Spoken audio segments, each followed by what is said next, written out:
15 love. 39 now.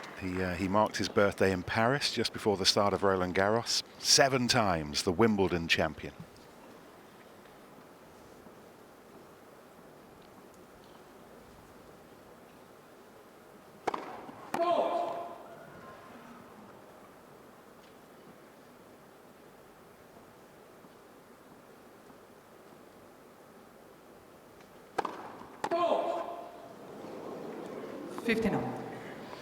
Well, I'm intrigued to see what type of mood that he brings to the court today, Novak, as he's admitted in his media conference that he wasn't as happy out on the centre court. It wasn't as a place that he was as comfortable with as he normally would be.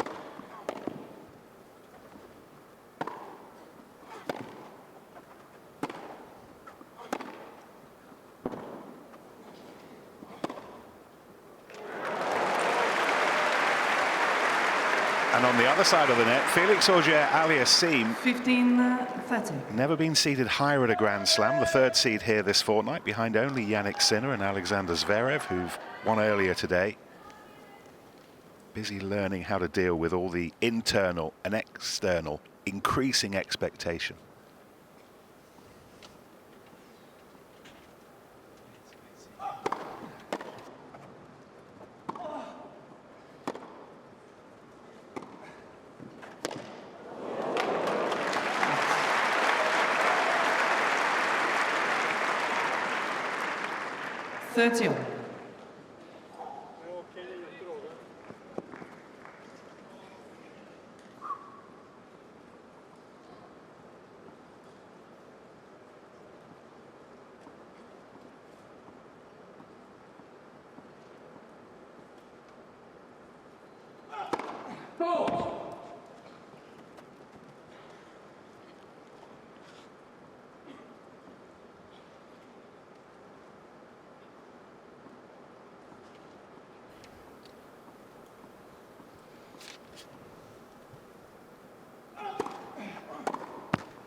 If he is lifting the trophy out here for an 8th time on Sunday evening, then 2 things will have happened. I'm sure you know all this by now, but just to underline it, he'll have equalled Roger Federer's record for men's singles titles here, and he will have overtaken Margaret Court's Grand Slam singles titles record, a 25th, and he'll be on his own. Game Djokovic. And he's up and running. First game. Who's the favourite today, Todd? Novak's the favourite because of what he's achieved out on this court, because of reputation. But it's closer than it's ever been in this particular matchup. Felix has beaten him in Laver Cup, so he's had a win, but not on this grand stage. And I think, you know, I'll go 60-40. Novak's favour to start the match. And he's made it here, Tim Henman. What do you reckon? Minutes ago. Minutes ago. It would have previously been recorded in seconds, but now it's minutes. It's okay. Who's the favourite in your mind today? Yeah, most definitely Djokovic. If they played 10 times, would Auger-Aliassime win 4 on grass? I'm not so sure he would. I think it's maybe 70-30. He's gone for more. Yeah, but only time will tell.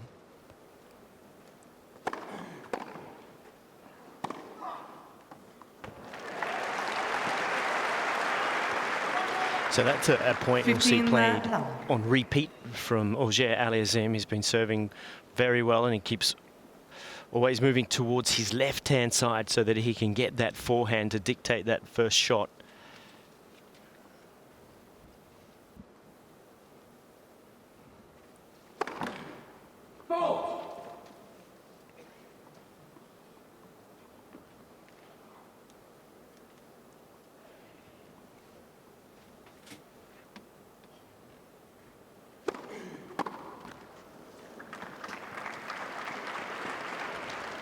Yeah, it's one of the aspects that we're going to keep an eye on early on, how often he's able to hit his next shot after he's served, call it the +1, on his forehand. He's been allowed to do that a lot over the first 4 rounds. How much Djokovic allows him to do it, time will tell. 40 love. Built his Wimbledon challenge over the first 9 days on this watertight serve. 70 service games so far. He's only been broken once. Over 50% of his first serves have been unreturnable, just like that one.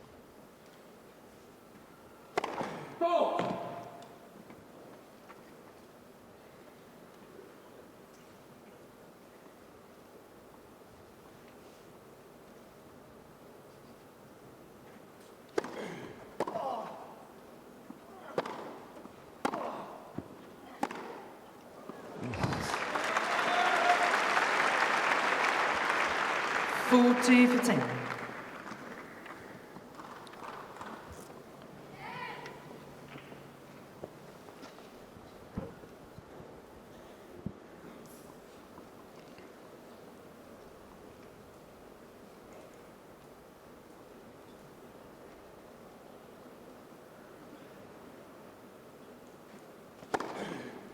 Game.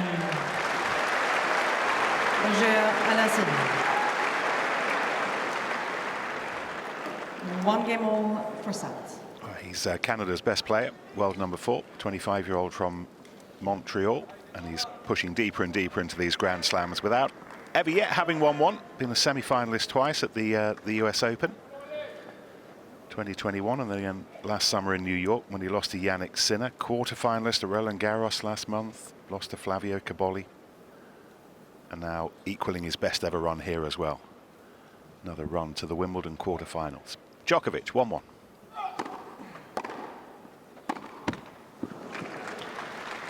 Well, something really stood out to me in his previous match, Auger-Aliassime, and it was his temperament. He has an exceptionally good temperament. He's one of the most likable men on tour. Wonderful when you just meet him along the grounds and have a chat, and great manners, everything you'd hope in a young man.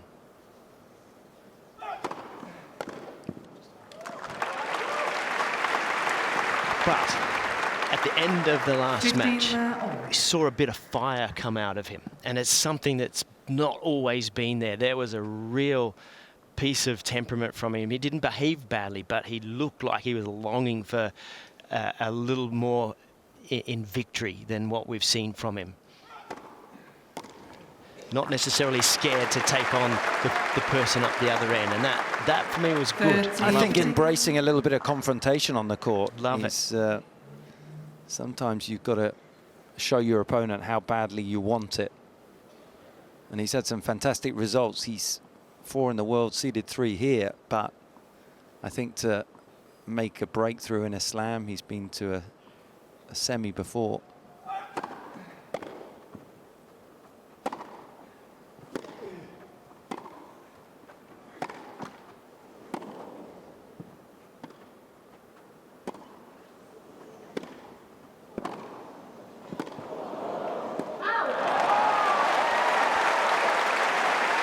This is going to need that steeliness against Novak, because Novak doesn't mind getting into a gritty situation with his opponent, or using the crowd to rev things up or to find some fire if he's feeling a little flat out there. So there will be a bit of that within the match today.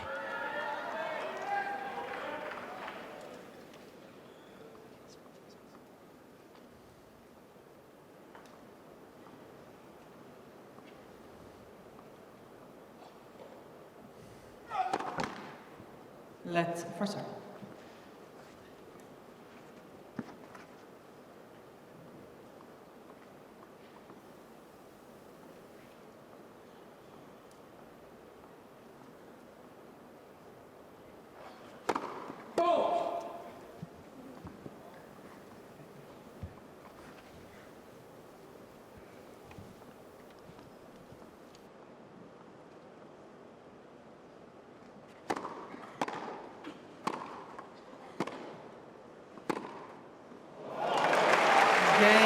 Djokovic.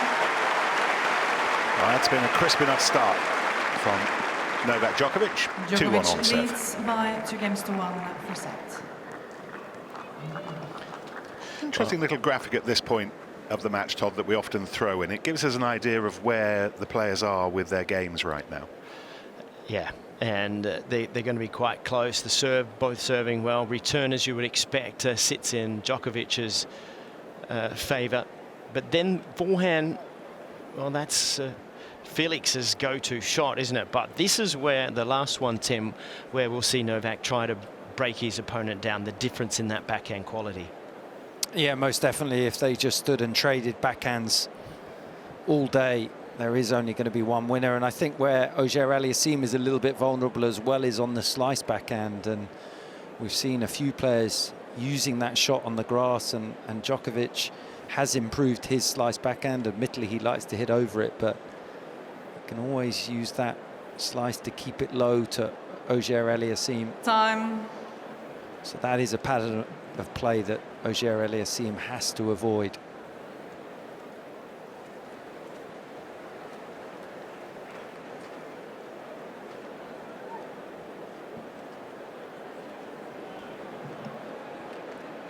Well, he's enjoying his best tennis right now. Levels he is reaching, he's finding very pleasing.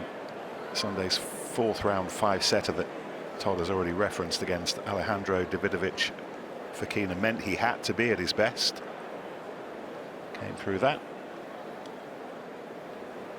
Now a very stiff challenge in this Wimbledon quarter-final. 1-2. Out. 15 long. Negotiated the opening week, the first 3 rounds without dropping a set. And actually last Friday's third round win against the US qualifier Michael Zheng was his first time out here on centre court. And here he is for a second time.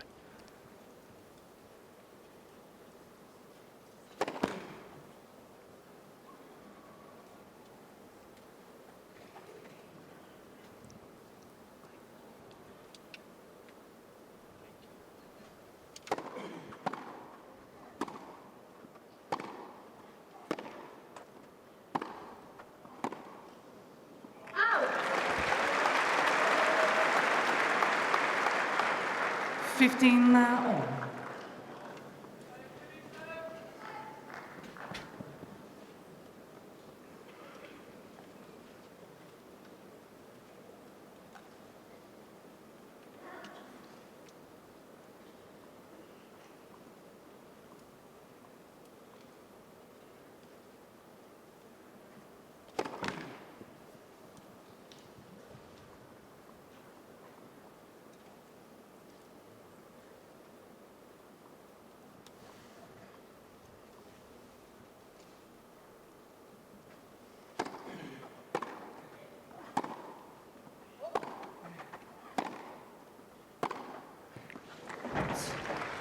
Won't be happy with that miss. 30 for 10. One of the key things, if you're playing somebody like Felix, who wants to hit that +1, which you well described a little earlier, one of the good returns that you can use is that off one and get him moving to his right immediately, so that he has to change his movement pattern.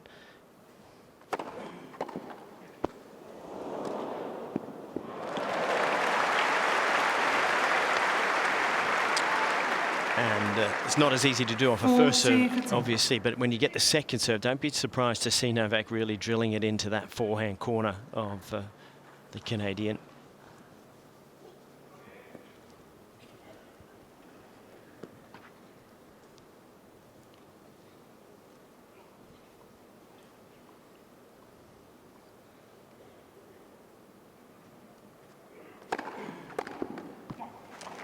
Game.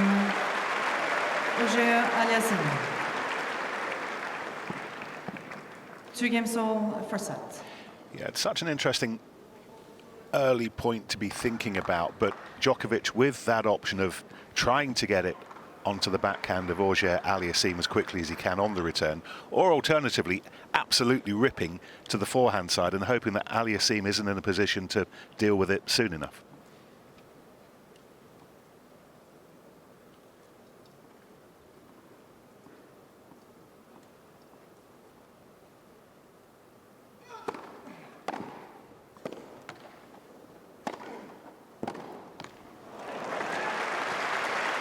Couple of good strikes on the forehand side there from Auger-Aliassime.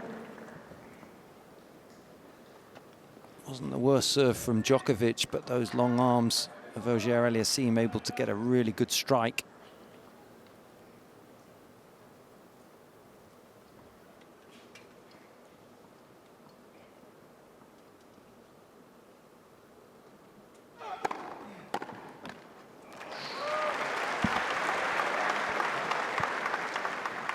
All.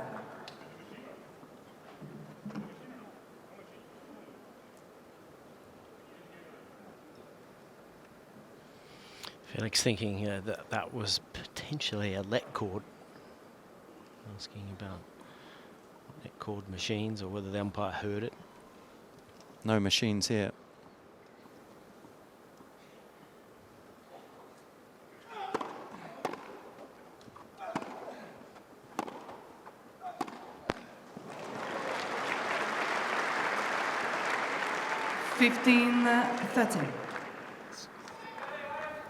Louise Azamar-Engsel is in charge of the let calls, using her ears to see what might have happened.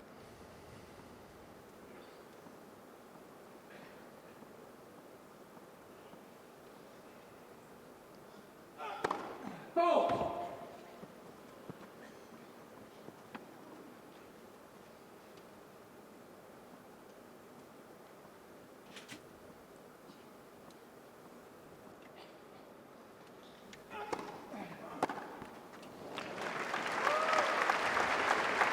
Time.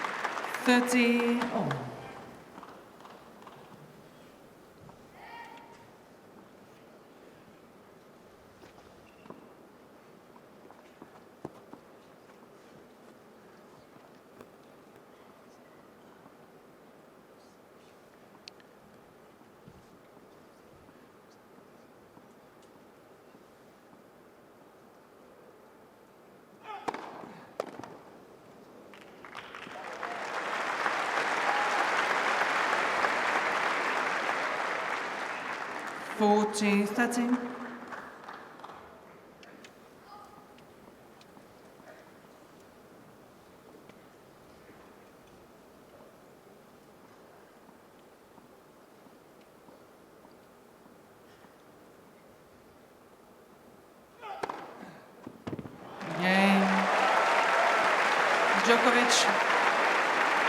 Both players happily progressing behind their own serve so far. 3-2 Djokovic.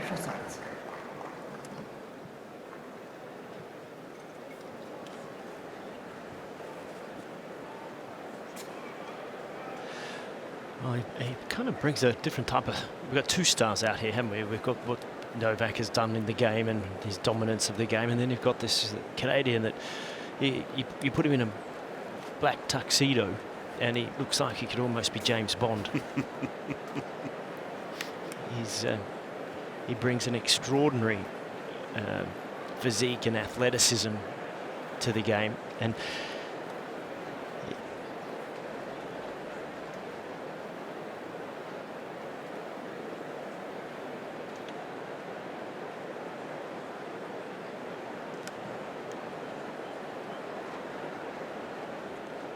time.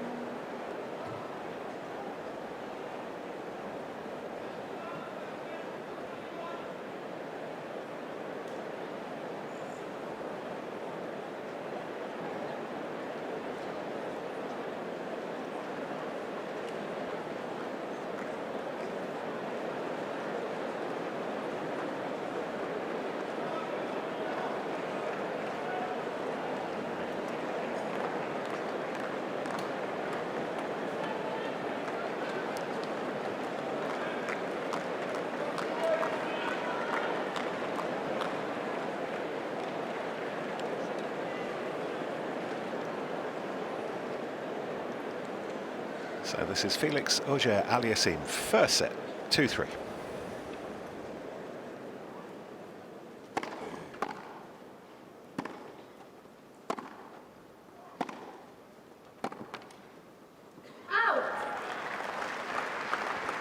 There's a study in concentration there to make sure that that was going long. Do you want to add any more to your thoughts on his physique, or had you just about finished? No, I think he's just over, well, I think over the last year, 18 months or so, he's become a bigger, stronger athlete, and I think the weight of shot from the ground has got stronger because of it.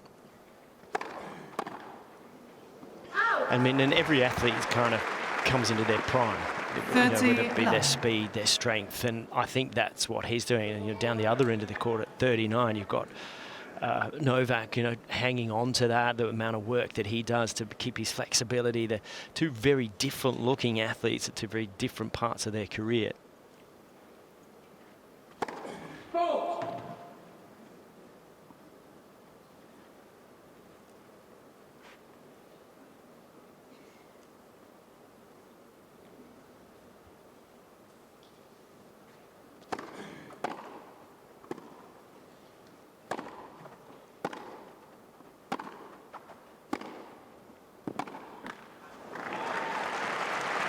And I just wonder, Tim, you've been doing a couple of Novak's matches. This is my first one for the tournament. But his movement has always been such a great strength, and it's still very good. But there are moments, even like on that backhand there, it isn't quite at the ball.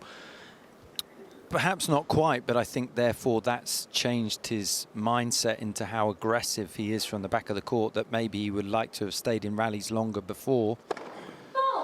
But now he's prepared to pull the trigger earlier. So if anything, he's playing a more aggressive game from the back of the court.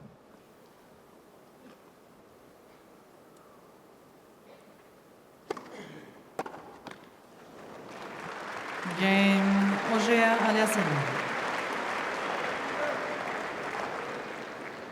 3 games all, first set. I think that's one of the things that Novak Djokovic has talked about, the adjustments that we all have to make as age creeps up. Could always rely on his defence. He knew that he could. He knows, and he tells us that he feels he can't rely on that defence quite as much. And as Tim says, it does mean that he has to be that much more aggressive, keep the points even shorter if he can at the age of 39.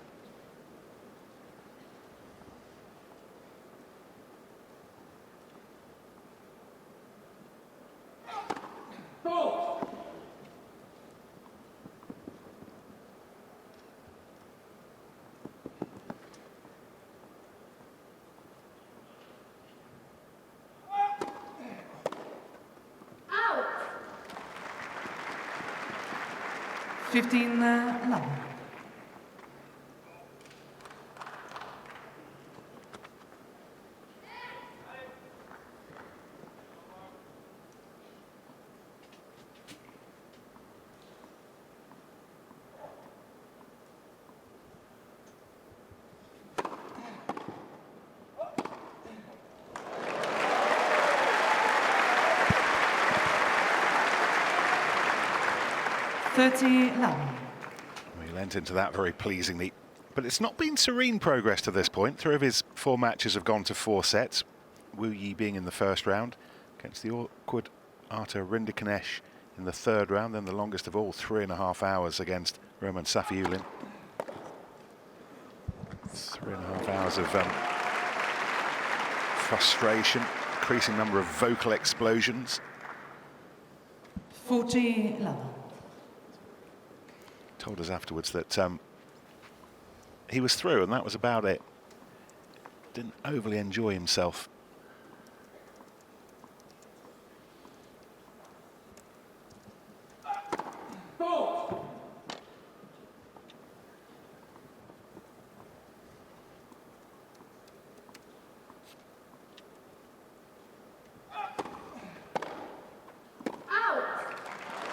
Game Djokovic. All continues to go pleasingly behind his serve right now, however. He leads 4-3. Balls, please. Djokovic leads by 4 games to 3 first set. And we're in the company of Tim Henman. I was totting them up a little earlier on, Tim. I think you made 8 Wimbledon quarterfinals. You're looking at me quizzically. You're running that through in your head. I know for sure that Todd won 10 doubles titles, all told. 9 in the men's, 1 in the mixed. Yeah, that's correct. You I think know, that's correct. I think, yeah. So we're in the company of people who know just what it feels like to play at this stage of the tournament. So here we are. We've played a lot of points here at this tournament. Listen to this one. Novak Djokovic has played over 25,000 points here in singles at the championships, but only won 55% of them. Yeah, that's 7 titles. Time. It's amazing, isn't it? Yeah. Remember hearing Federer's speech at where was it? Dartmouth College in America, and he said exactly the same thing. I think he won 54% of points, but they won the important ones, didn't Exactly, they? yeah. It's all about You win 80 moments. plus % of your matches if you win 55% of your points. So, you know, right now when you get to the business end of the set, this is where the great players just find not even an extra gear, but just an extra couple of points when they need it, and that can tip the balance. Auger-Aliassime serving with new balls at 3-4, and Djokovic will be looking to pile the pressure on.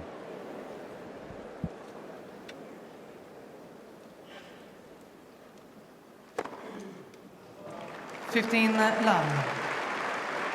Sometimes wonder when players win the toss and choose to receive, why that happens, and it's perhaps for moments like this that they get to serve with the first new balls, and Djokovic was serving just before with the oldest of them.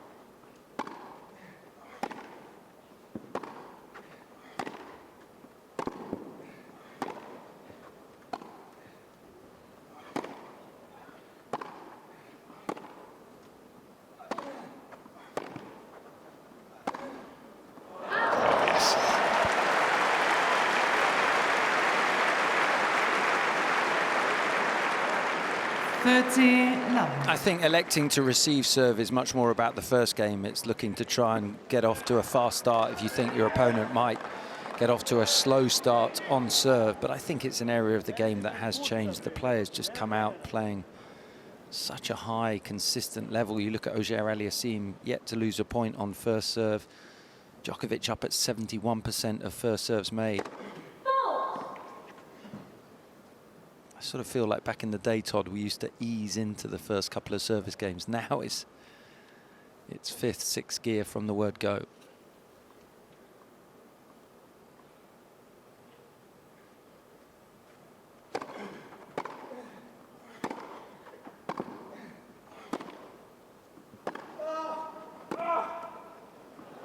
Great depth. Hey, we never had to play with my serve. I was in survival mode from the first service game. 30-15.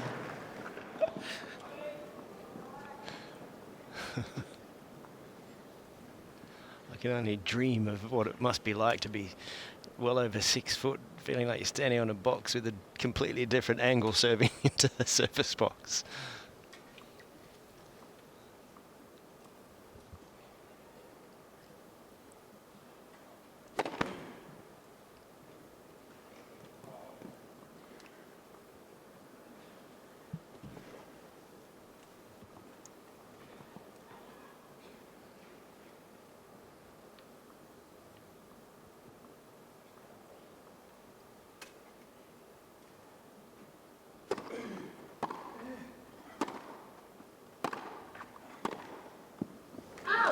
I love that play from Novak, getting it hard into that forehand so that Auger-Aliassime has to run onto the ball, where his timing can sometimes get lost. Yeah, What's going on here? In a gentleman's club, the three of them. Kind of place that Tim goes to have a Tuesday evening in Mayfair. I wish. Pall Mall or something. Yeah.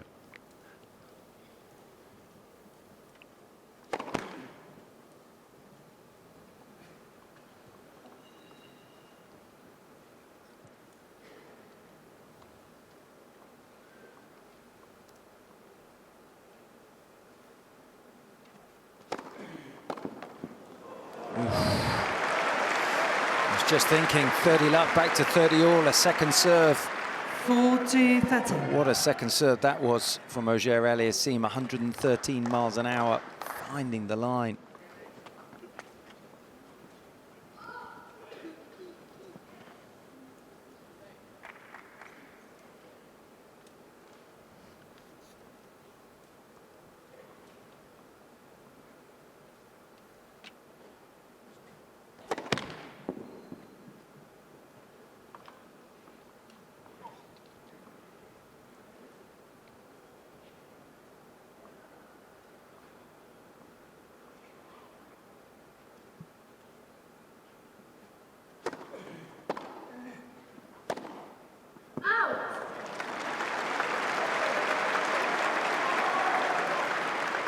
Juice. It's now the longest service game of the match so far. First time that the Canadian serve has been put under pressure. Thank you.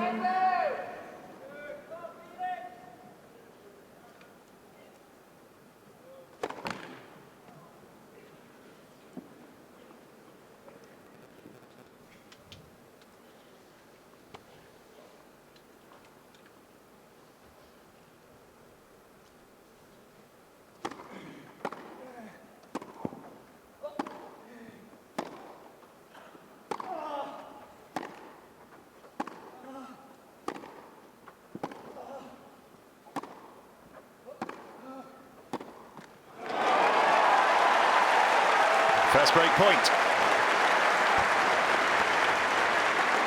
Advantage, Djokovic. Djokovic recognising that at any opportunity, go hard into that backhand of Auger-Aliassime. That's his vulnerability. First serve percentage of Auger-Aliassime's dropped to 43.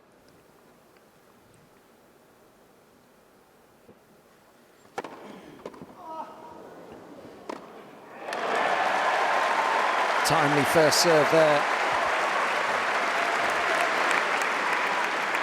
Juice.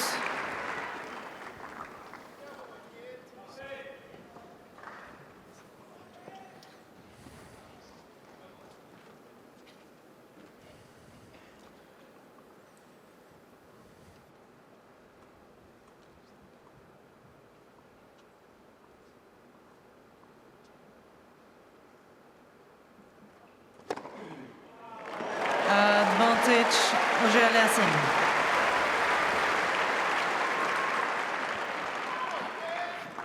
He's swinging away at 120 miles an hour.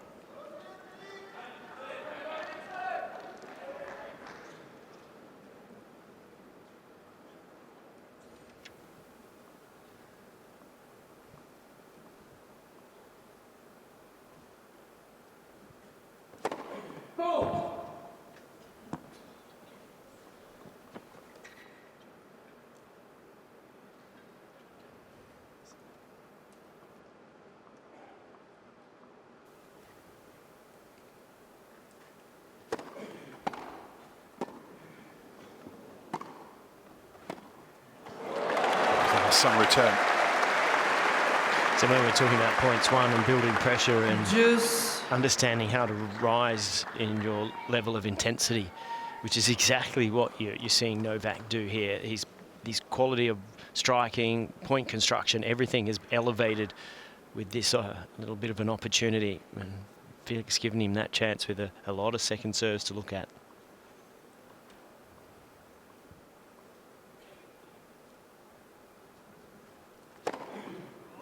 Advantage, Auger-Aliassime.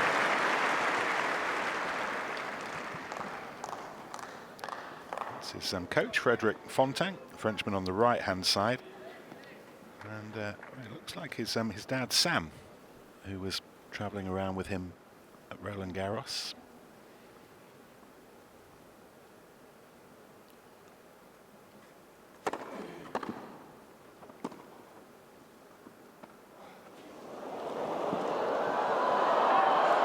Out, out. Auger-Aliassime just questioning the call of the umpire, Louise Azamar-Rexel. Just. I think she just reiterated the call that perhaps some people didn't hear. Auger-Aliassime's little chip backhand down the line just floated wide.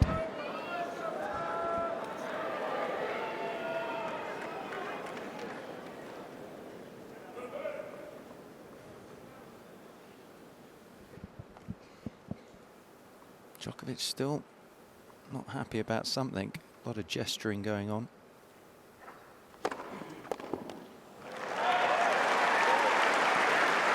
Advantage, Auger-Aliassime.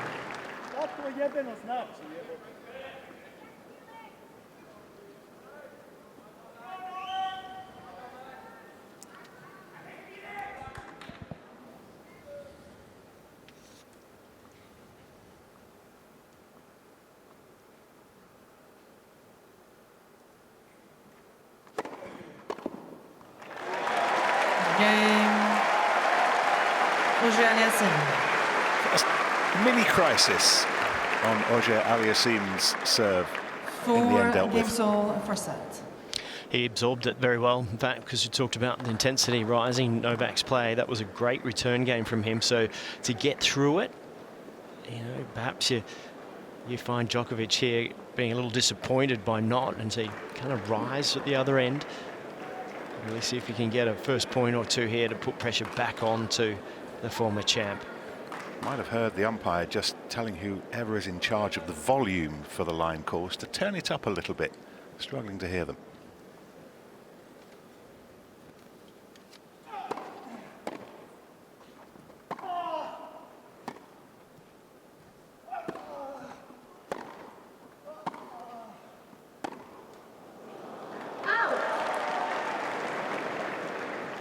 We didn't hear that call because it was on the line, and as Djokovic gets... Auger-Aliassime would like a request on the call on the left baseline.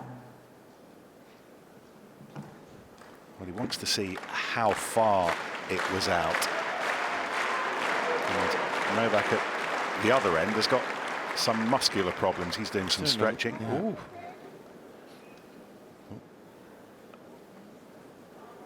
Well, that was slap bang on the line. Meantime,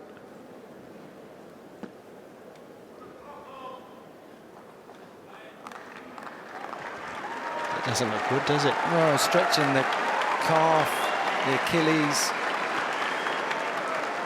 Definitely a bit of grimacing going on at that stage. Shaking out that left leg.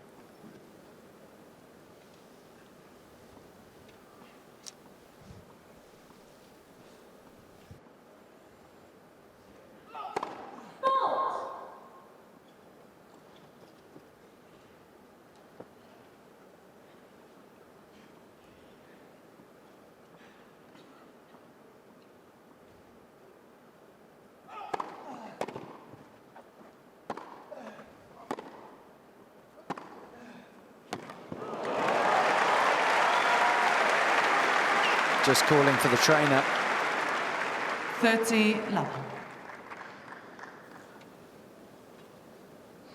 And have a look at the reaction after he just finishes this point. So he hits this beautiful backhand up the line, and then he will then sort of jump up and down as if to say, oh, that hurt again.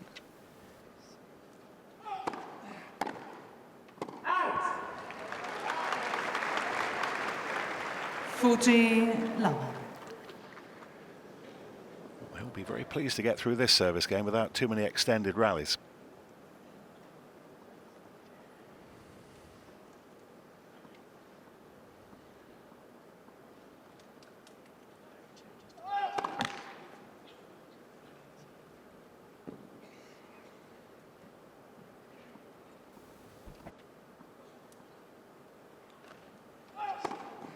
Game, Djokovic. And Djokovic in some pain, but holding on and holding on well. 5-4 first set. Djokovic leads by 5 games to 4 first set.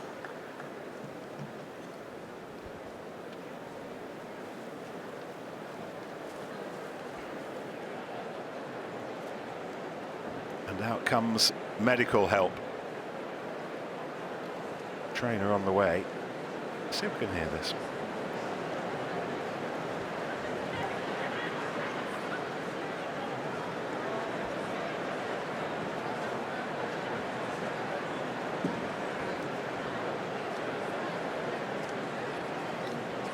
So this is where we think it happened for the first time, Todd. Keeping an eye on his left leg. Doesn't look totally comfortable there, does he, when he's putting his weight through.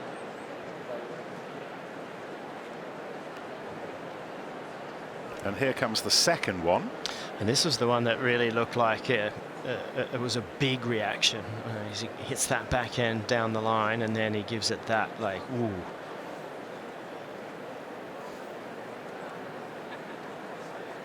So whether it be when he goes to stretch, it looks like calf, Achilles, or potentially in the plantar fascia area of the foot itself, like in the arch. That's sort of testing the stability of the ankle into the calf. And that's not a good injury, is it? It's one that you tend to get at the back end of your career more than any other time.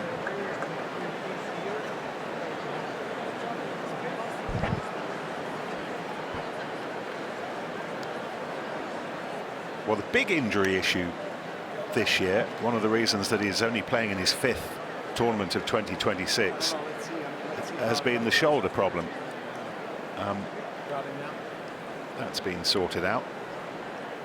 But Ladies and gentlemen, Mr. Djokovic is for the now likes of receiving a medical wife timeout. Yelena, appears to be a little bit lower down the body right now.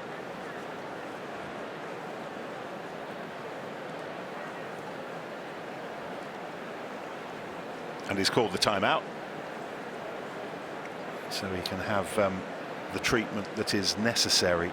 Yeah, after the diagnosis, then you get 3 minutes, and it looks like a bit of deep tissue massage to try and loosen up that calf.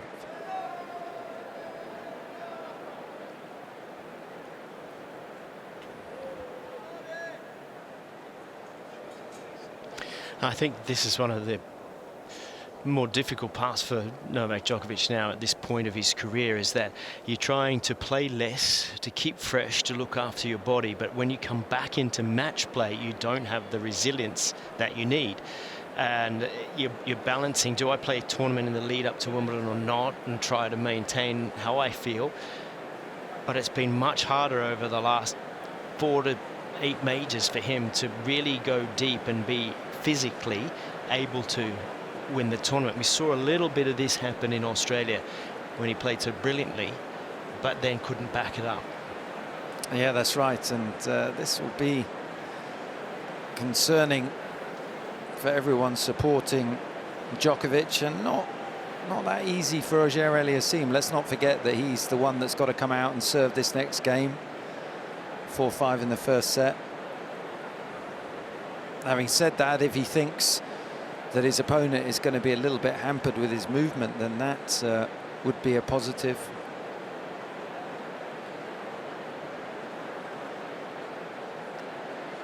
Well, at 39 years and 51 days, he would become the second oldest player in the Open era since 1968 to reach the semi-finals of the men's singles here. So again, we just underline what he is doing at the age of 39, the kind of things he is asking of his body, Novak Djokovic, to coax it over the line. That player who remains or would remain the oldest, by the way, is the great Australian Ken Rosewall. You were going to guess that, weren't you? I was trying to. You were going to guess that. I was pretty confident that it was. I can't. Yeah. Your writing's too small. I can't read your notes. So, yeah, the great Ken Rosewall, who then went on to make the final, lost to Jimmy Connors. Yeah, he was 6 months older in 1974. They 2 finals 17 years apart, which is quite extraordinary. But he knows what he's doing. He knows the extraordinary things that he's asking of his body at this age, at this level. This isn't just about playing tennis. This is about trying to win Grand Slams. And if he didn't think he could still win a Grand Slam, I think we all suspect he wouldn't be out here that belief remains, and the belief in his body. Time. Anyway, he's back on his feet. I'm sure that the trainer won't be far away. Keep an eye on Achilles, calf. And after a long time to think about this, this is Felix Auger-Aliassime serving at 4-5 to stay in this first set.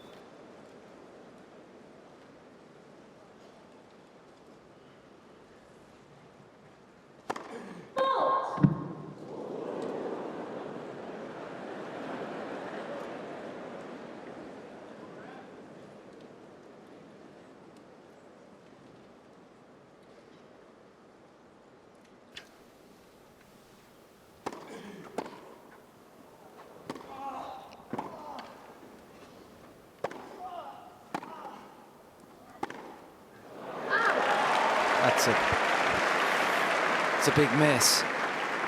Love for 10. Djokovic still not looking totally comfortable. Flexing, stretching that calf.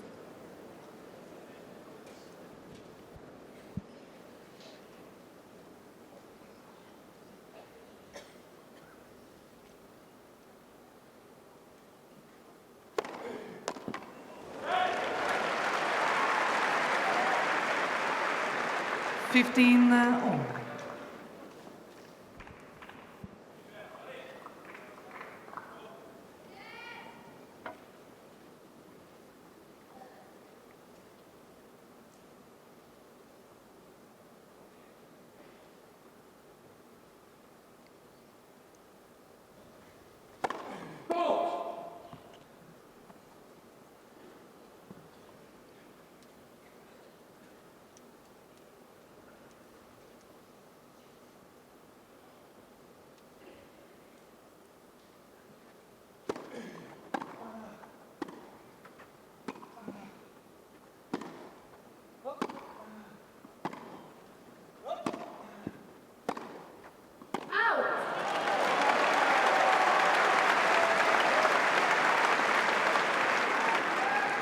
15-13.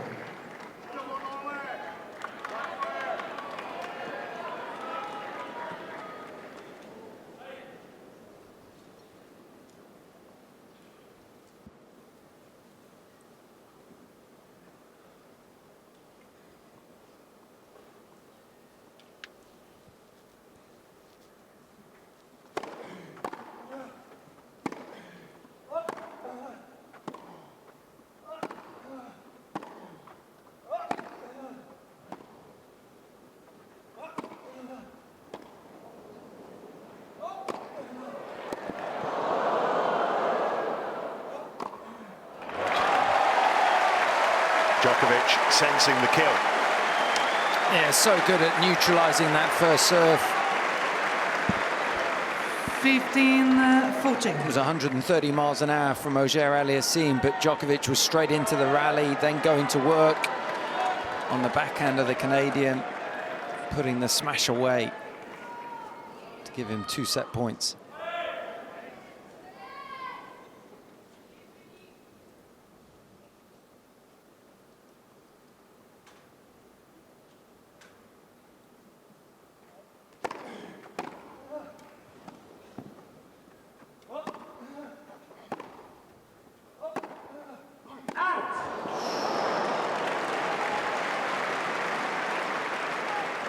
Doesn't miss too many of 14.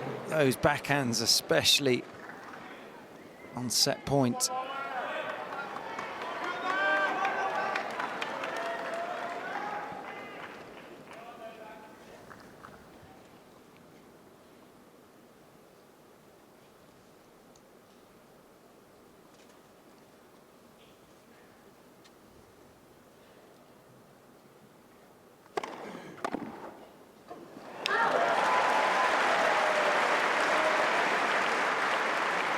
Juice.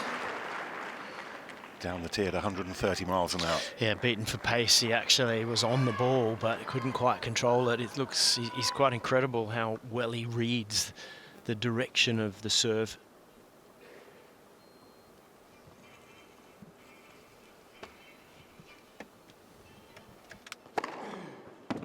Advantage. Auger-Aliassime.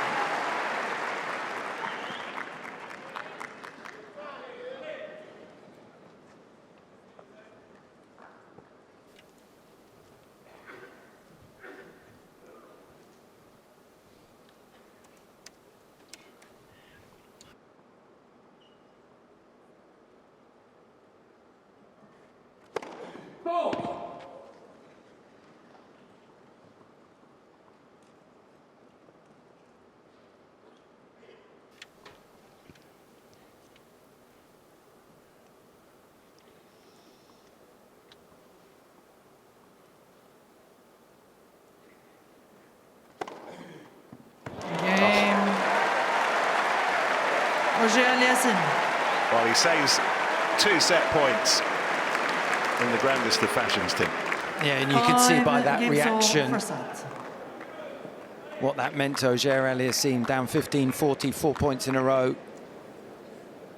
He's shown some resilience there.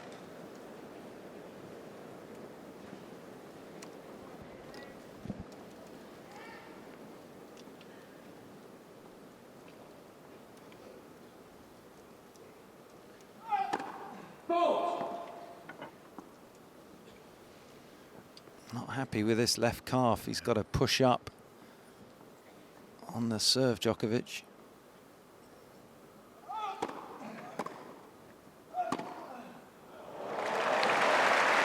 There's the push-up, and then there's the landing as well, isn't there? 15.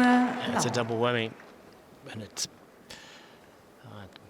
the problem for a tennis player is you can hurt your pinky finger, and it's a problem holding a racket. But this is a real problem because there is so much force that you need to use to drive up through the ground to get the power on serve.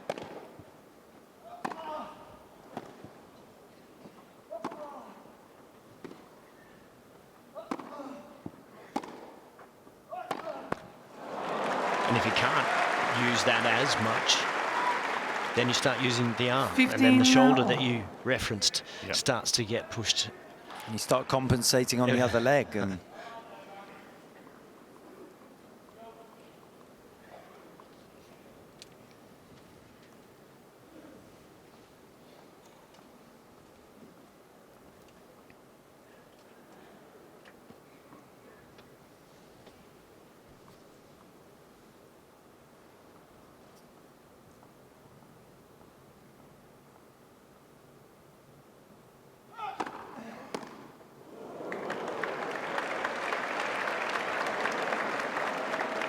Thirty, 15.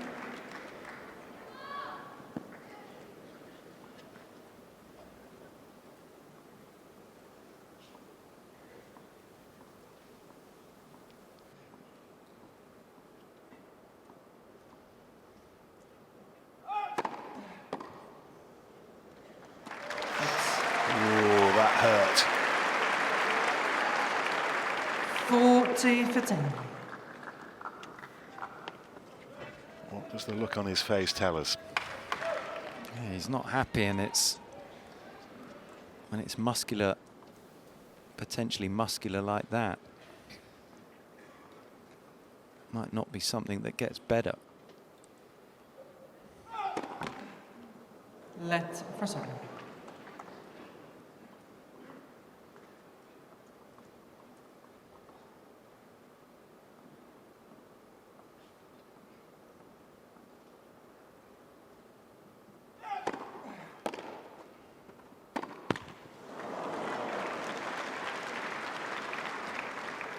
Forty, 30.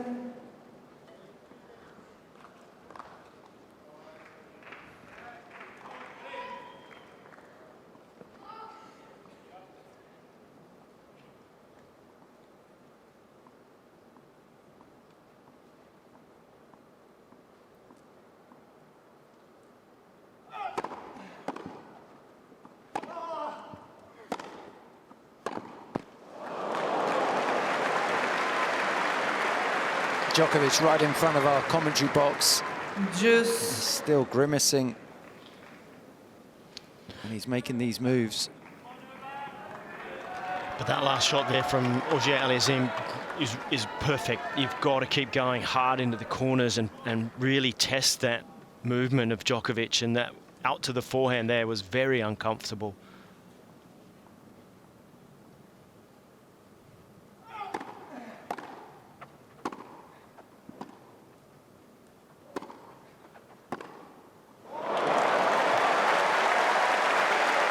Well, it's a brilliant shot. But as we were talking earlier, the desire of Djokovic is to finish these points as quickly as he can. Yeah, moving forward, not deep enough on the approach shot, but that's a quality backhand pass. Now it's Auger-Aliassime with a break point.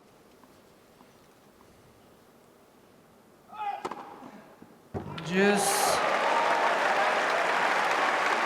Now it's his turn to roll it down the tee.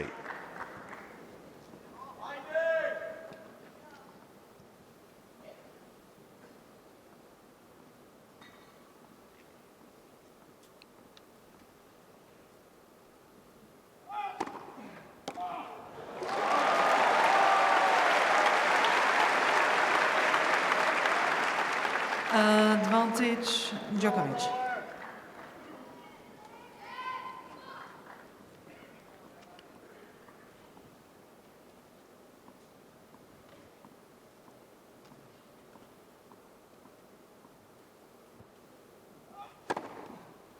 Game, Djokovic.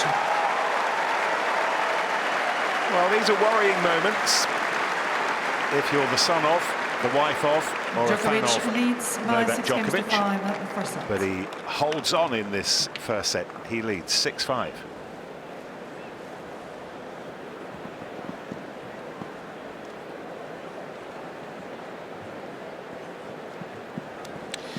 It's really a tough little period, I think, for Auger-Aliassime, because he has to stay so concentrated on his own end of the court, his own game. Don't get drawn into Novak's issues and thinking, oh, is he all right? Is he, will he, won't he? You've got to play what you have, and it's hard to do.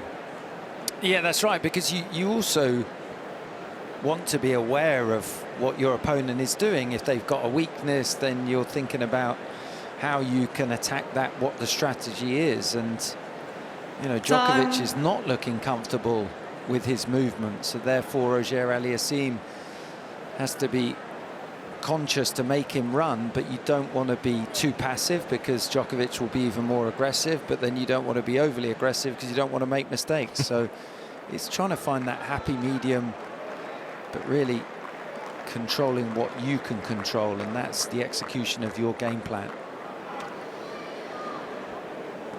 A reminder that Felix Auger-Aliassime batted away 2 set points in his previous service game. Pressure back on here, 5-6 first set.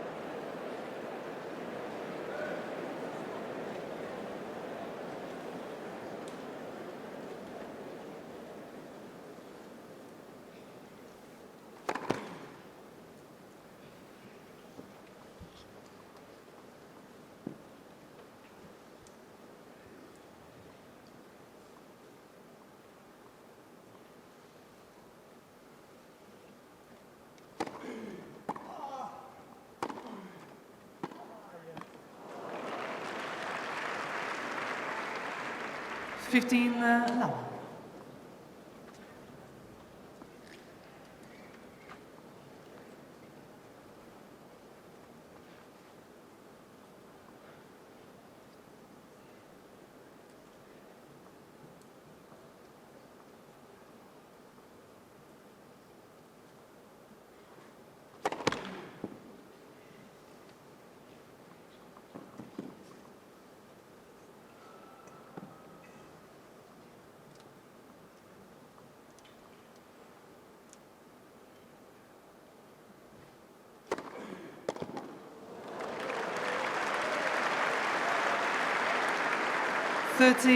No.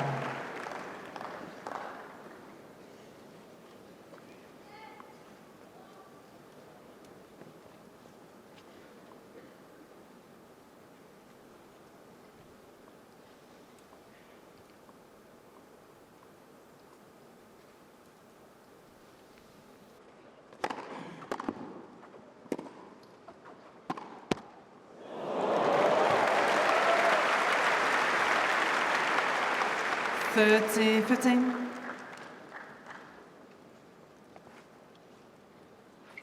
The top of the net, but I think it was going to be a clean winner, whatever.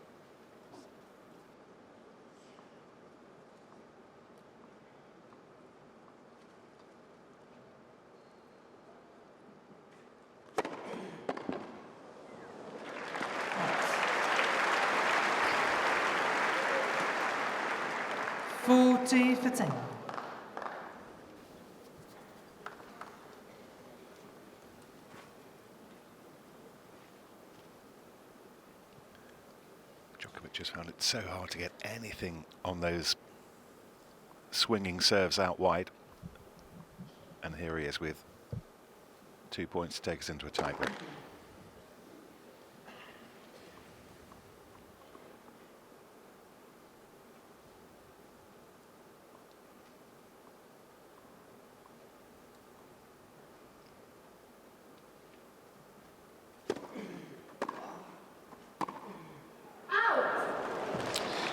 It's a better return and a bit more time on it at 96 miles per hour, but able to get it into the backhand quickly. The other key for Novak is keeping depth on those returns so that Felix doesn't get to use that forehand as that first dominating shot within a rally.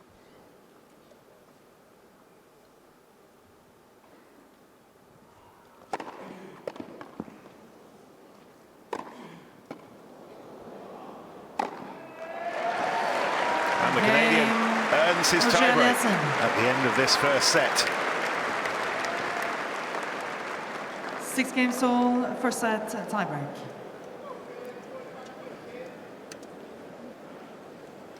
Centre court fighting a losing battle against the shadows.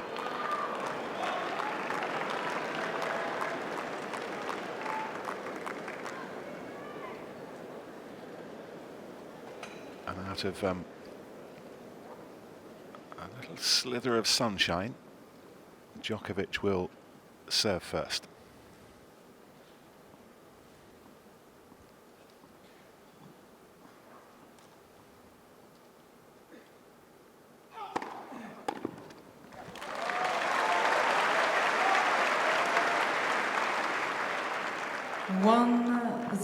Djokovic.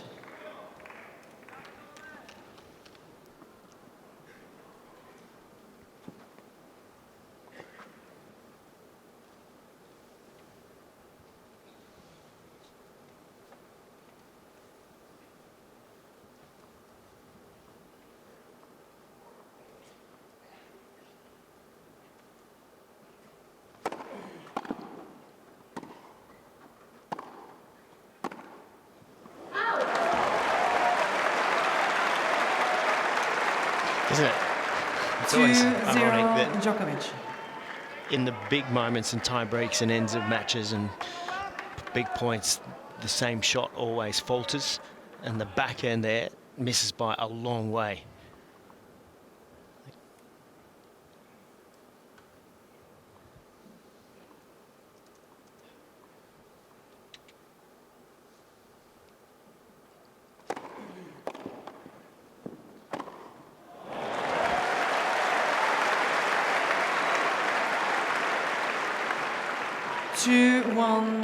Djokovic. Yeah, Djokovic doing well to get the first serve back into play, but it's into the forehand side. Auger-Aliassime can take advantage, whereas the previous point, that fast return went straight into the backhand. He's neutralized the serve.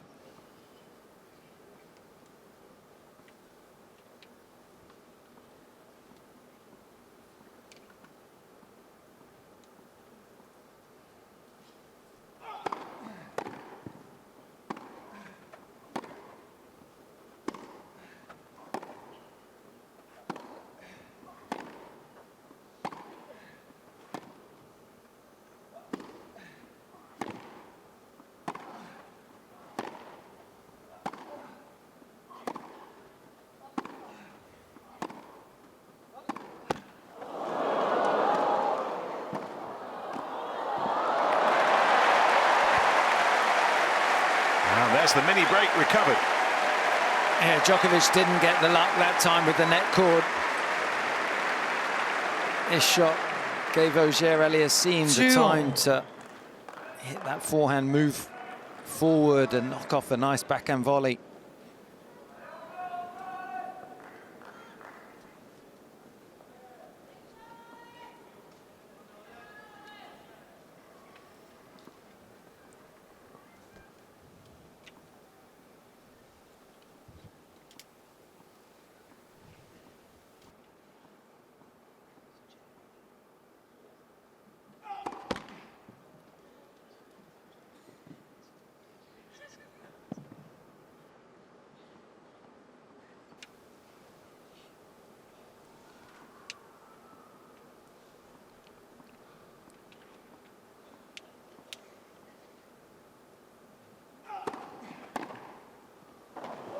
Wow.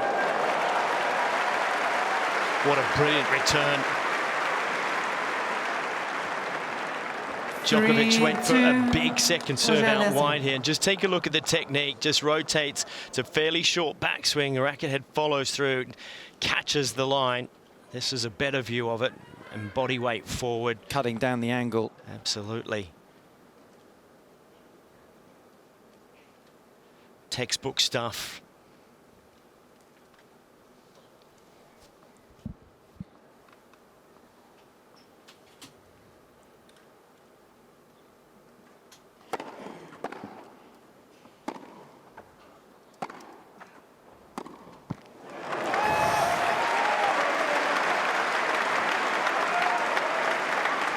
That's a poor shot. 3-all. Emphasises how vulnerable Auger-Aliassime is on that backhand side.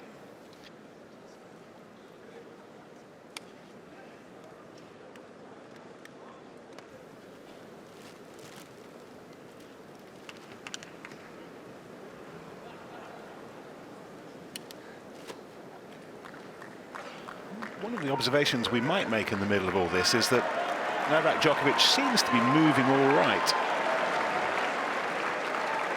If he is still in pain, it's not quite as obvious as it was 20 minutes ago. Certainly hasn't deteriorated.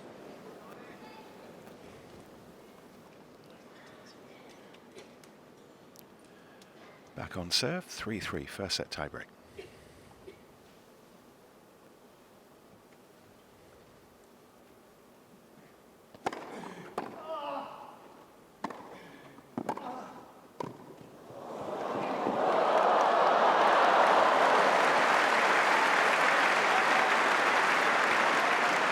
Covering the court well there, Djokovic. 4-3. Couldn't quite control the forehand on the run.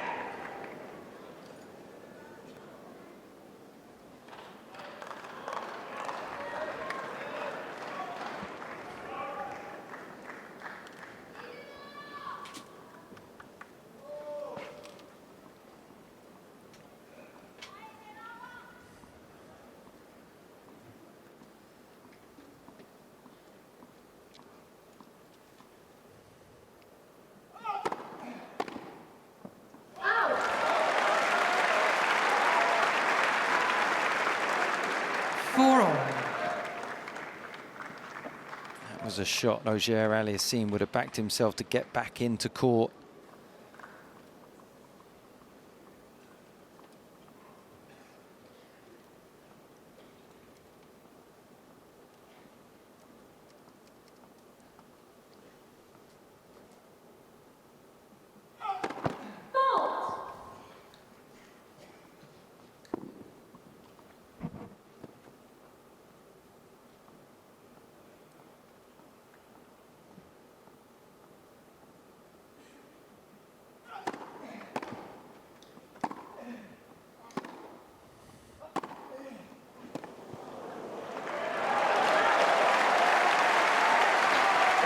Shot has earned him a lot of money in his career, that backhand down the line, because he has such great preparation. He can hit it either direction, but that was perfect because Auger-Aliassime just leaning to his left, didn't have the movement to be able to cover for it.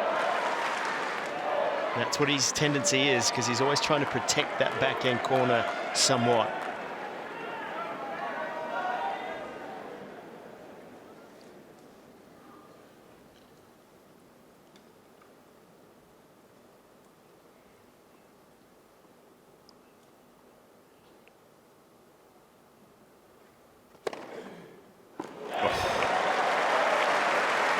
5-all. I think we all understood the pressure that was riding on that serve, and 124 miles an hour. Yeah, timely ace.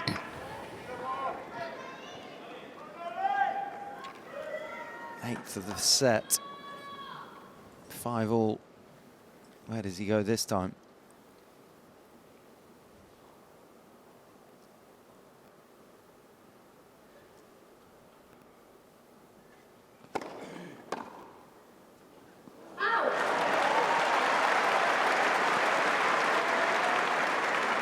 Six, 5. Two quality Auger-Aliassime. first serves from Auger-Aliassime.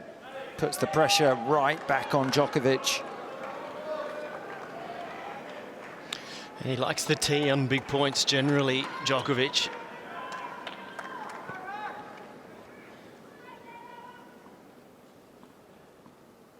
Does he go there again?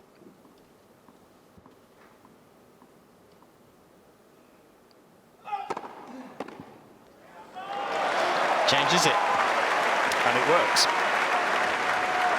Targeting the weaker wing. 6-all.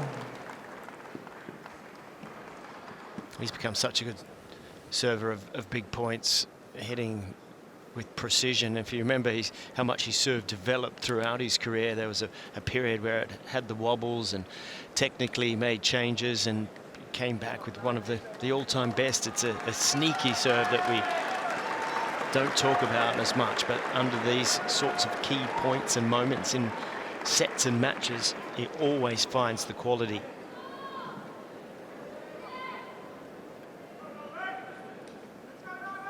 Stefan keeping a beady eye on what his dad's up to here.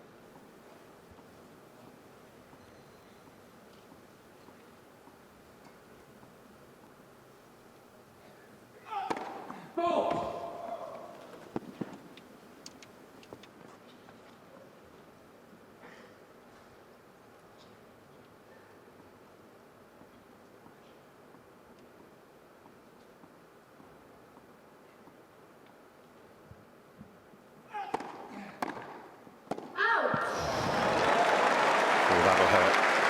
Auger-Aliassime's second serve. 7-6. Yeah, it was a good strike, but I think credit where credit's due. Djokovic has gone big again on that second serve, 112 miles an hour into the strength of Auger-Aliassime.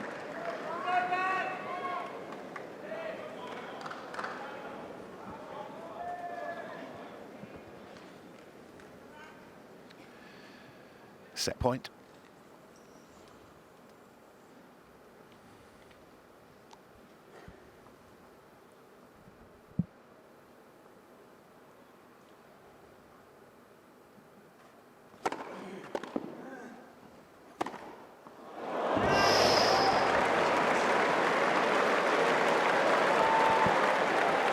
It's one of those shots that didn't need to be so close to the line. It could have been 3 feet 7-all. inside the sideline or the baseline, but fortunately for Auger-Aliassime, just enough topspin for this to dip onto the back edge.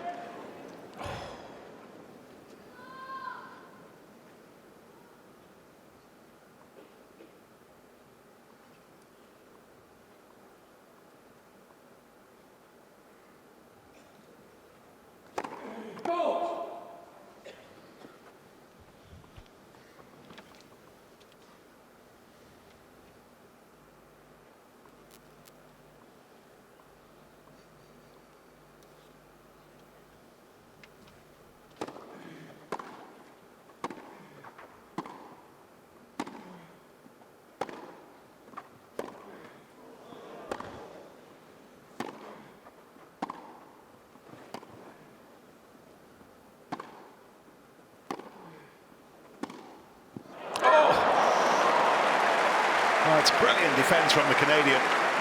Yeah, he's done well there. 8-7. Auger-Aliassime. He had a slip in the middle of the rally, then he was on defense, the backhand side, used the chip to get the ball deep, give himself time to recover. A surprising unforced error on the forehand side from Djokovic. Gives Auger-Aliassime another set point.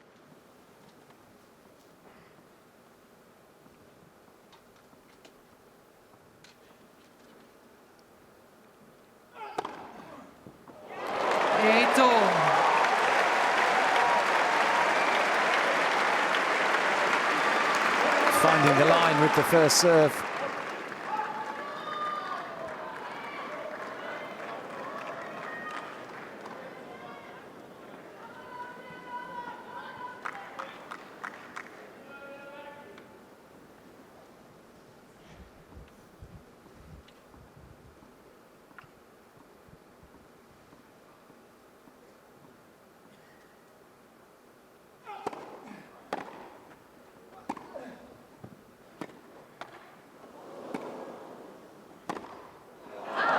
This time it was Djokovic and the slip, and enjoying the fact that he got away with it.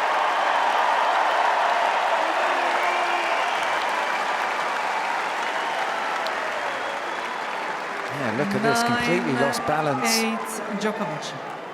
Did very well to then get back in position, but that's a shot.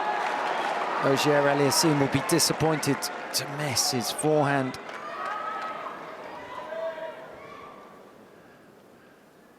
Tiebreak once again tilts towards him.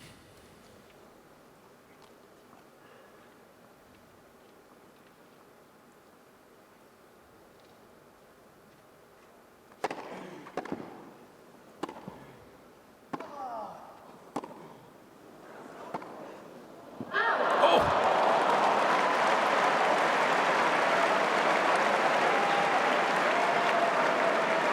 9-all. Well, the return was just so good. Djokovic might be trying to laugh it off because he really had the upper hand. He just mistimes that ball there. Didn't really come onto him as quick as he might have expected. It was a little early, which then changes the way that you make contact. I think this is gallows humour, isn't it? The kind of, if you don't laugh, you'd cry. Yeah. Hour and 18 minutes this set's been going on.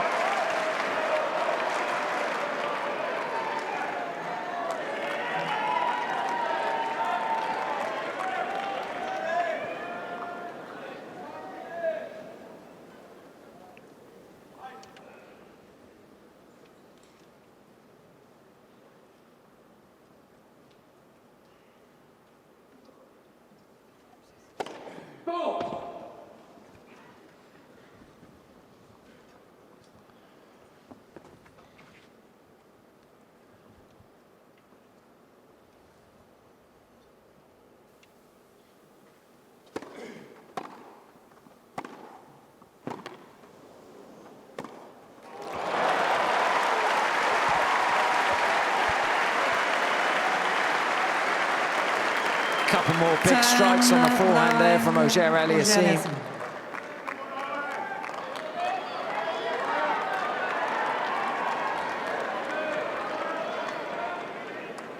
Who's going to blink first? Once more, set point for the Canadian.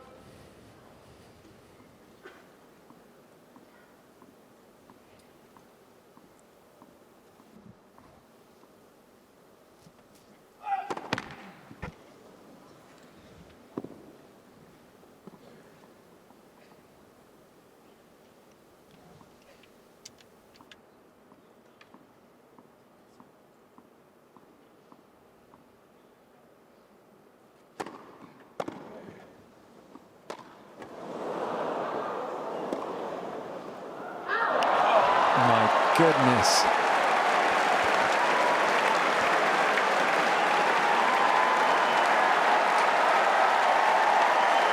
Well, it's tension everywhere. Novak went out of his normal rhythm, took an extraordinary amount of time on the first serve and the second, but how well did he do here just to wrap the racket round the ball with the bounce that he'd had. Yeah, I mean, it was a complete miss hit off the forehand of Djokovic.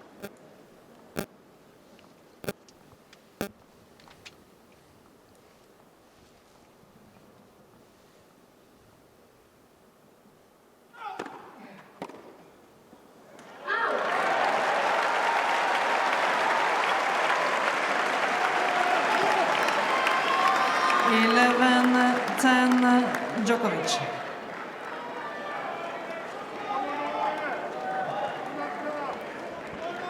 And now this set tilts back towards Serbia.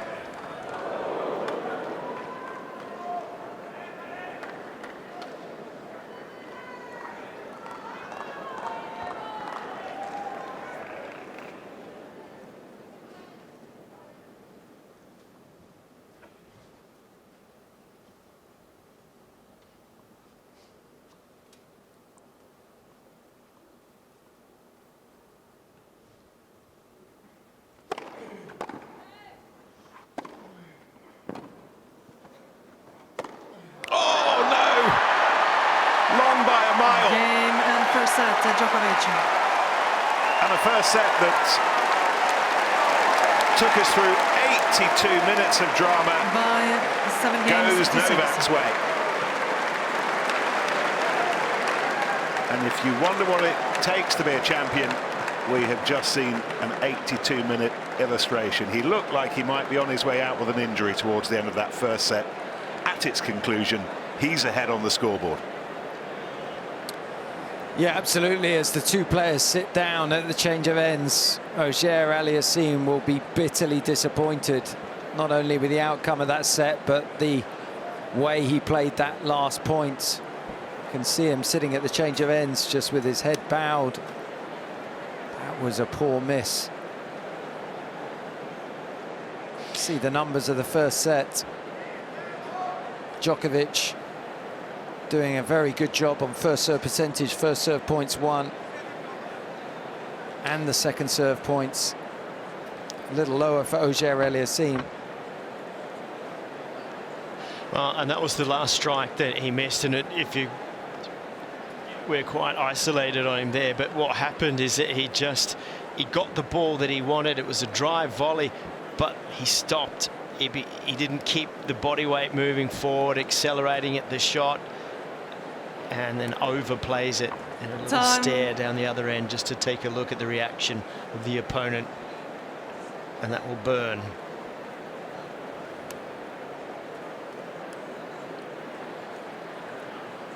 We've seen so much of him over the 20-odd years that he's been coming here that there is a danger that we take him for granted a little bit sometimes, that the size of his heart, the depth of his determination, that whatever else is happening, he will be not knocked off track. But sets like that are useful just to remind us what he's all about, why he's won all those matches, why he's won all those Grand Slams. And it's his ability to find a way to not only win a set like that, but so many matches, because when he plays his best tennis, he's going to beat the vast majority of players, but it's not always the case. And his ability Second set to come up with the solutions, to serve. get those victories when he's not perhaps at his best, when he's not perhaps Thank you, ladies and feeling gentlemen. Ready 100%. for play. And that was an important first set for Djokovic.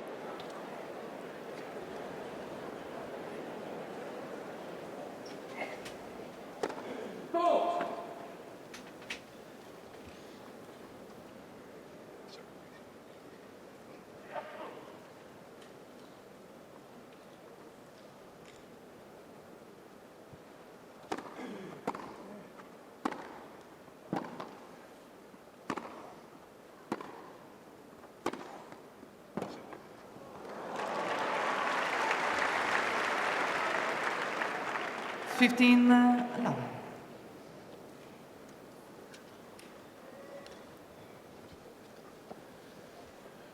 And his wife Nina is up in the players' box watching down.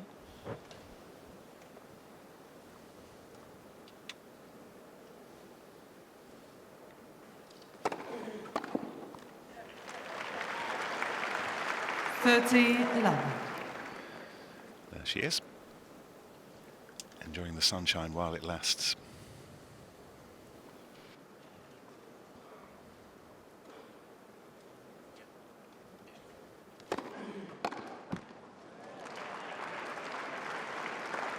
Love.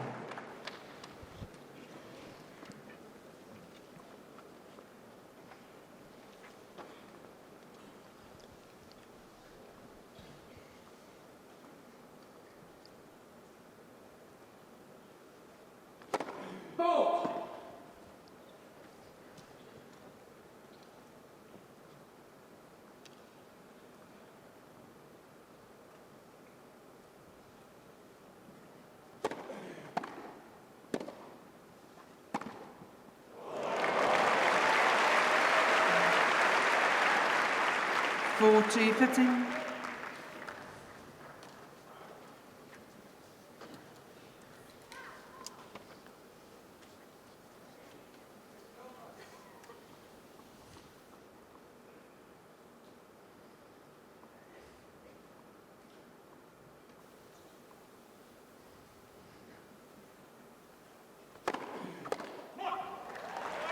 Game Auger-Aliassime.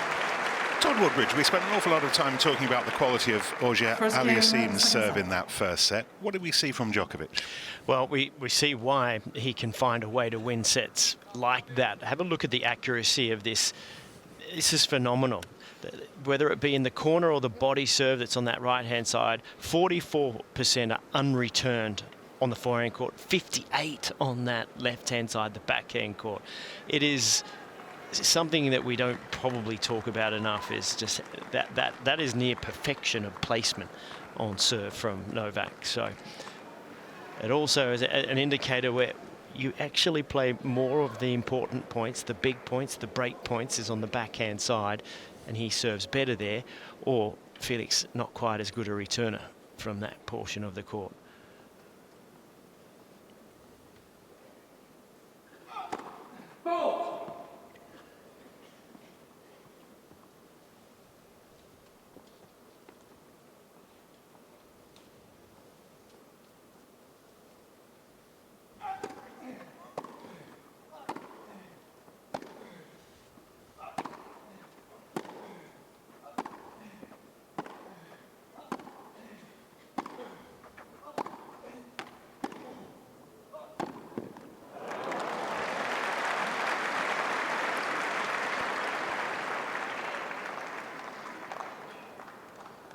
Love 15. Just going back to that point you were making on the Djokovic serve and the way he tickles the lines. As a player at this level, what's a good serve? How close to the line can you get? What are you looking for as an average? Tim was the better server. I think if you're hitting a sort of within a foot,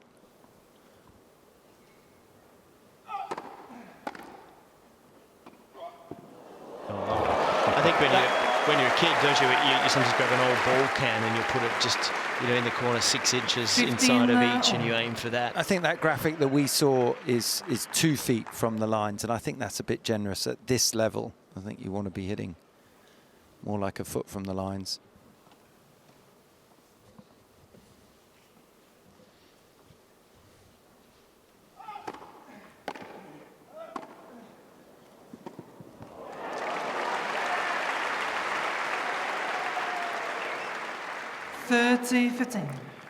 Todd's just trying to work out what a foot is with his both hands and thinking, well, that's pretty close, isn't it? That's pretty accurate. I'm thinking a little more 2 tighter to feet. the line. More 2 feet. 2 feet might be a bit too much.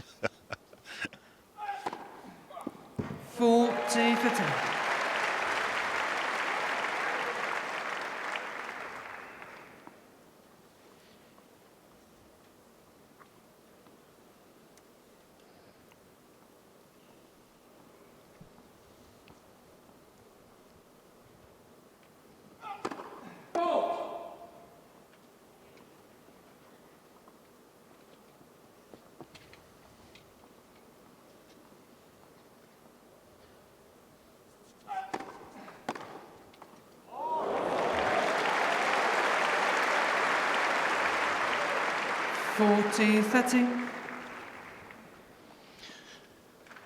He's been going out wide with this big serve on the second serve quite a lot. That one there doesn't quite get short enough to the line to cut away, and it's right in that strike zone.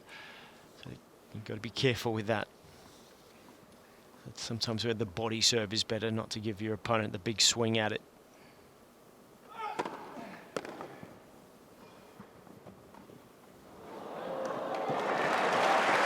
Game Djokovic.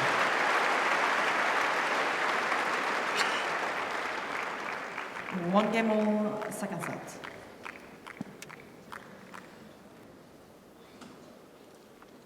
Kind of get the feeling with Novak in this match at the moment, he's going to realise that Felix is going to win a lot of service games quite comfortably, and you'll see him really focus in at around about 3-all at trying to get that break. If he can get something earlier, that's a bit of a bonus, but it's about conserving energy.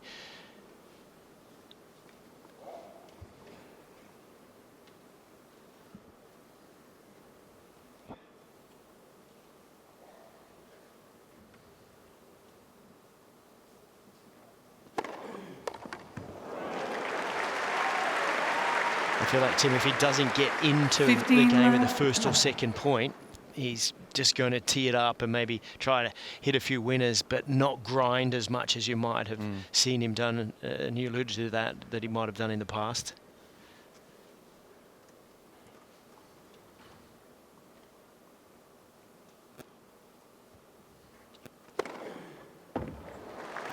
Love.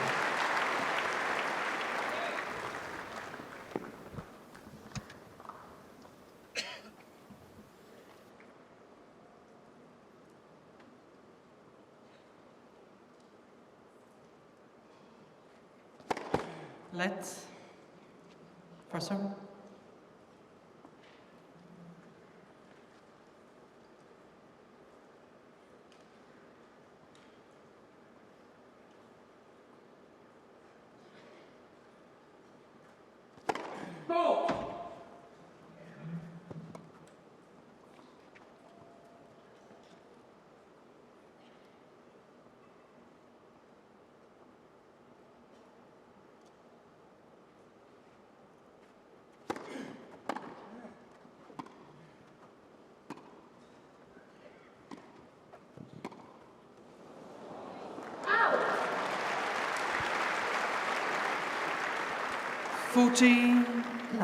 Nice little testing point from Novak there with the short slice and bringing Felix forward, but that was a very good approach shot. It had pace. It's a very much improved slice backhand from him.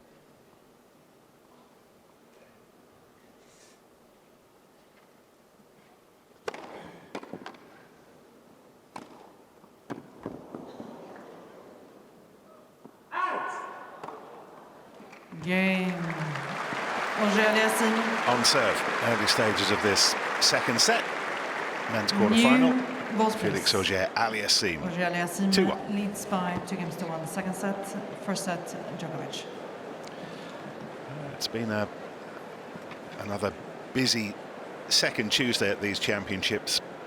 Court still alive with tennis, men's and women's singles, quarter-finals, finishing off the fourth round.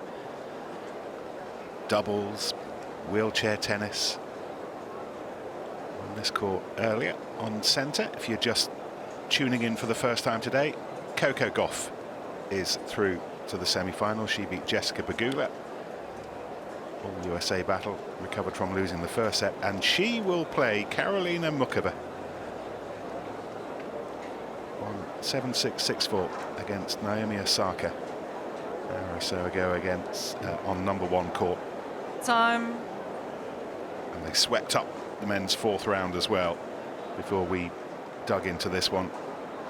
Alexander Zverev eventually winning through against Yuri Lehechka, and he will play Taylor Fritz in their quarter-final tomorrow.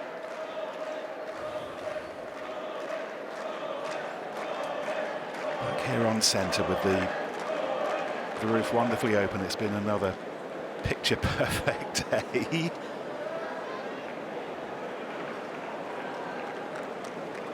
Well, they will hope so. Right now it's 24. But let's see what happens between now and Sunday evening. Please take a seat quickly. Thank you, especially behind the players.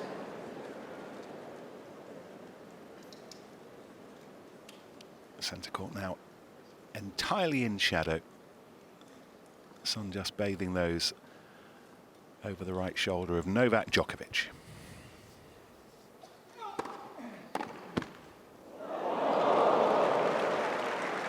Love of 15.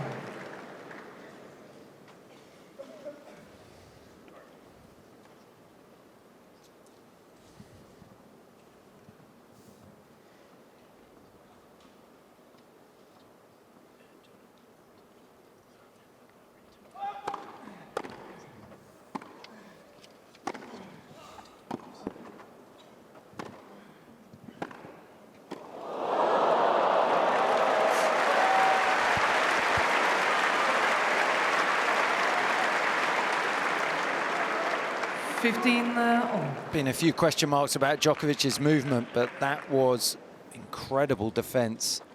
First with the forehand, then with the backhand pass.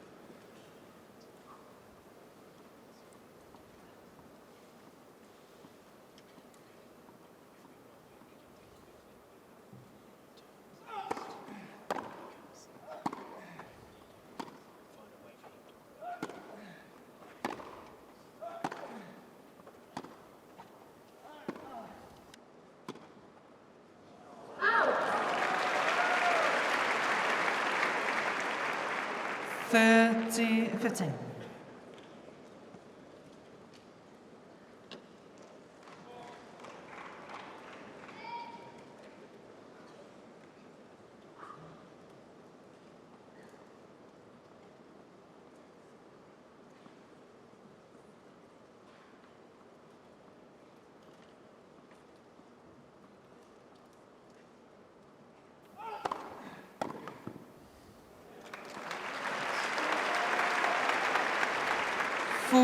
For 10.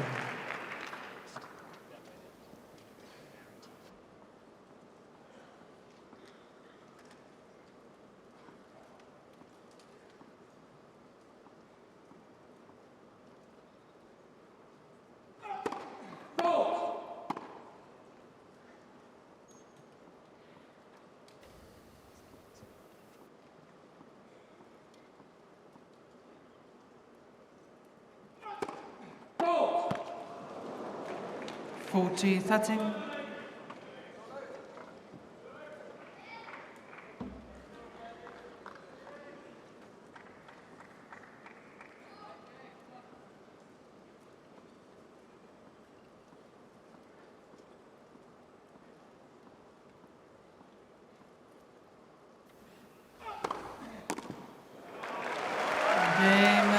So Djokovic holds serve.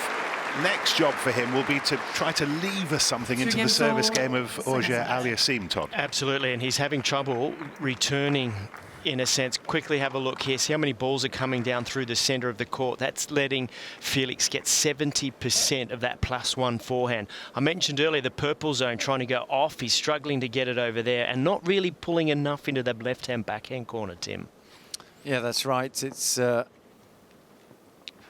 easy to get those balls back in the areas that you want. I guess first and foremost, you want to get the ball back in court, yeah, don't you? But it needs to be more specific.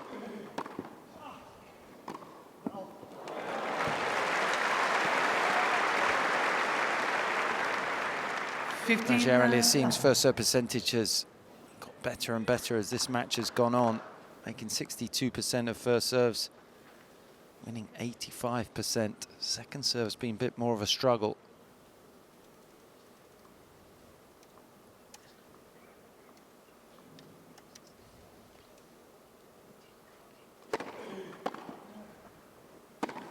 There it is, that +1. The other thing is about trying to get into the game to build pressure. Novak has only been able to win a first point once on the Auger-Aliassime service game in, what, a set and a half or so, though.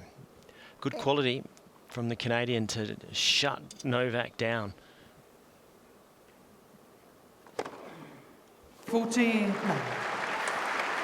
And just to expand on what you were saying, the quality of this Auger-Aliassime serve, it remains that he's only been broken on it once in the 78 service games that he's had so far in this championship.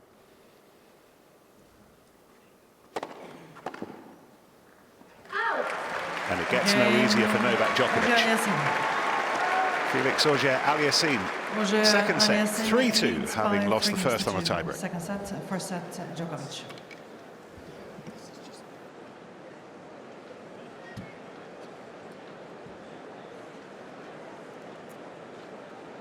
Just his second time on centre court, made his debut in the third round on Friday.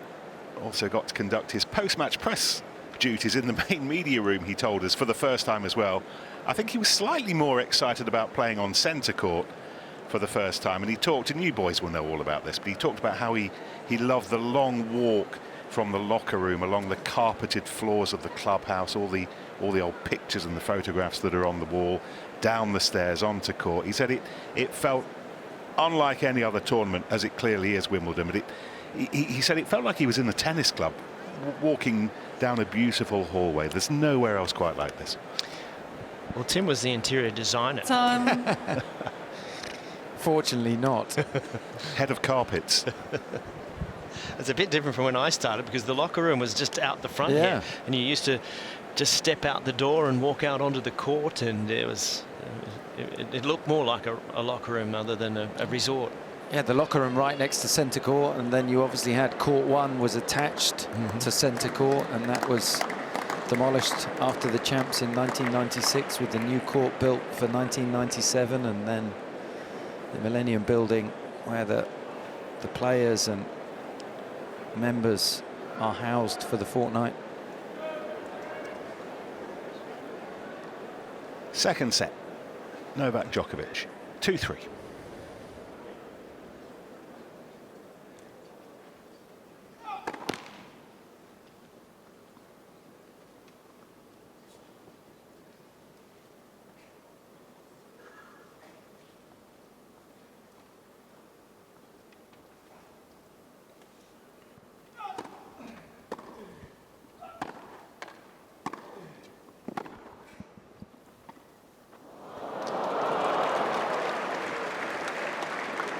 Well, he knows that slips are part and parcel of playing on this wonderfully strange surface.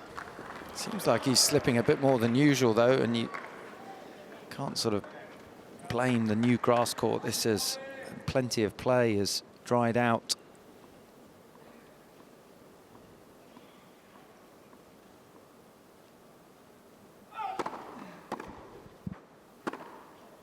Out.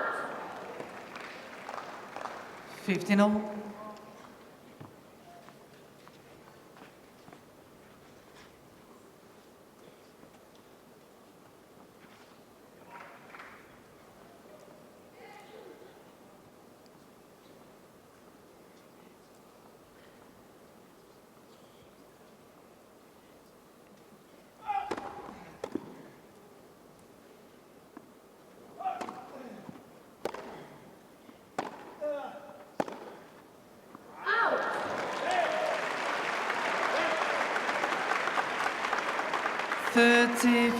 When Felix does start to go off a little within a match, it's on the forehand side. That's his dominant shot, but at times he'll find a bit of the frame and a miss hit, and that's when his levels and concentration start to change.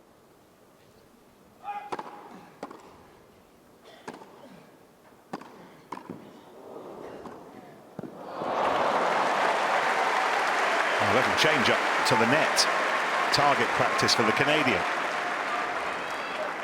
30. Yeah, there's been a few breakpoint opportunities in this match. But Auger-Aliassime would like to try and put the pressure on here at 30-all. Love to see a second serve.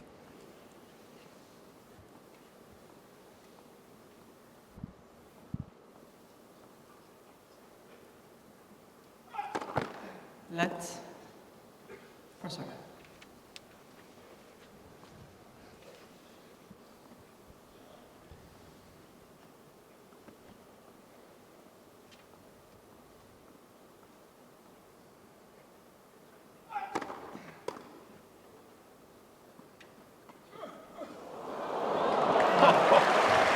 Well, you heard him almost vocalizing the ball to clear the net, which it did. 40-30. Shaping up for the big drive, and then the last second just coming underneath it with one hand and playing a delicate drop shot.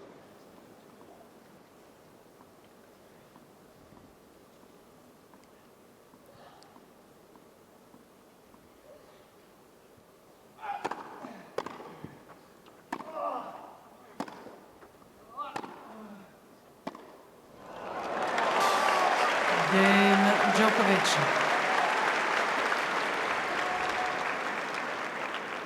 3 games all. Less said about that backhand, the better. Well, there was 2 shots in that game. One was a forehand, one was a backhand, and so Novak will have seen it, jump on it, and that indicates to me just coming off a level. And in a best of 5 set match that those ebbs and flows are going to happen. But at the beginning of this set, I said there'll be a moment in time when Novak gets ready to try and go up a notch, and here we are at 3-all. Watch out.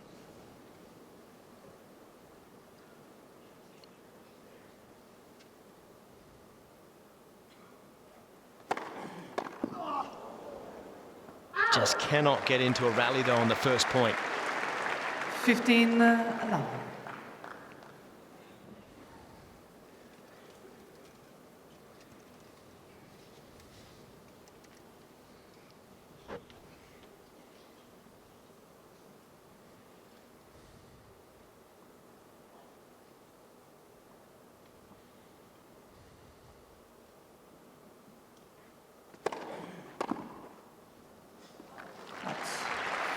No, unless my little 30 umpire's love.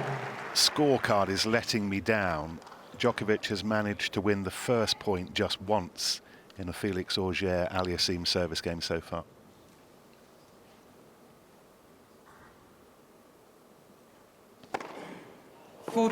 love. And he lost 1 point on serve this set.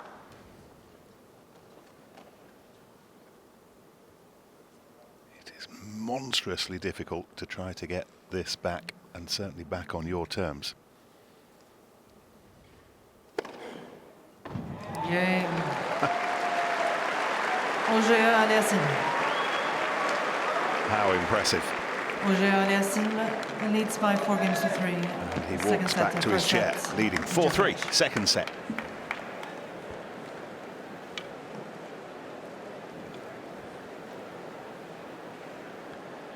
Well, it's 4 years now since he won here for the last time. 2022 final against Nick Kyrgios. 3 years since Djokovic won the last of his 24 Grand Slams. The US Open in 2023, beat Daniil Medvedev in the final that day in New York.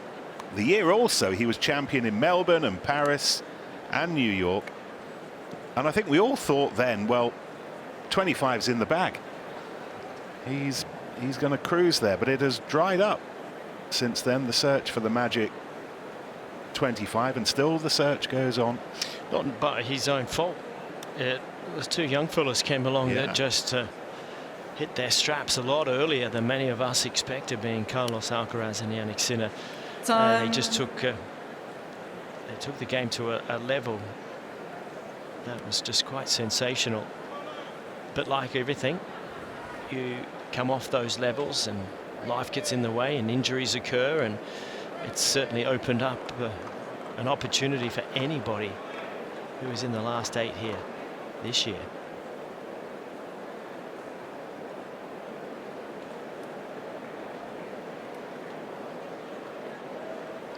Second set. Djokovic won the first on a tie break. Here he is 3-4. Thank you. Looked to the umpire for calm, and she helped provide it.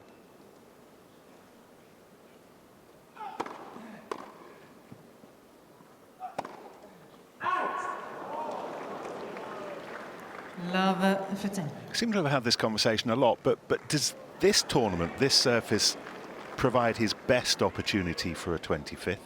Yeah, I think so. I think given his grass court record, and I think the physical demands are a little bit less on grass than perhaps the other surfaces. It has been hot, but it's not Melbourne or New York where it can get very humid. I think there are less genuine contenders on grass as well.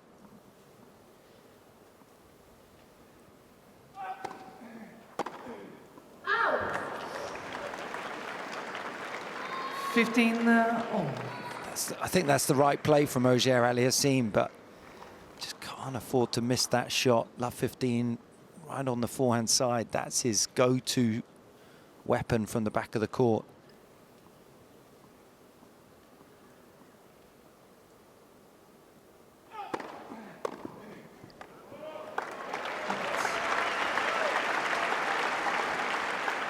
30-15. Out.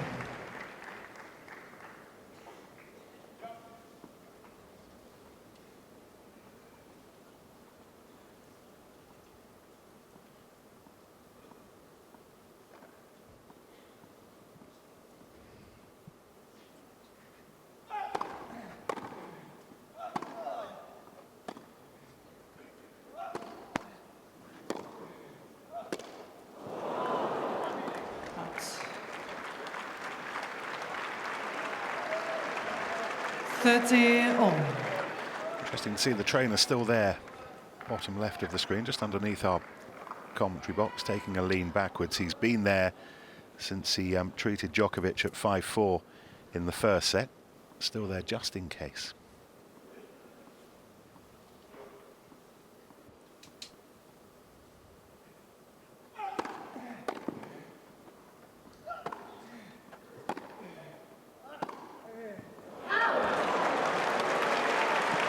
Auger-Aliassime did well on that return. 30-14. Got it back into play. The mistake from Djokovic. Djokovic not hanging around here. He was straight to the baseline.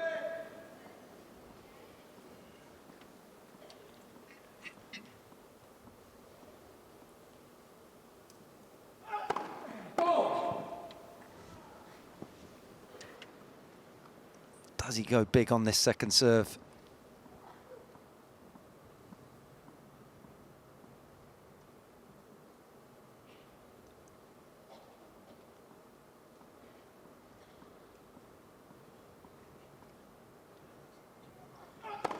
Oh.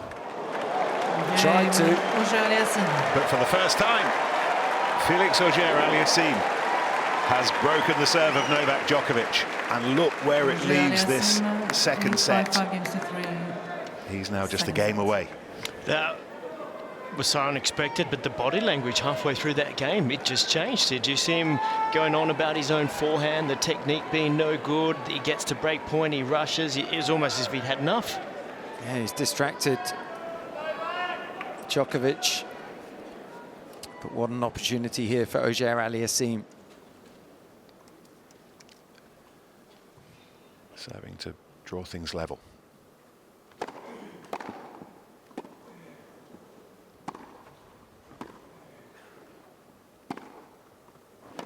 And then plays a point like that. Such a clean strike on the return of serve.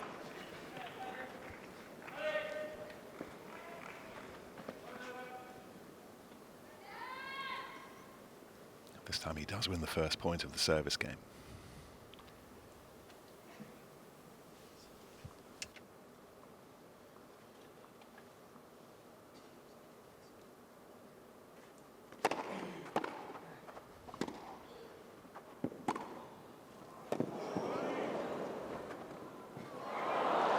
Not up.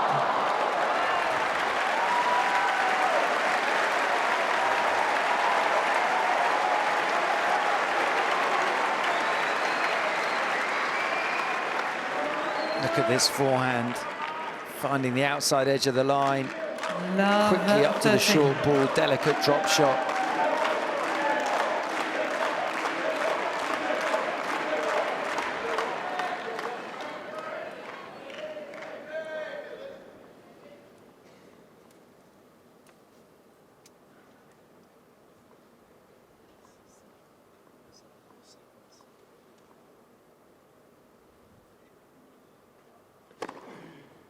Fifteen 13.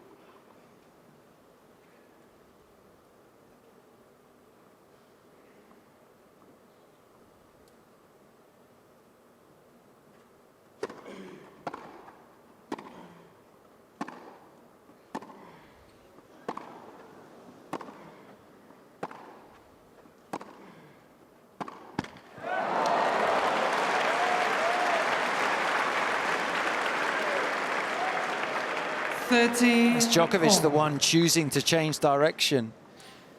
It felt when they go backhand cross, that favours Djokovic. Body language is bizarre out on court for Djokovic.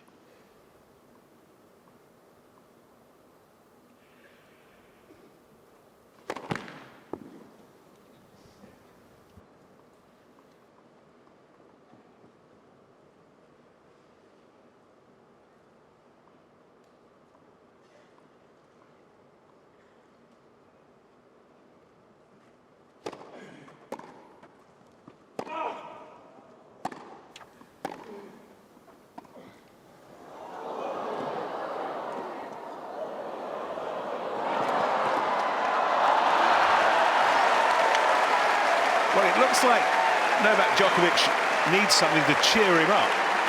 Moments like that help. Well, for the life of me, and such a big 40. point. I mean, the tweener's a magic shot in terms of the highlight reel, but if you can get a defensive ball back here, you're still in the point. He could have played a regulation lob, and he went with the hardest shot. I mean, he could have even got round it and played a regulation forehand. Yes. I mean, it's just madness to play that type of shot. Serving for the set at 30 all.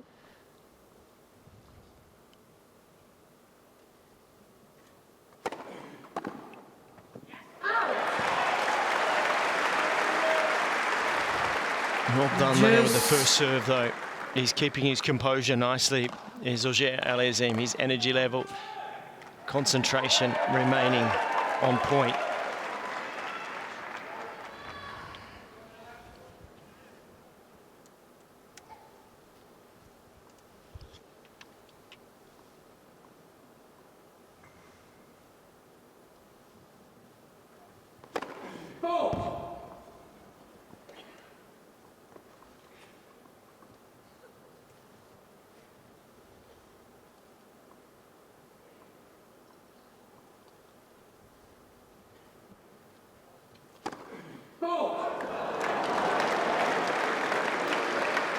Advantage, But the Djokovic. pressure of the moment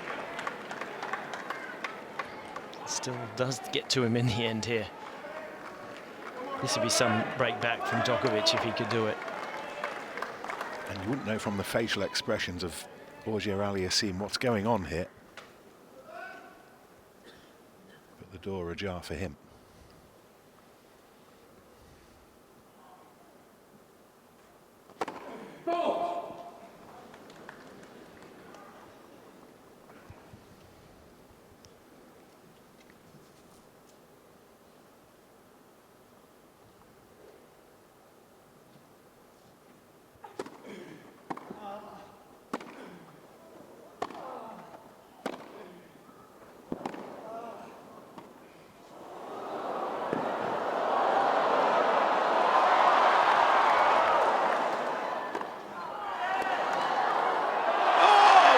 What a point!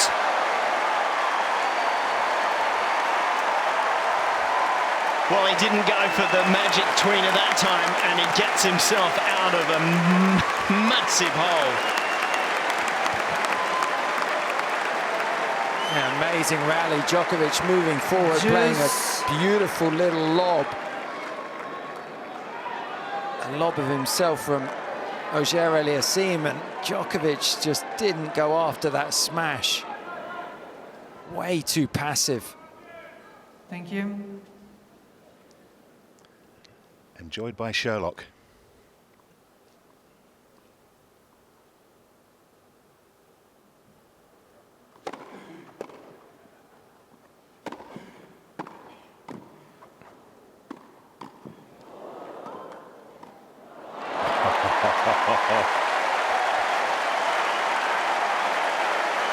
I don't think that facial expression has broken for what, the last hour, last 2 hours and 1 minute. Advantage. Well, he deserved to have a Auger-Aliassime. little smile there because he did so well. Covered the net perfectly, left the spaces, and then went to close them down. And Novak, not enough time to have a full swing on that forehand pass. Set point.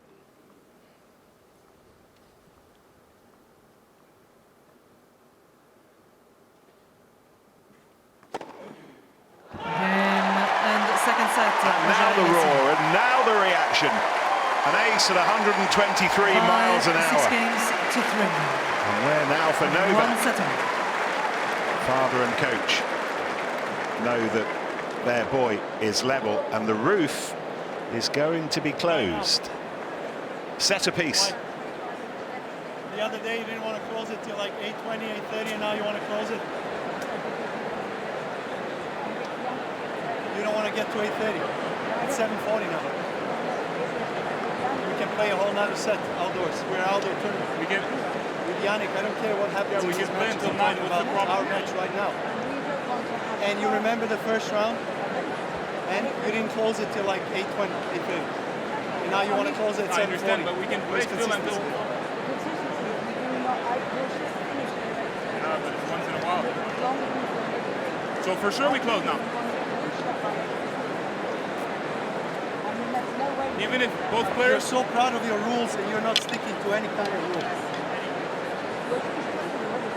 We have no idea what the rule is. Ladies and gentlemen, Well, that was a we are very closing uncomfortable conversation. Well, rightfully so. Denise I mean- Parnell had with Novak Djokovic, Well, the tournament referee. Novak's right. We've got another 40 minutes. You can play a set within 40 minutes. I don't really care if you're engaged with me or not. I'm a bit perplexed when Novak is right, when every other night we've played to a certain point. Just explain to him why Djokovic would prefer the roof not to be closed right now.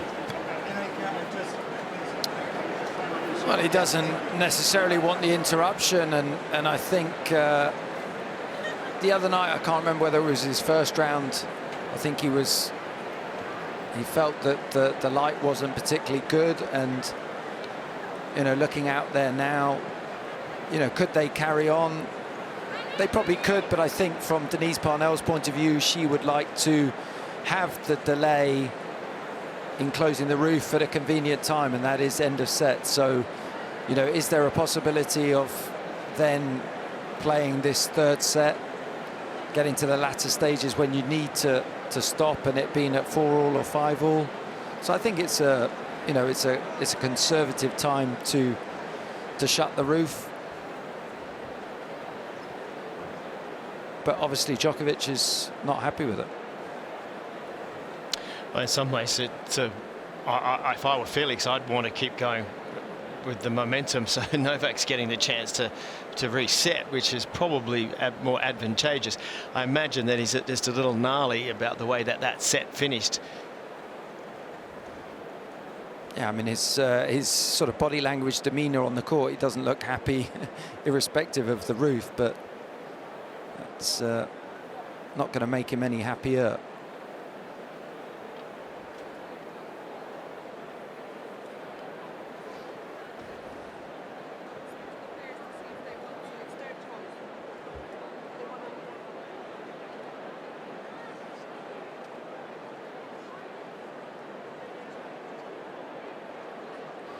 Let's have a look at the numbers produced by that second set, a set won by Felix Auger-Aliassime. Have a look, 90% of first serve points won. That'll keep the pressure off you, won't it? Winners to unforced errors ratio, a +8, which is very strong for Felix. Yeah, second serve points for Djokovic were much more of a struggle in that second set, only winning 1 of 3. I was so pleased to see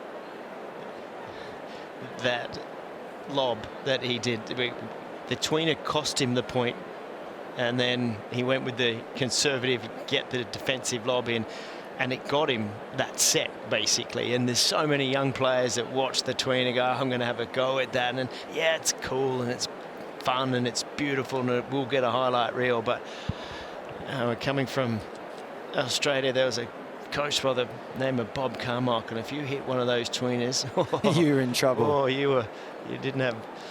I mean, I think nice we did ahead.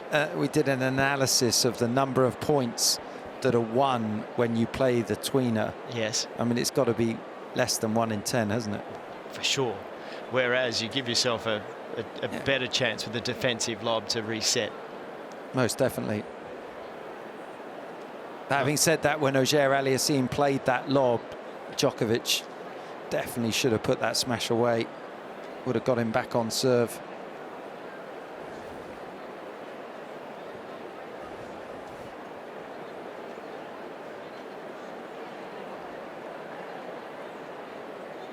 Well, the roof will close and they'll kick in the air conditioning units to take the moisture out of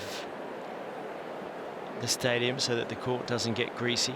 It's quite an art to that, Tim, in terms of the development of I mean, it's playing indoors on grass.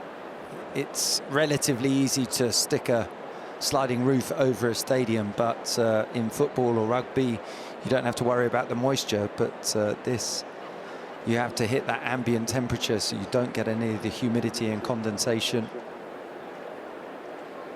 So what's the turnaround? How long will it be before the players are back hitting balls on court, would you have thought? Oh, it won't be. It will only be a few more minutes, but then they do have the opportunity of a very short warm-up because you've got a change in condition. We've obviously gone from an outdoor match to an indoor match. But as we look out from our commentary box, those two sides of the roof are nearly together.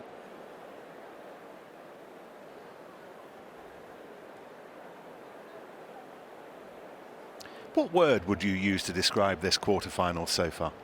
Unpredictable. I need a couple of words. Go on. It hasn't quite hit its straps. It's kind of it's tight. It's sitting either way.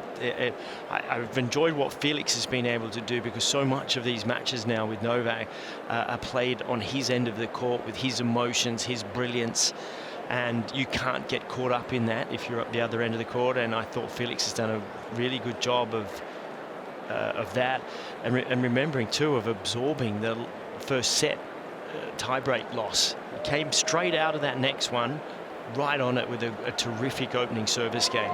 So mentally, he's in a good place. For me, it's been.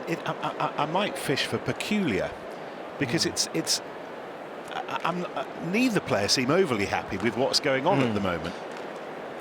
Yeah, I don't think the quality of the match has been particularly high, but Auger-Aliassime, to me, looks much more stable mentally. Djokovic's body language, his attitude has been bizarre.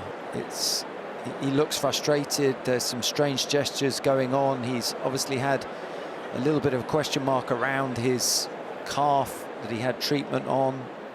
But I think with this delay while the roof is shut, it will give him an opportunity to perhaps regroup.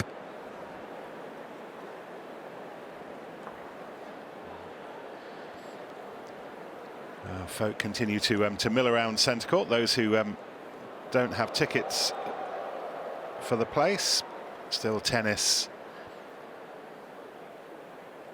going on the outside courts. Friends to catch up with. Or the hope of securing a return ticket to come in here and experience the atmosphere, which is quite extraordinary. These evening matches are becoming more of the norm.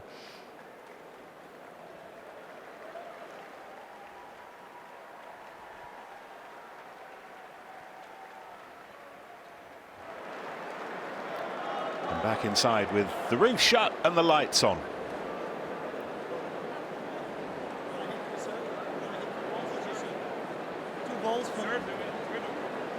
Just two balls and then serve.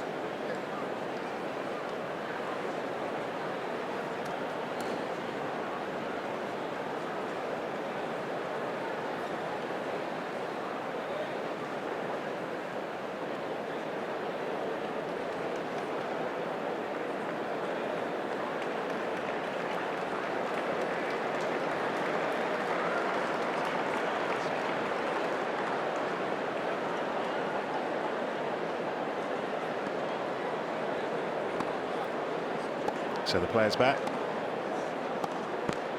and they will get the opportunity of a 4-minute warm-up. acquaint themselves with new conditions.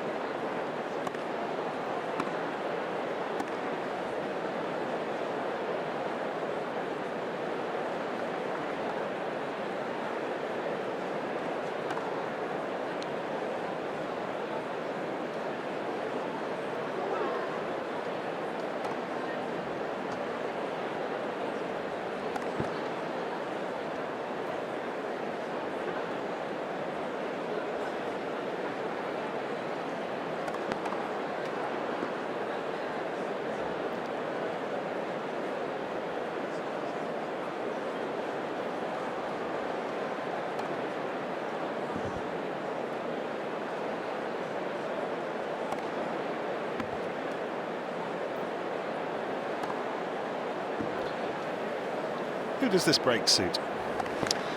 Although he was very unhappy about the break, I think it is better for Novak. I think it allows him to reset. He played that loose game at 4-3, kind of an unusual game where he made a couple of errors, and his attitude really kind of went away from him.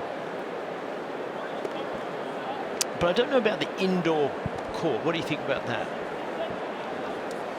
I mean, the conditions didn't look like it's too breezy. I think about both players playing indoors. Auger-Aliassime's had a lot of success, but Djokovic has had success in every type of condition, every surface, so I don't think it's going to make that big a difference. But for me, yeah, Djokovic, having been, you know, unsettled and not particularly happy in those first two sets, I think this is where his experience will say, right, we've got a best of 3-set match. I need to get my head straight and Ball change, please.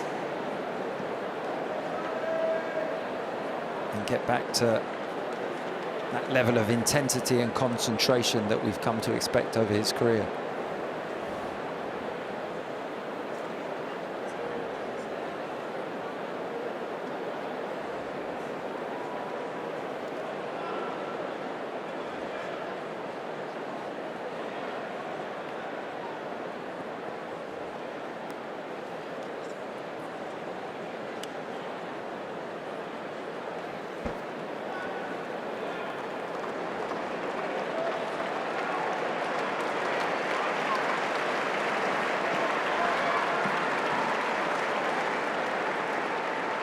Third set, Djokovic to serve.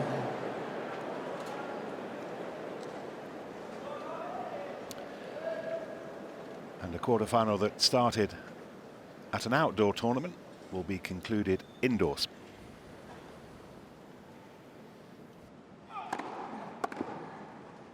Out. 15-11. Out.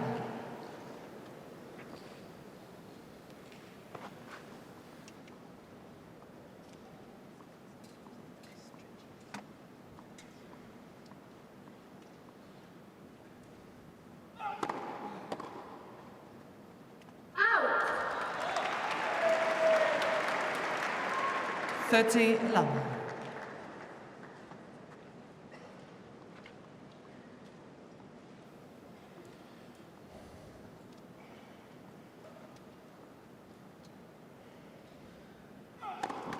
Let for serving.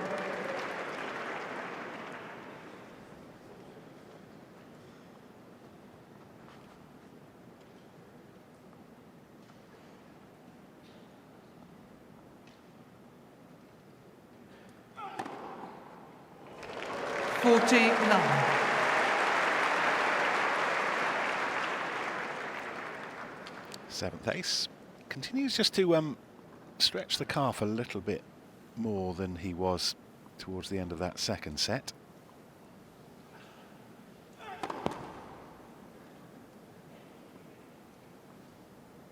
You'll hope that it hasn't had time to stiffen up in the meantime.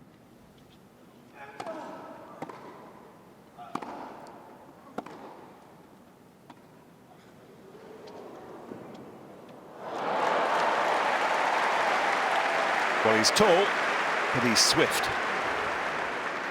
No, he's got 40-15. a very good first step. Has Felix, fantastic running style to go with it. He's a great athlete. I wonder what his best distance would be if he were on the track. 400-meter hurdles. All 6'5" of him.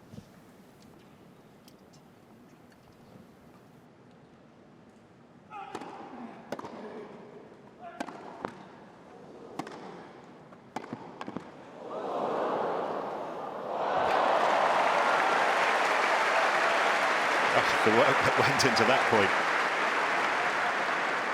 40-30.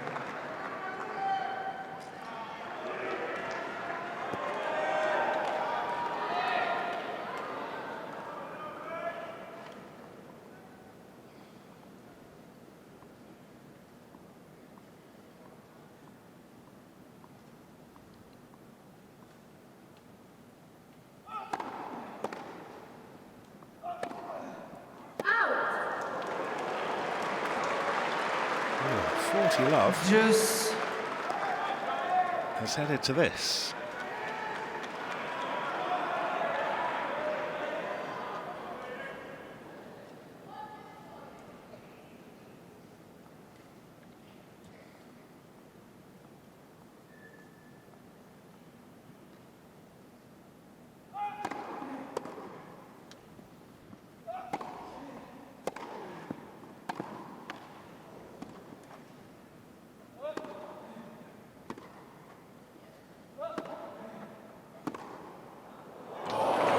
On the line. Phenomenal. In by 2 centimetres, Hawkeye tell us. Advantage, Auger-Aliassime.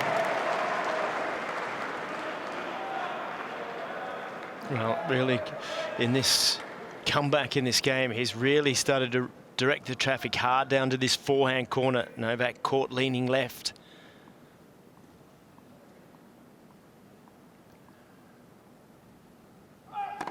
Let's proceed. And having broken Djokovic's serve for the first time towards the end of the second set. Chance to have another bite here.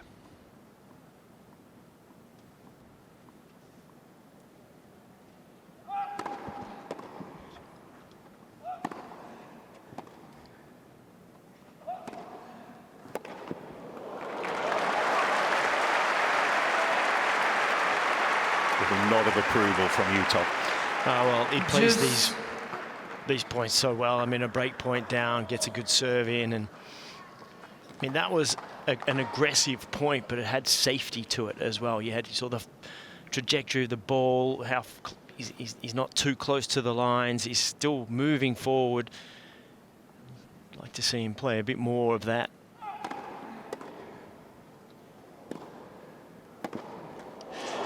It's interesting for me at the moment because both players are needing and should be targeting each other in the same place, and that's hard wide into the forehand.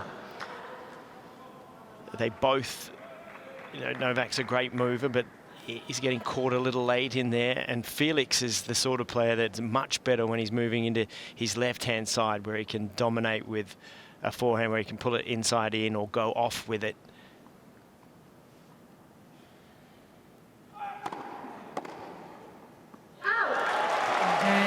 Djokovic. Well, he holds on in the end.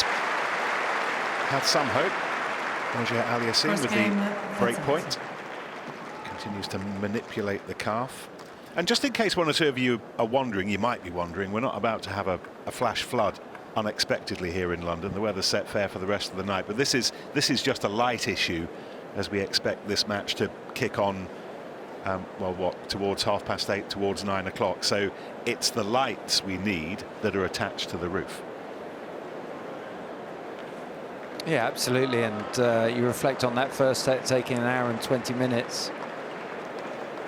I think from Denise Parnell's point of view, tournament referee, she was probably on the conservative side, but if it were to go to 4-all, 5-all, 6-all, she'd rather that they're playing with perfect light rather than having to then shut the roof at 4-all, 5-all or 6-all.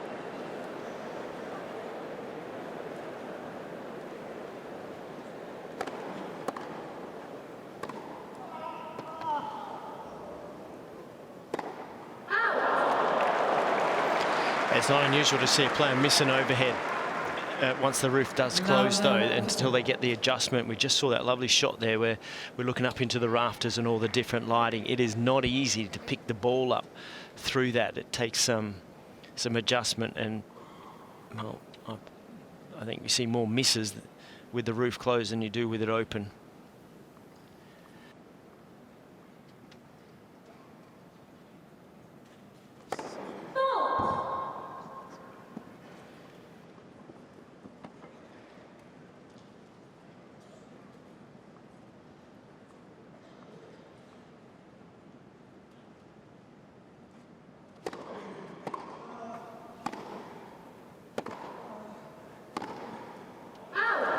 There we go again. Hard out wide into that forehand from Felix there. His tendency is to go big off there. He doesn't shape a ball back, try to get to neutral. So you have a bit of a chance of drawing that unforced error that he just got.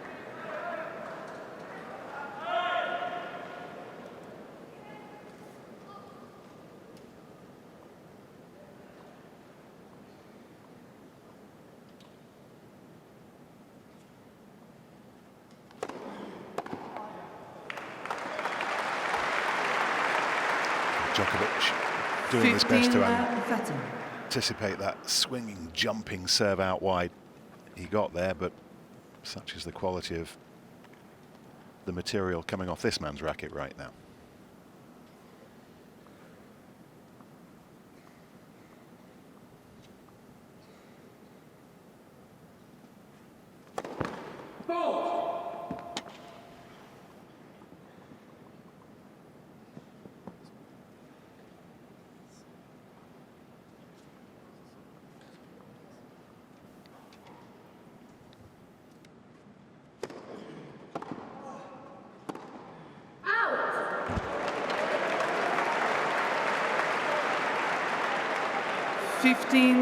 Fortune.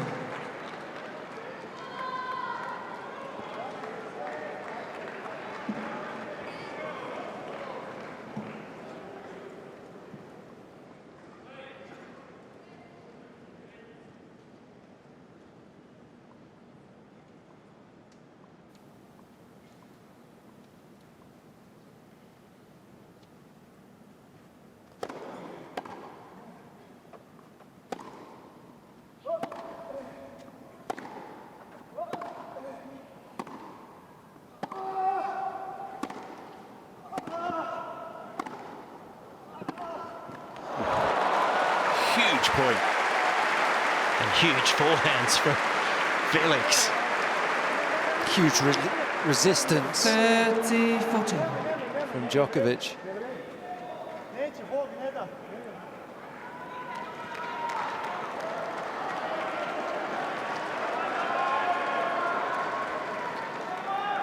So where do they think, Viktor Troicki, newly installed in the coaching team over the last couple of months, where do they think, where does he think that this serve at 30-40 is going? Long way wide.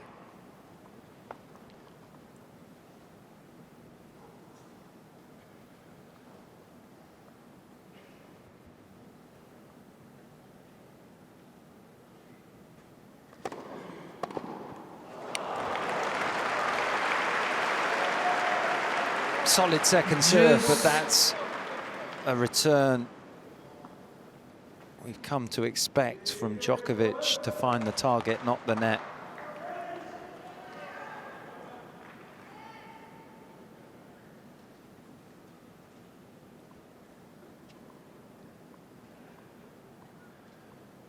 So Viktor Troicki, right-hand side.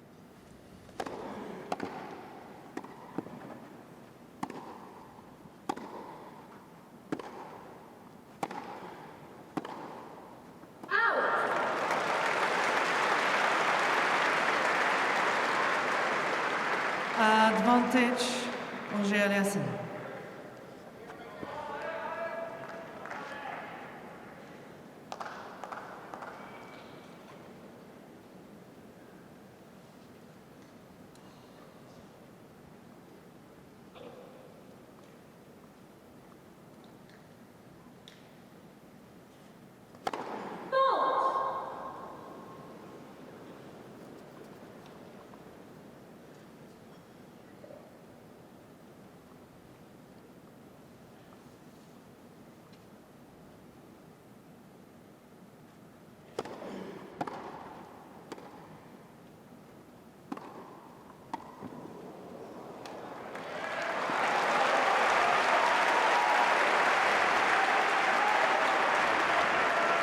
Juice.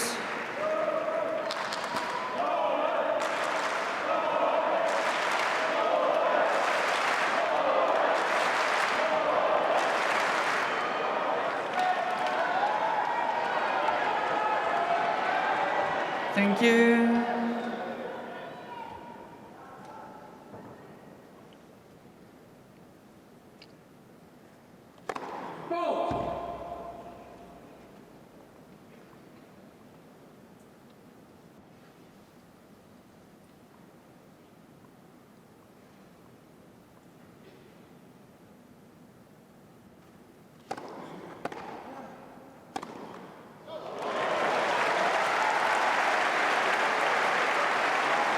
Advantage, Auger-Aliassime.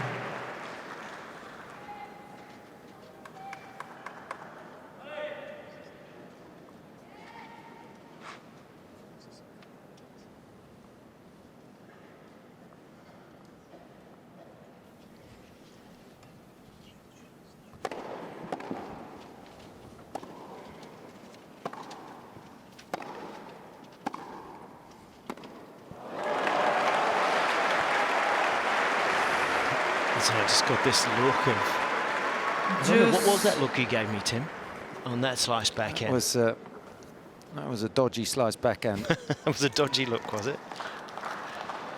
But isn't that interesting? Because if you were Novak and you see that shot, well, how do you get him to play more of that? You've got to go with a slice to it. And I think if you can get him to hit a few more of those, then you also get the next ball to attack. Advantage. Because Felix won't want to be hitting many of that. But if you go in there with pace, he doesn't have to worry about hitting slice. If you take it down low. That being said, but I think any time, if you're Djokovic, any time you can get Auger-Aliassime hitting a backhand is a good thing. I think the backhand is vulnerable, whether it's topspin or slice.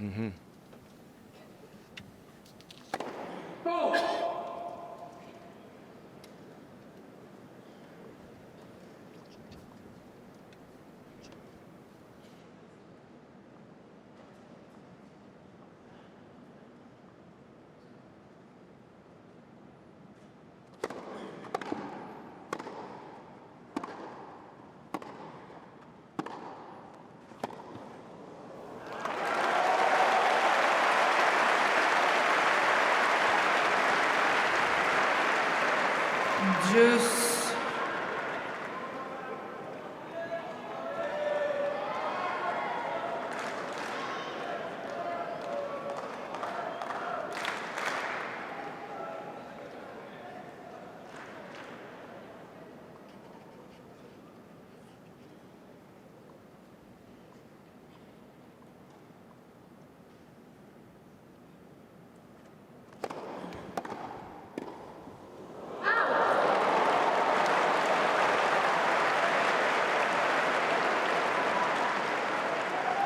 Advantage, Djokovic.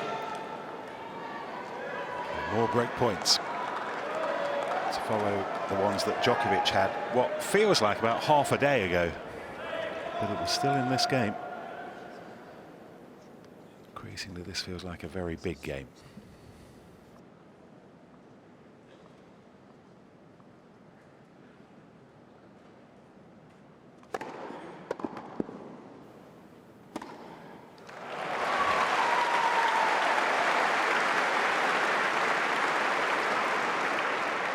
Juice. Once again, the platform that serve provides, perfect platform to win the point, silence the alarm.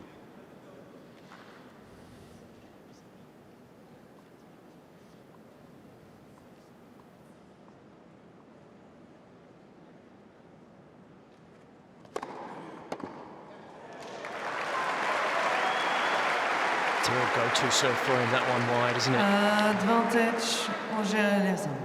It's amazing how fast he's able to hit that serve out wide. Normally you're hitting it a little bit slower to get more movement, curve on the ball, but 121 out wide is rapid.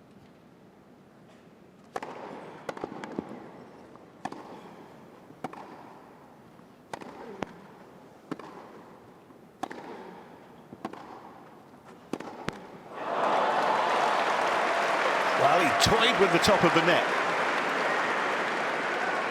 Juice. And on the third occasion, he lost.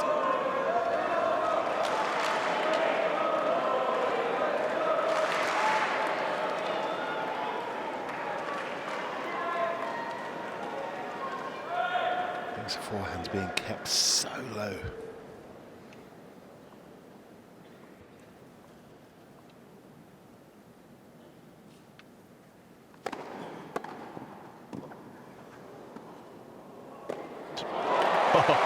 What an athlete. And what a first volley too. It wasn't easy. Yeah,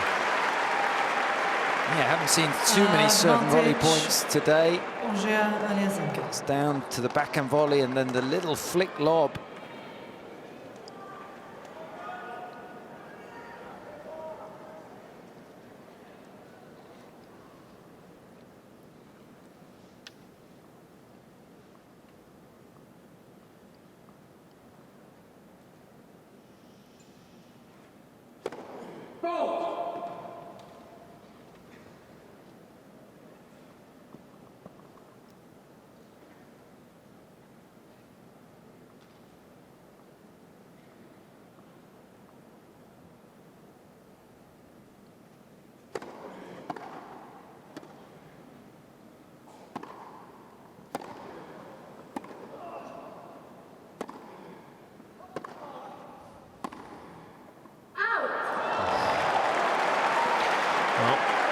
This game making Denise Parnell look like a genius. The Juice. referee who decided to close the roof because it's taking forever. Well, forget the lights that we will now clearly need. Someone needs to order breakfast if games are going to go this long consistently between now and 11 o'clock. I tell you what, you're not far from wrong.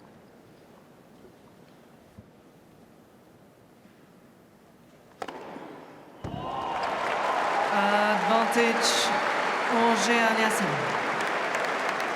It's his coach, Frederick Fontaine, on his feet. Had a word with his dad, Sam, as well.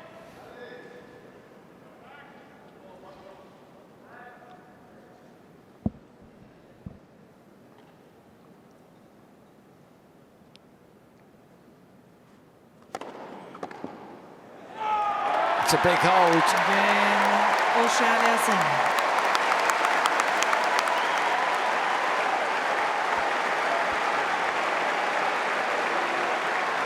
Won't help Djokovic's mood. 1 game all, third set. 34 minutes, is that what it said? For 1-all? That has to include Closing the roof. the closing of the roof as Djokovic having a proper rant at his box. Thank 2 you. hours and 36 minutes and we're at the beginning of the Please third place set. already.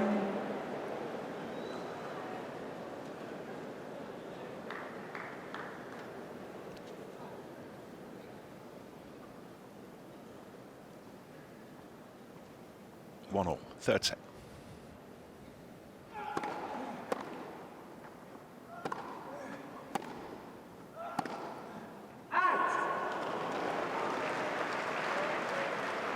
His reaction here, I find intriguing because he put so much pressure on that last game, played such a good game, and then you keep repeating that, you break your opponent down. But Novak's going the other way and getting frustrated at himself and his team for not having got the breakthrough.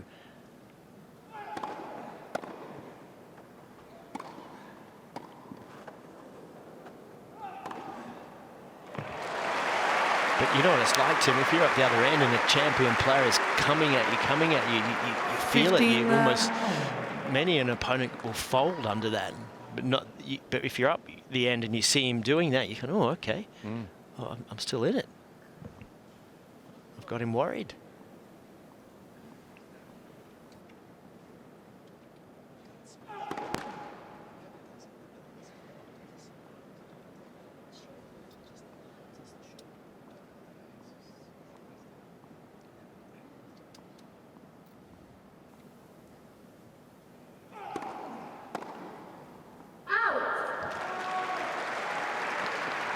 30-15.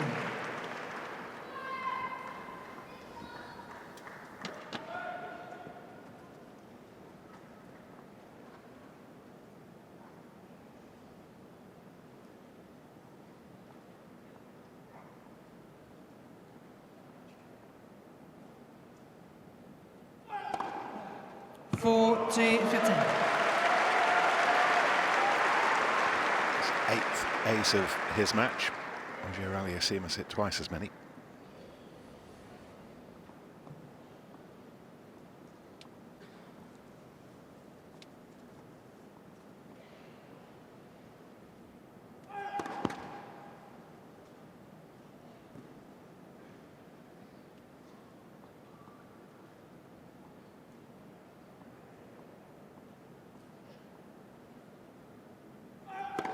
Go!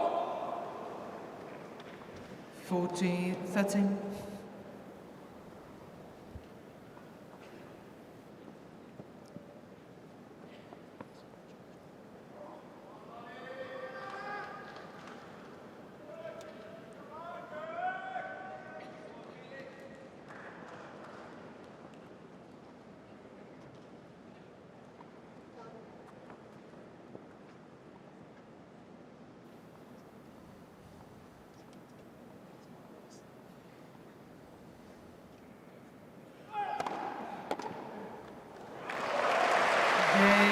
Djokovic. Well, these two players continue to circle each other in the ring.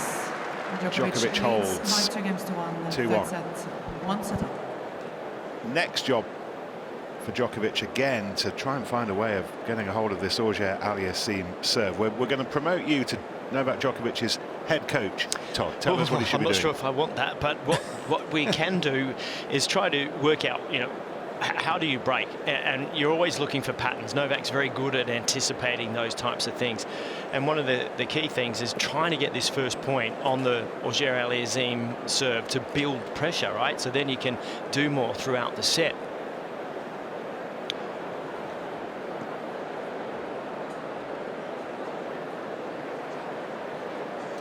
So what we're trying to do here is highlight where Felix serves on the first points. So here it comes.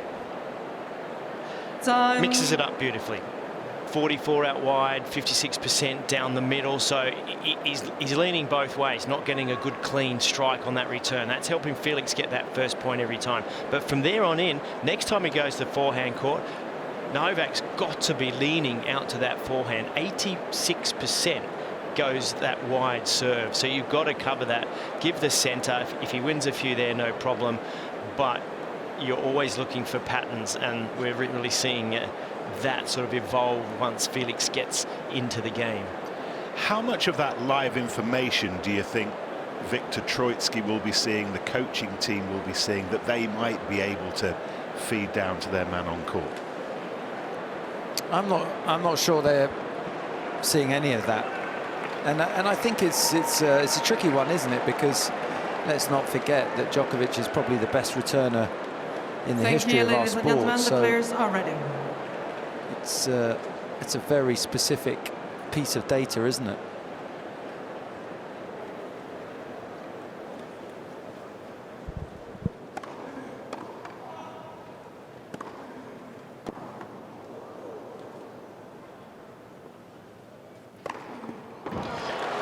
So they're working on instinct, Todd. The players working on instinct as much as anything. Well, you don't have an iPad or anything like that sitting in the players' box here at Wimbledon. Other tournaments do have that sometimes, where you can gather that and use it. Here it is more instinct. And let's not forget, these are the best players in the world, so they can hit any spot, they can mix it up as much as they like.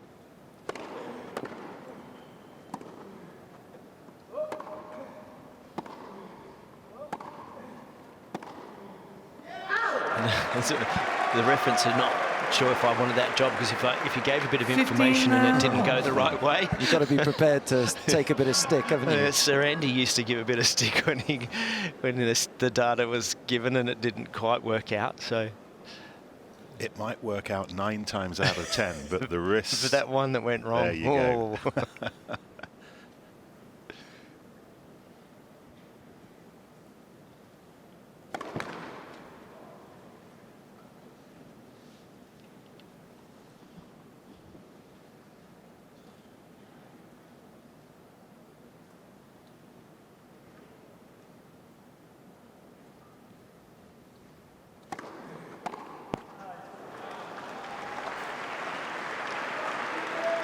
30-15.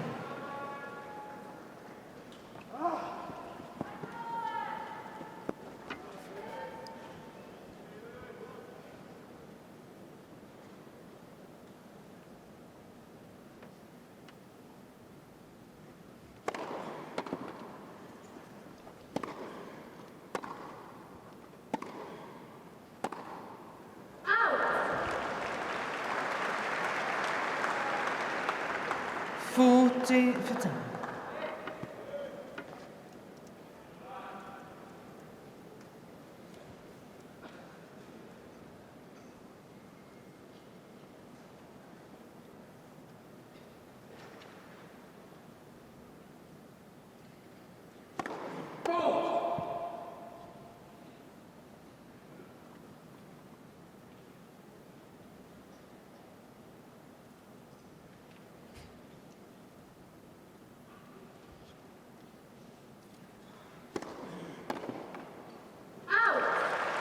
Game Auger-Aliassime. And that service game was concluded about 3 hours quicker than his previous one. 2 games all, third set. Broke into the world's top 5 for the first time at the back end of last year. Felix Auger-Aliassime. He reached a career high 4 last month, and that's where we find him this evening. We also find him giving this man, Novak Djokovic, a proper test. 2-2, third set.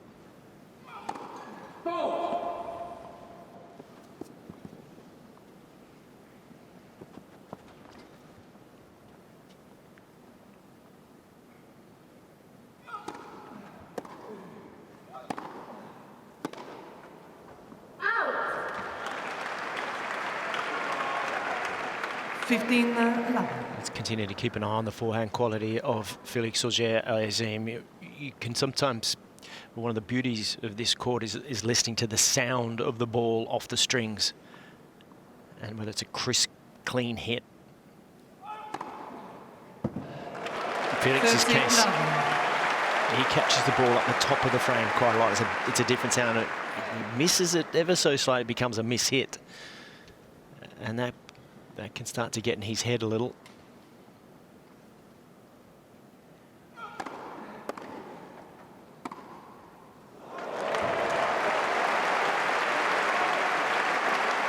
It's just so good to watch. 14. Talk about a +1 off the backhand here. Yeah, look at that.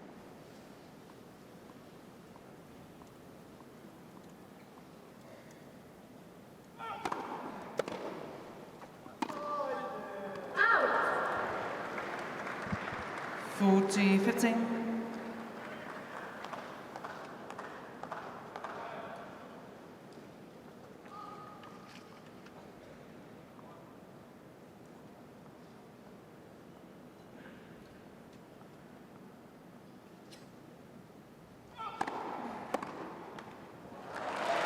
Game Djokovic.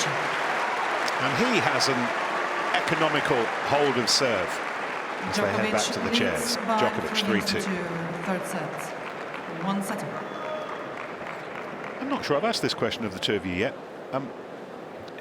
Who does the roof being shut favour the most, or doesn't it really matter? Tim?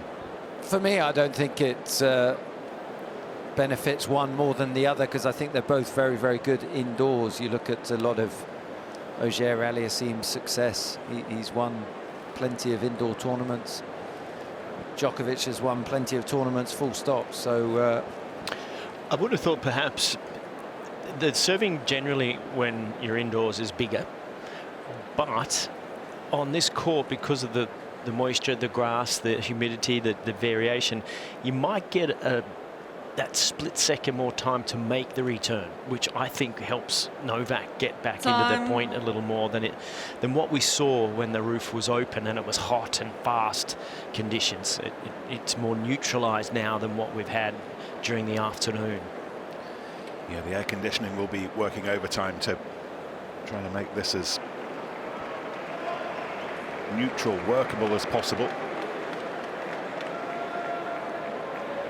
Djokovic continuing to to stretch 39-year-old muscles, keep them as supple as possible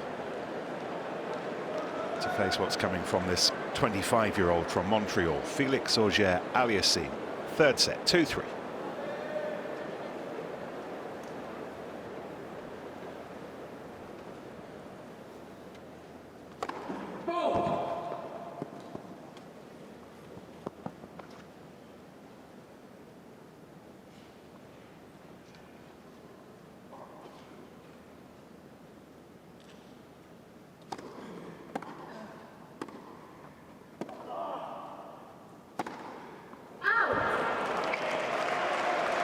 Here's a little chance.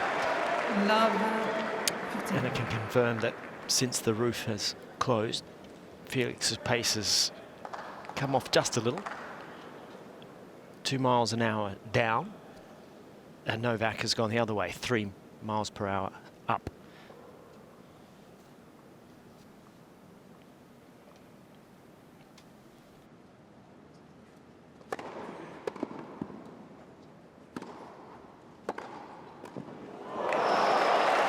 And that averages at 126 miles per hour, but now Novak with a big opportunity.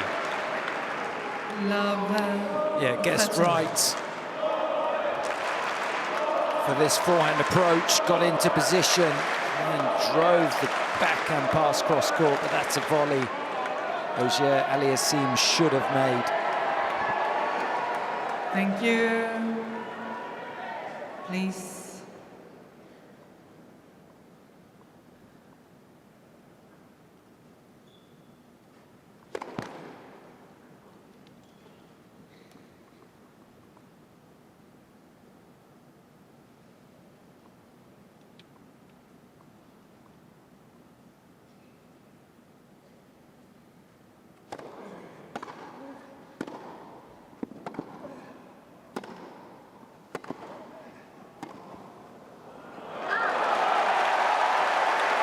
Now then.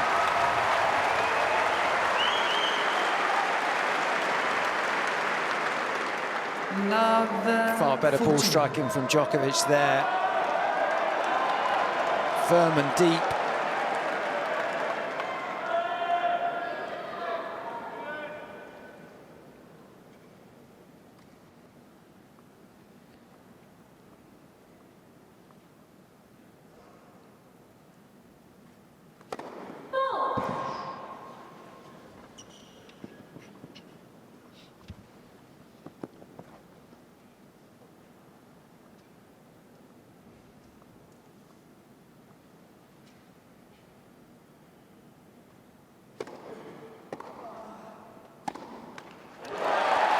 And for the first time in this quarter-final, and for just the second time at this year's Wimbledon, Felix Auger-Aliassime has had his serve dented. Djokovic leads by 4 games to 2.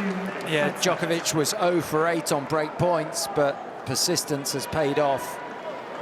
Now he's got the advantage in this third set.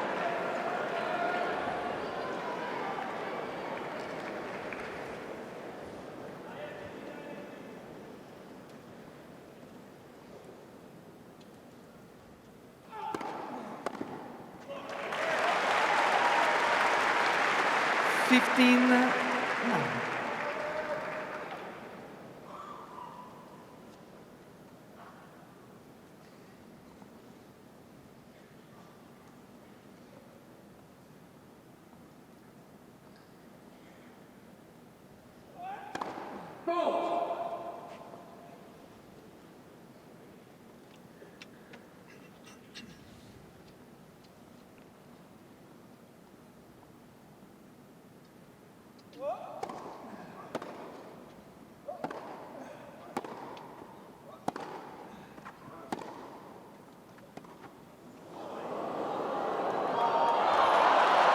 Had a long way to travel, and the journey ended tumbling over the chair and into the water bottles.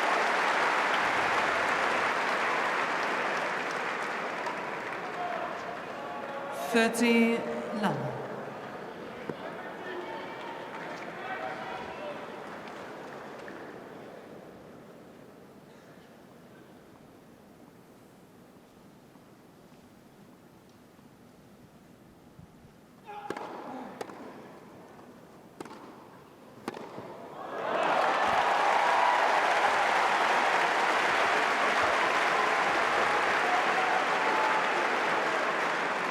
40 love.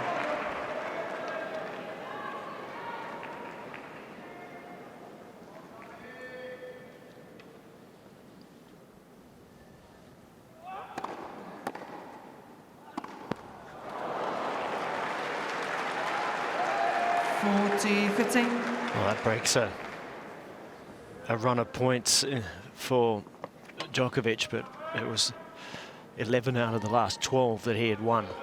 What a momentum swing.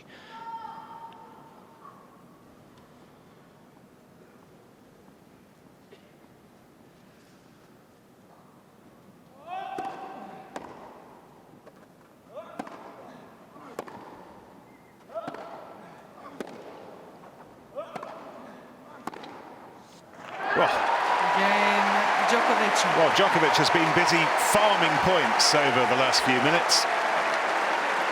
And he is ploughing towards this third set, 5-2. Djokovic leads by 5 games. Way to more 2. aggressive from the back of the court for Djokovic. One setter.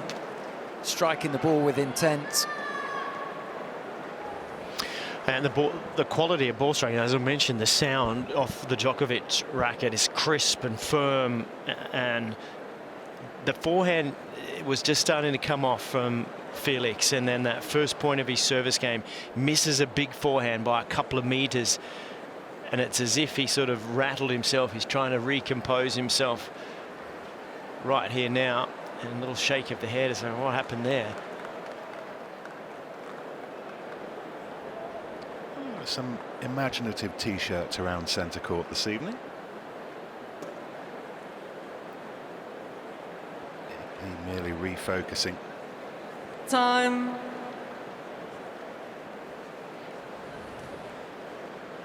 Born in May 1987 in Belgrade, a few months before Pat Cash famously clambered into the players' box here after beating Van Lendl in the final. And he's been coming to Wimbledon for over 20 years now, still a teenager when he made his debut in 2005. He beat the Argentinian Juan Monaco in the first round. He lost to France's Sébastien Grosjean in the third. And he was champion for the first time 6 years later when he beat Rafael Nadal. And all those years later, here he is again, continuing to chase Wimbledon glory. Next job for Felix Auger-Aliassime to stay in this third set, 2-5.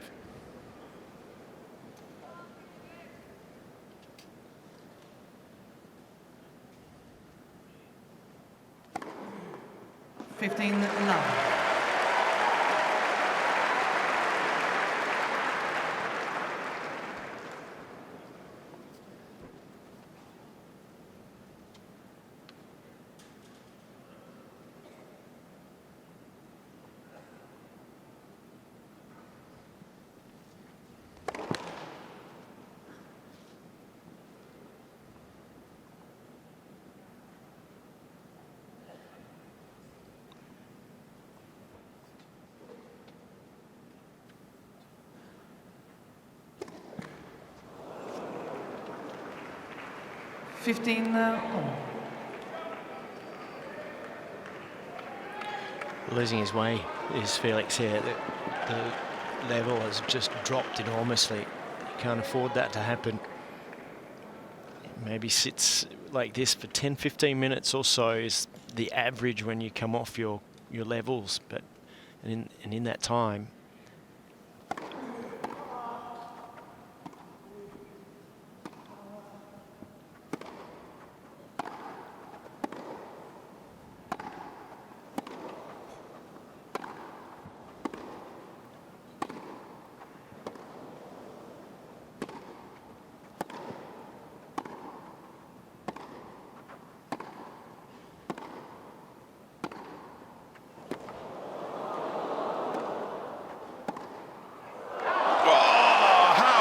Was that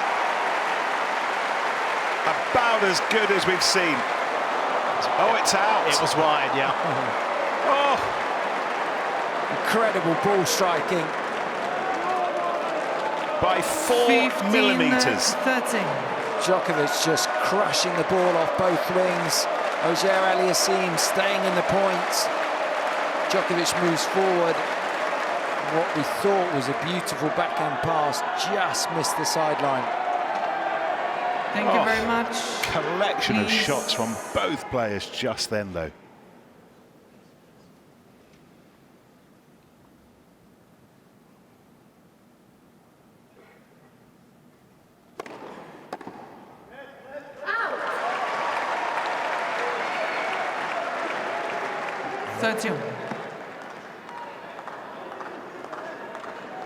Well, he was convinced it was out. I mean, this is embarrassing. Convinced it was a let. You don't need to follow the machine. You can also use your, I mean.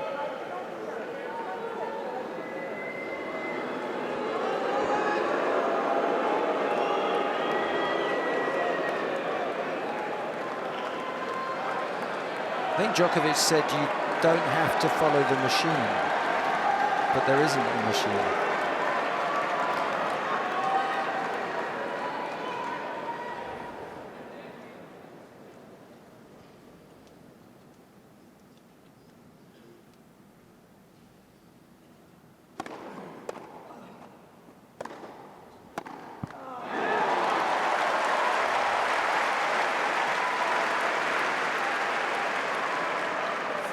G30.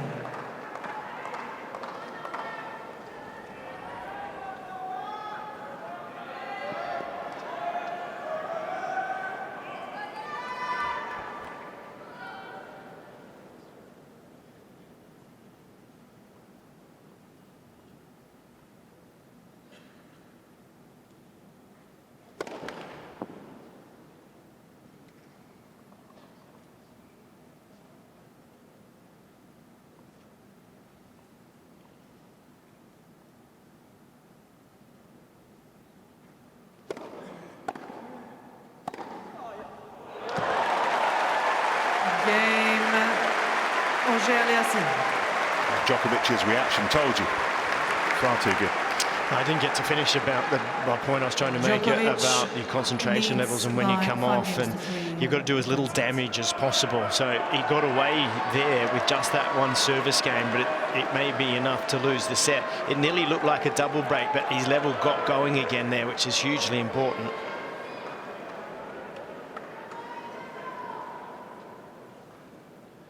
Djokovic serving for this third set.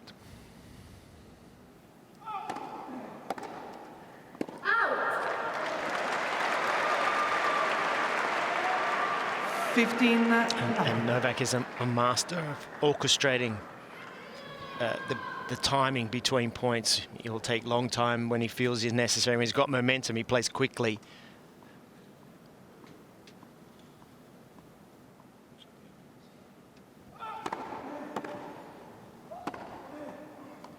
Ooh. 13 love.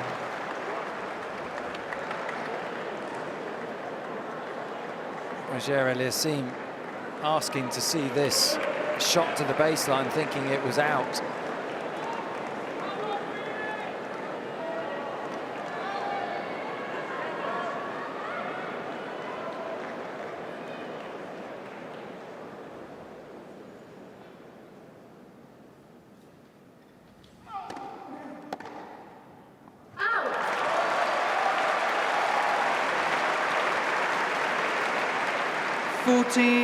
A couple of minutes past 3 hours and 3 set points for a 2-1 lead.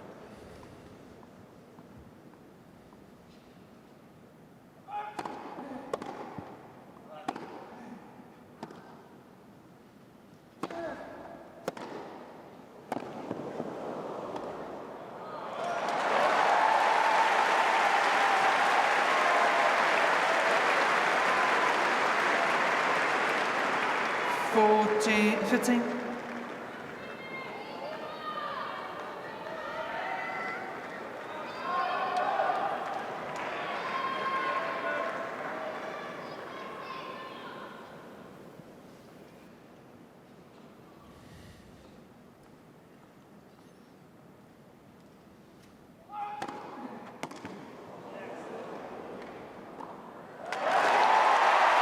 Well, there were moments during that third set when Novak Djokovic Played as well as he has done all championships so By far. 6 games.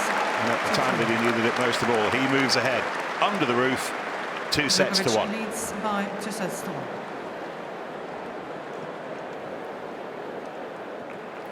Well, that set might be the best set Novak's played in the tournament. The ball striking towards the end of that was just extreme. He was absolutely timing it so sweetly. As we take a look at the third set summary, and Novak's serving 81%, extraordinary. And you asked about the second serve points, Tim. Well, from in the 30 percentile is into 50%.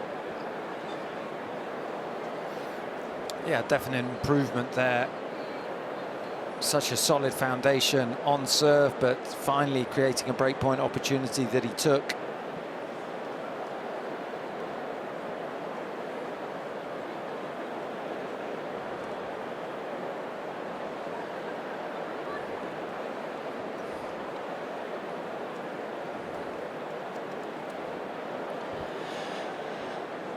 Talking, just getting a little message from Mark Pecci, one of the great commentators and coaches and data analysts. He loves data, and saying to us that you can get all the information that you want in the stands. You just got to take it with you, or take a device with you to use everything, and then you can obviously give it to your player now.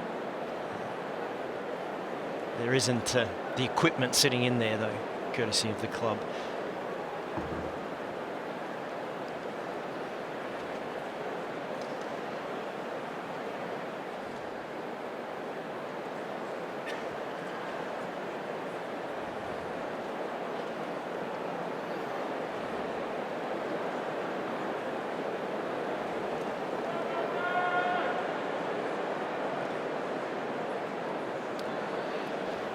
So are we going to be heading home 9:30, 10 London time, or maybe 10:30, 11? Fourth set, Auger-Aliassime to serve. This next set Thank you. Players are ready. will decide everybody's hour of departure.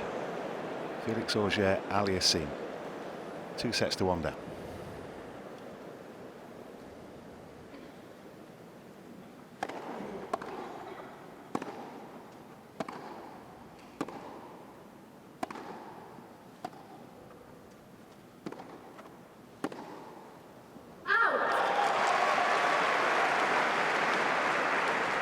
Love 15.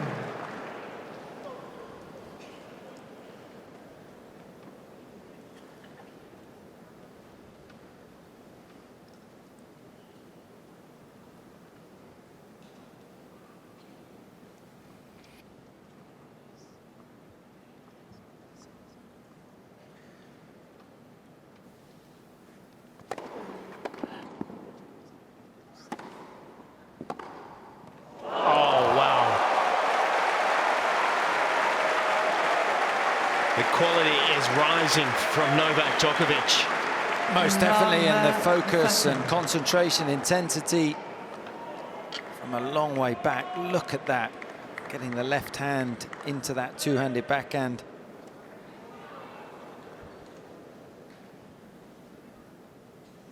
Up 2 sets to 1, looking for an early break in this fourth set.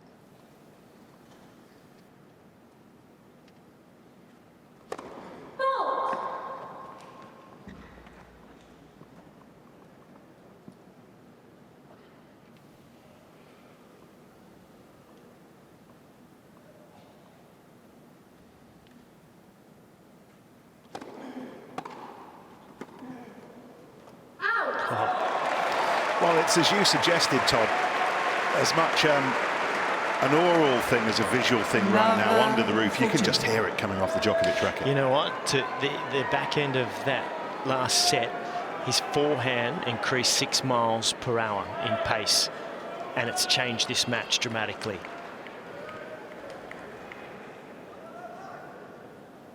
Three break points right at the start of this fourth set.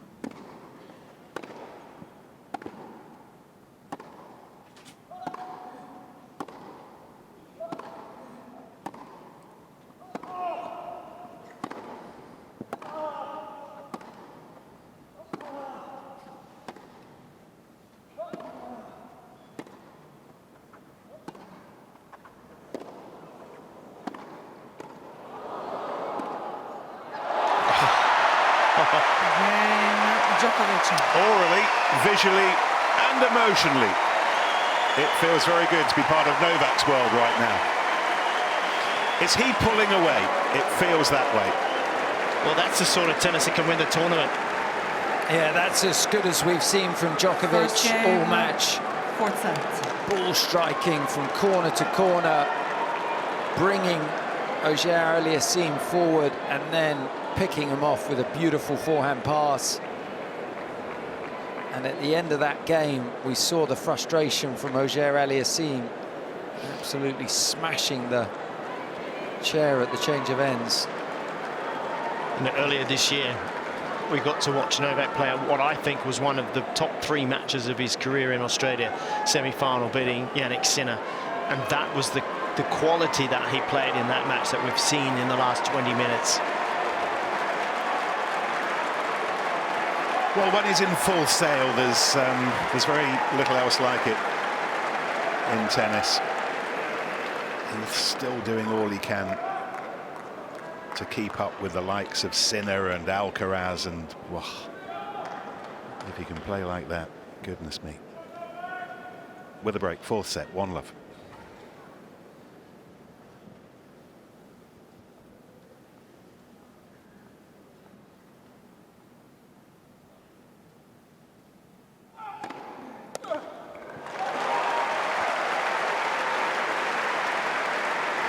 And for Felix, now the aura, reputation, and what you've been watching for the last 7 years you've been on tour starts to kind of fade your hopes. You have to try to put that aside when you're up the other end.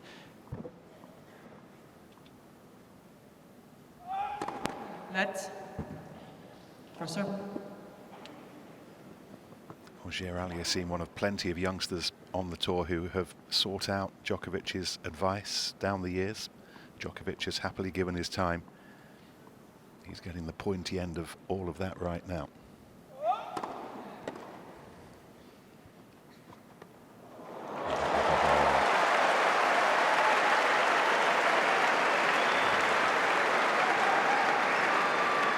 $30.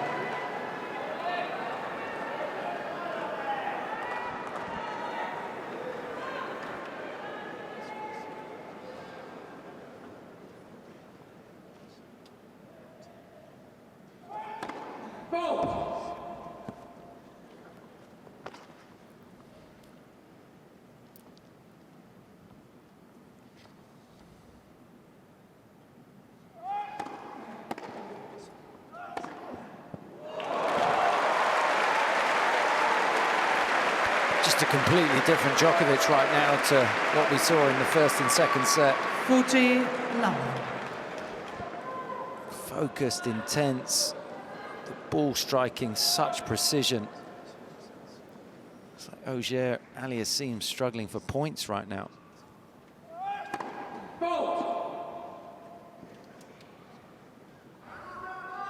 Please.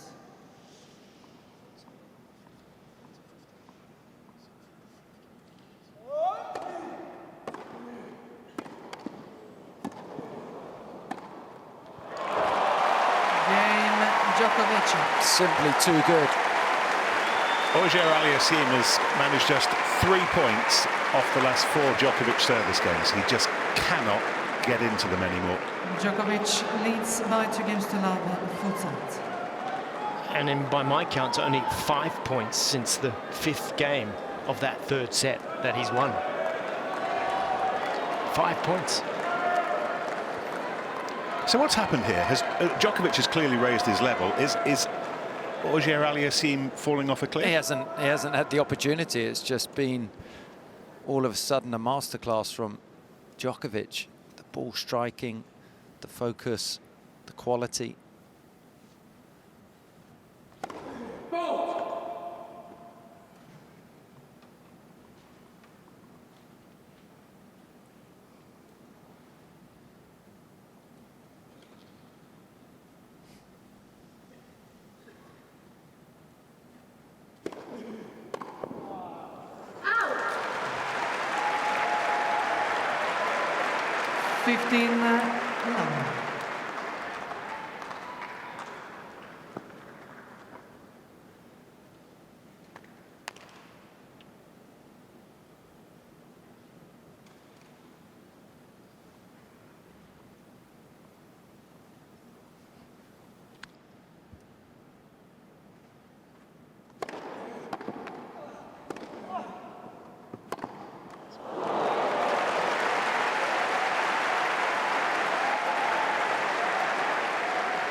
39. He's been pressing all the right buttons at Grand Slams for 4 or 5 years now. Semi-finalist in New York last summer, trip to the last 8 in Paris this year, as we were saying, means that he's been to the quarterfinals at all 4 Grand Slams now, but increasing suspicion that his run here at this year's Wimbledon might end in the quarterfinals.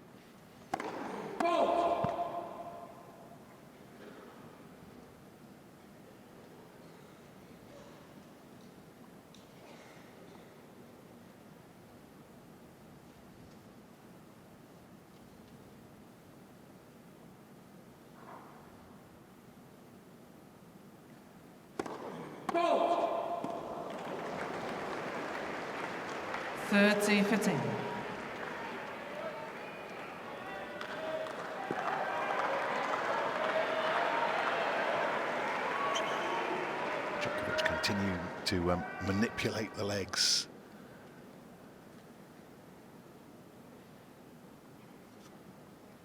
Asking more from those muscles.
He wins a first game in 4. And clearly that was what he needed.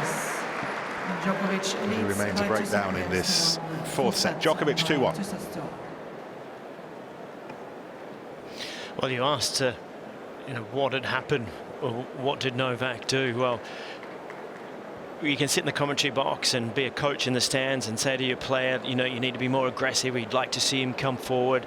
Novak Djokovic is the rarest of players that he can change and do so many things. So in this moment, he just stepped up his attack and he made no errors in stepping up the attack, which is more extraordinary because you're taking risks. You're taking on each point, and statistically, we'll have a look at a graph here in a moment that explains how good he has been able to do that. So he's been able to stop Felix here in this 3rd set, where he was quite aggressive and sit back down a lot lower. And then each set now improving.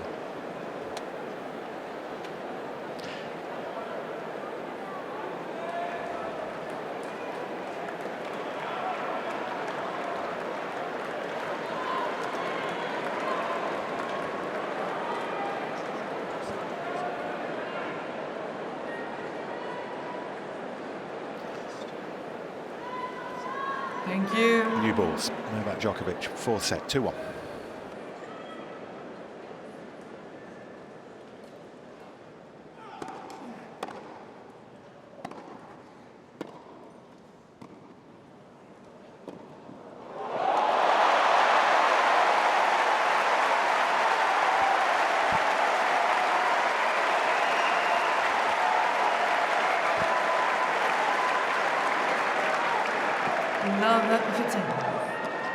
Auger-Aliassime not only was quick, but he's controlled that beautifully. Little flick of the left wrist.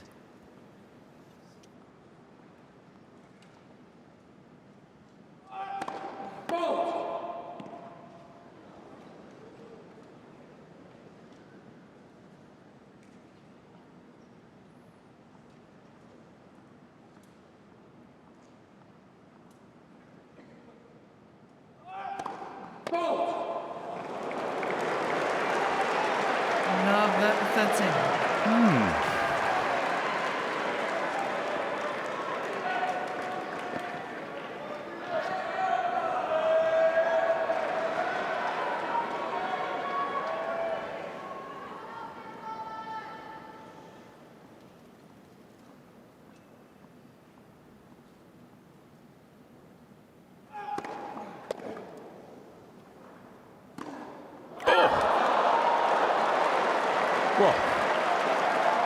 Now it's Novak going haywire.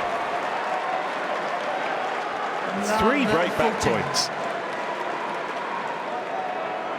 Tides turn quickly in this contest. Thank you.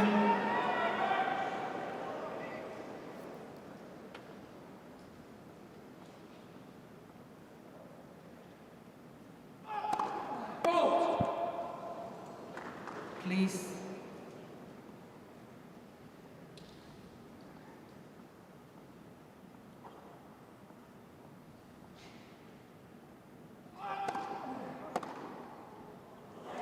Game Auger-Aliassime.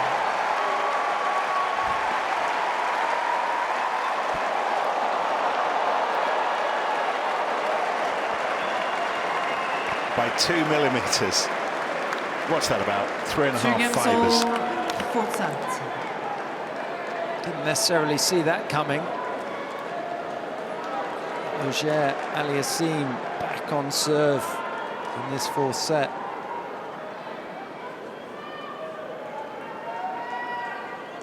Thank you. Well, hope renewed for Canada.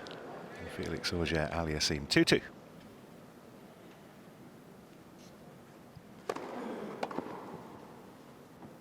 Oh.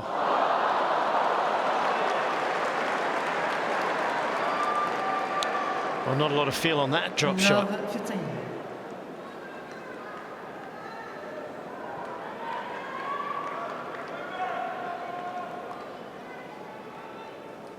Oh, he mishit it, didn't he? He caught it on the edge of the frame.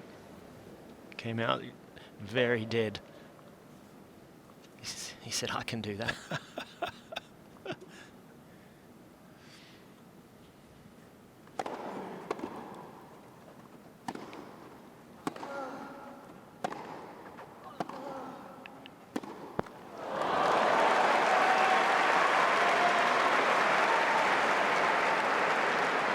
Love 30.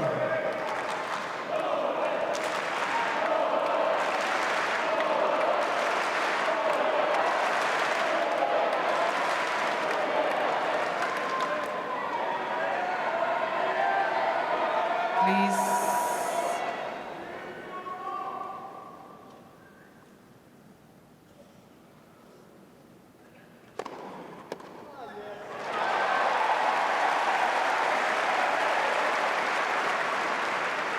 Fifteen, 13.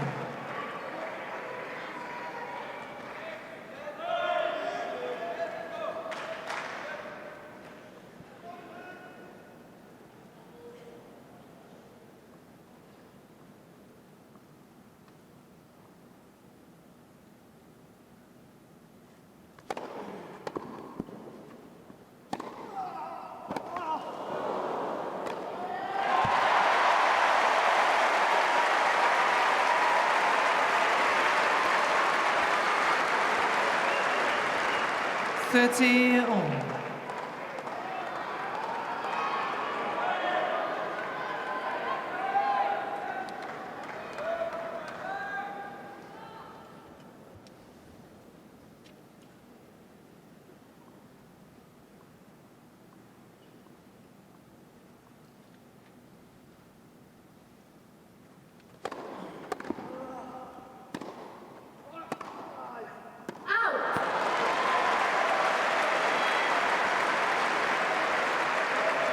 Forty, 30.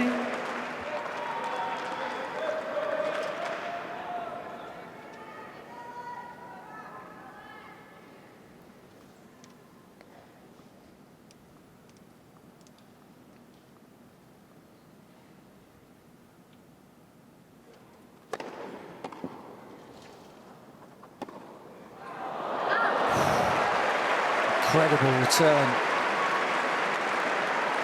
Juice. on the full stretch with one hand. That backhand side. Djokovic has managed to get that return back into play.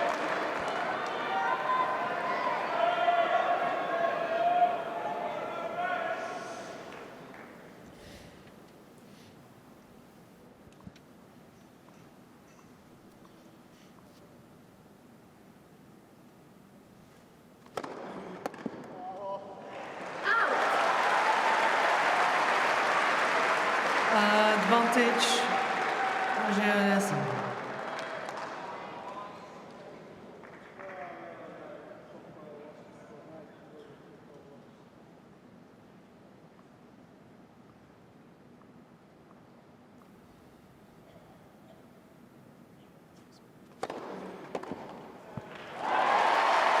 Oh, you've got to love Felix.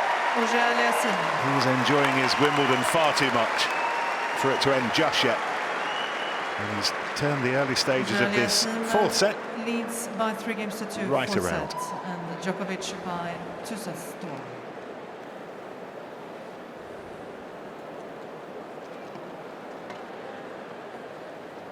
Canada never had a men's Grand Slam singles champion.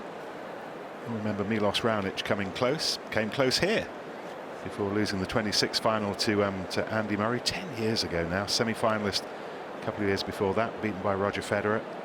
He will know that. He will also know that Canada can celebrate a women's Grand Slam champion. Bianca Andreeva, US Open champion. 2019 now.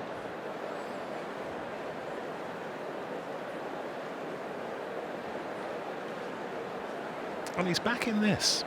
Time. And it's one of the He's beauties done of well. this sport, isn't it? He's psychologically done a magnificent job, because it would have been easy just to fold with what has played out and how well Novak was striking the ball. And even Novak coming out of this change of ends just a little perplexed that he's now down 3-2. Yeah, he had that incredible spell at the end of the 3rd set, beginning of the 4th set, where you felt he could run away with things, but Thank you. Auger-Aliassime has Please. done well to get that break back, and now got the advantage in the 4th.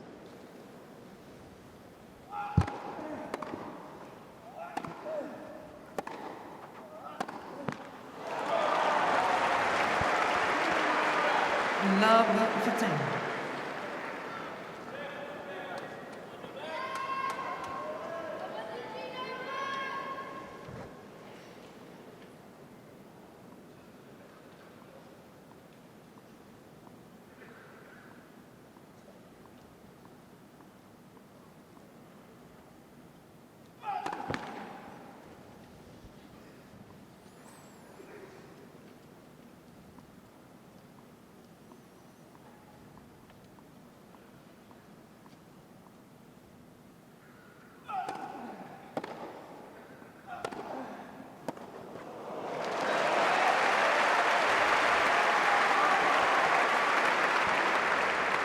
Fifteen all.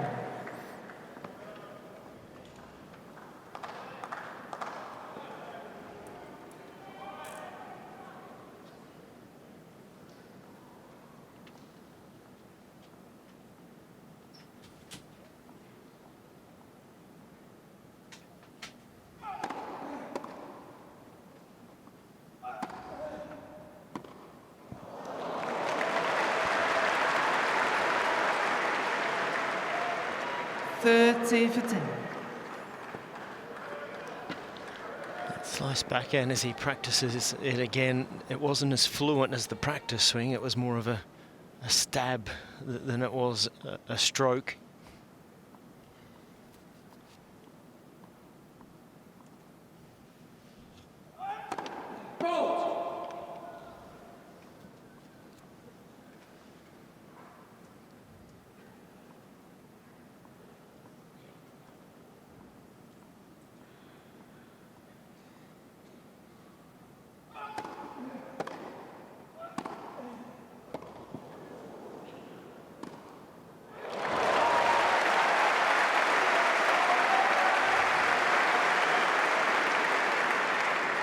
Forty for 10.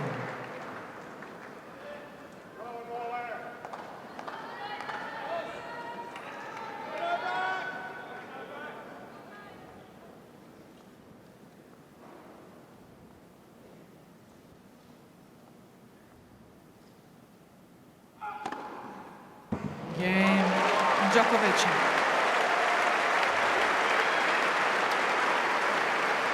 Swiftly back to business. 3 games all, 4th set.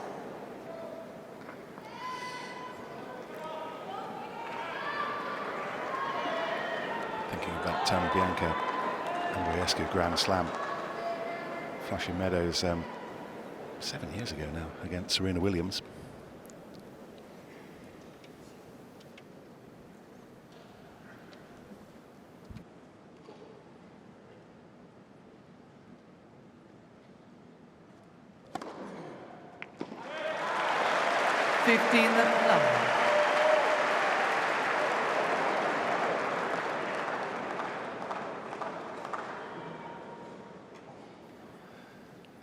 By 6 millimeters.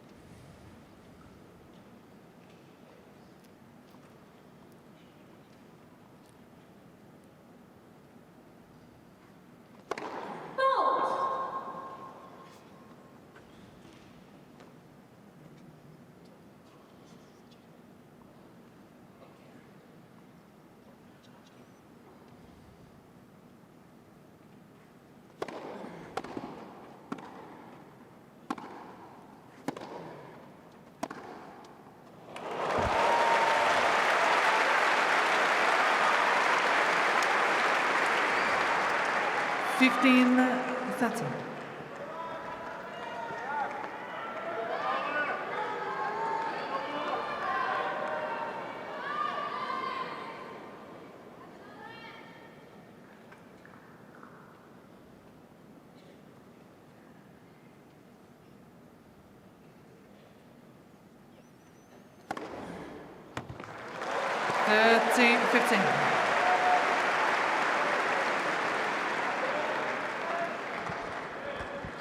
Djokovic asking to see where this... Djokovic is requesting a review of the left service line.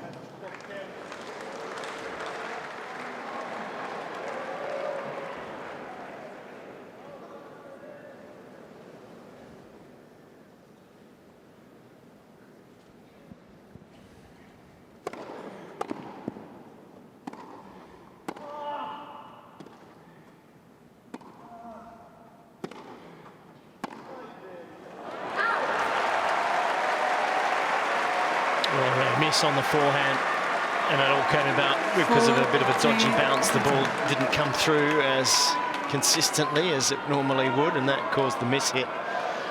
But the striking off that wing has been very, very good since this roof closed.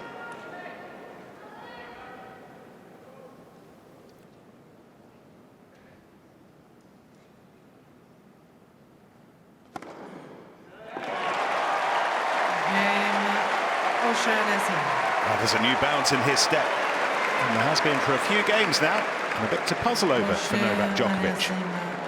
Felix Auger-Aliassime back ahead 4-3. And Djokovic by 2 sets to 1. Well, we were talking about how Djokovic had gone on the attack in the end of that set, but the forehand quality and ball striking, it also it just improved, and to have the ability to do that is special to change a match. And let's take a look here, because this is when the roof was open, sets 1 and 2, and he was struggling with his depth. Only 23% of his forehands were getting into that green zone at the back of the court. Then when the roof changed and it closed, he picked up 3 miles per hour on average on his forehand, and then that helped him get the depth. And have a look at the increase, 43%, and that's when he went on that little tear to change the match right around. He got that 3rd set, got the early break, and now things have leveled off a little bit more, but depth is so important. And has that happened because the roof's shut, or because he's just upped his game? Both. The ability with the roof to close just has allowed him more time on the ball to get more racket head speed, feel more comfortable with it, and you know, that's what an indoor environment can do. If you are a good ball striker and you start to find the center of the racket, it's easier.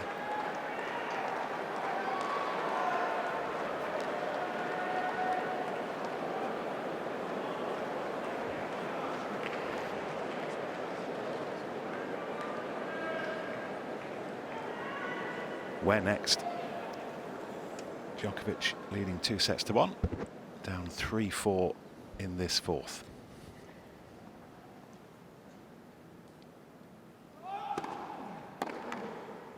Out. 15 love. Love.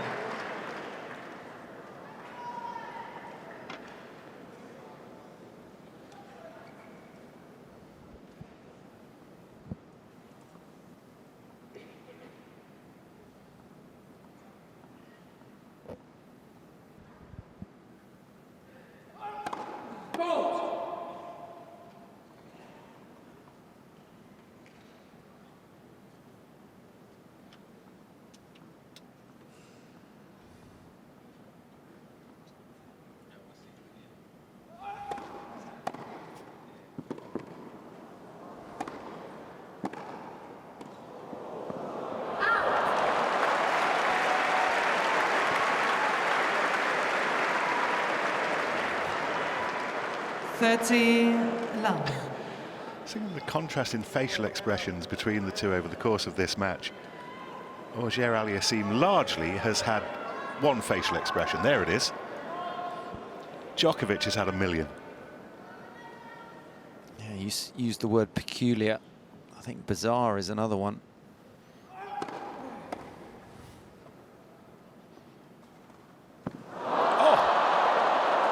Oh, bizarrer and bizarrer. 30-15. Well, took about in 2, 3 or 4 minds. He was going to take a drive volley, didn't. Then he was going to rip it into either corner, then goes for the drop shot. Didn't choose a shot early enough. Wasn't clear. And at the other end, Auger-Aliassime had stopped playing.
Thank you.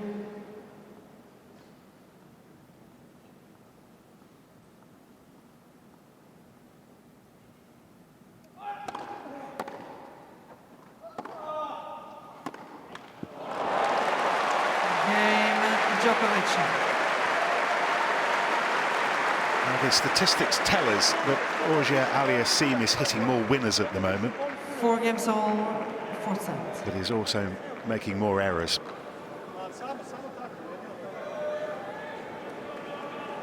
It's this sort of running dialogue between Djokovic and his team. I don't think it's doing his concentration any good. It's not what we normally see on the biggest stage from him.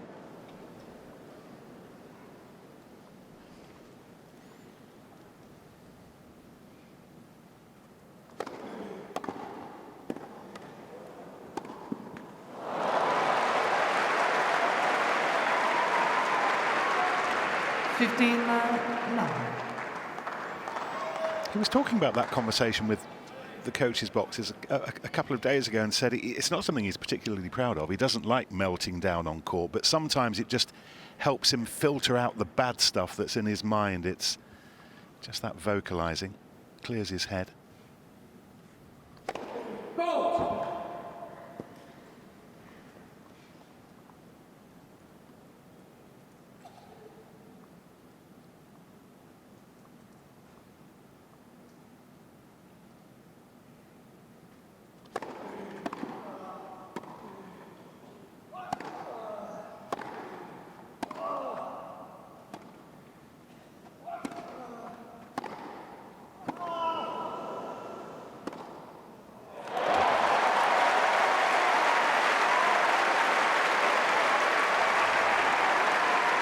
Some great hitting from the back of the court, this time from Auger-Aliassime. 30 all. Yeah, remember a little earlier we talked about the sound of what comes off his racket, the forehand's finding the center more than what it was, the strike so much better.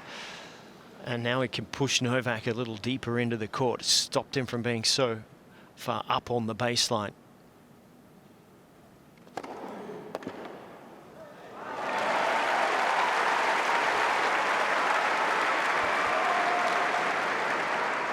Love.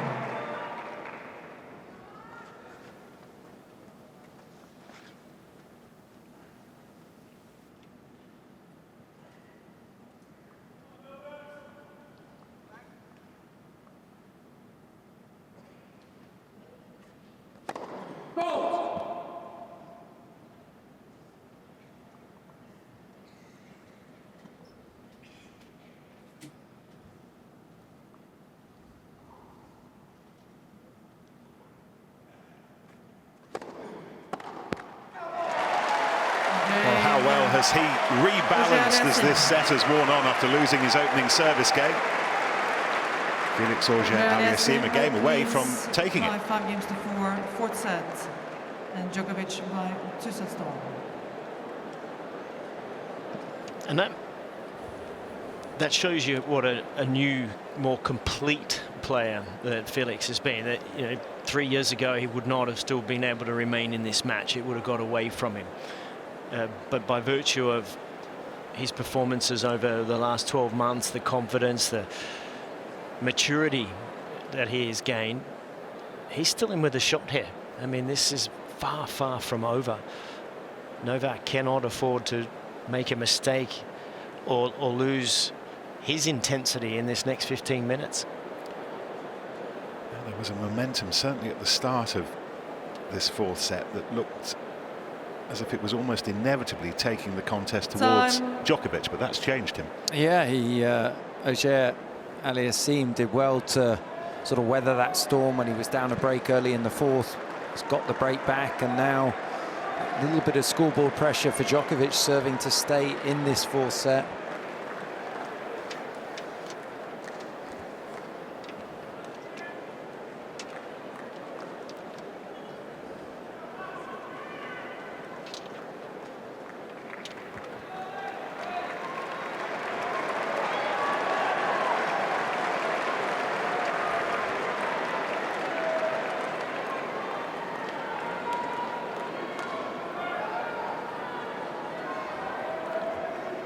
It's part of 3 3/4 hours on court now, and this is Novak Djokovic serving to stay in the fourth set.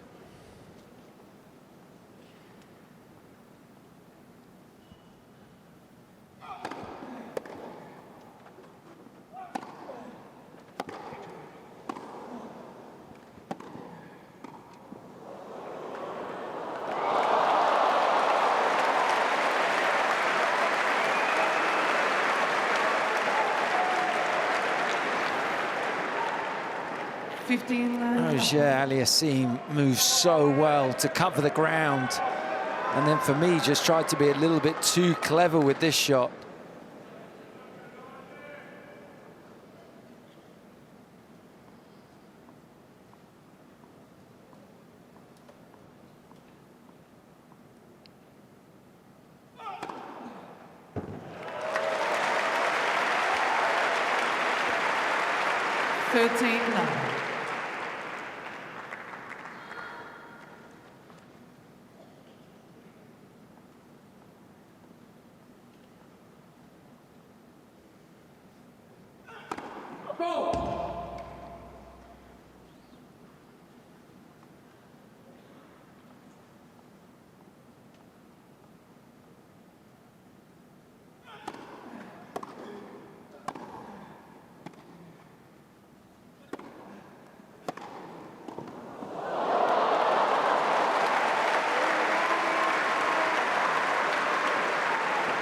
Djokovic glancing back, wondering if that pass would have gone wide. I think he had to play it, didn't he?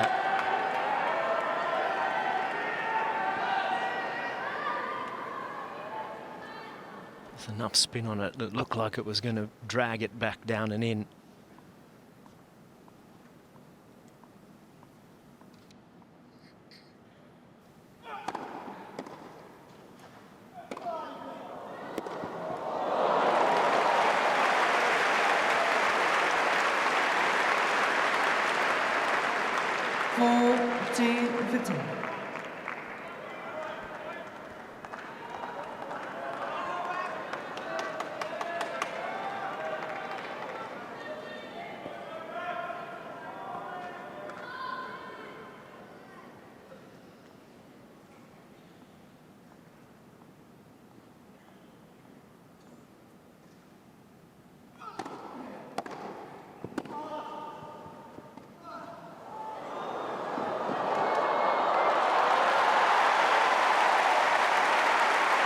Such impressive stuff from Auger-Aliassime. Well, a lot better feel on that drop shot than we saw 40-30. a little earlier. This one coming from the backhand side, a little more natural for him to get the racket head in and under and create that spin, and a very dead bounce there. That part of the court doesn't get much play.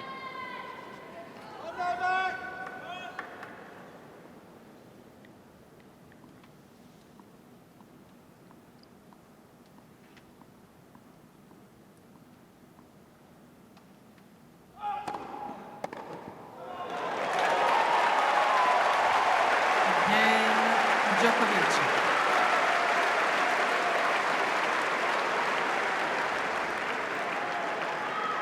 5 games all fortsatt. Still clearly a long, long way to go here, but if you're wondering how long ago it was when Novak Djokovic last lost a 2-1 lead here at Wimbledon, well, Hawkeye Jono has provided the answer, and I will provide you with it in a second or two.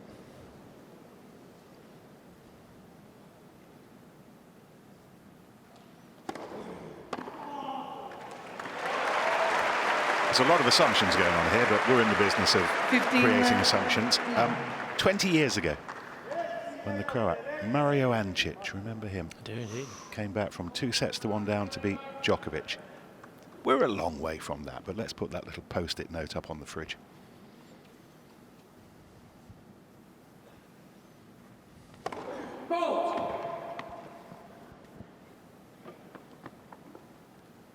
Essentially, Djokovic does not lose 2-1 leads here at Wimbledon. Oh, he hasn't for a long time.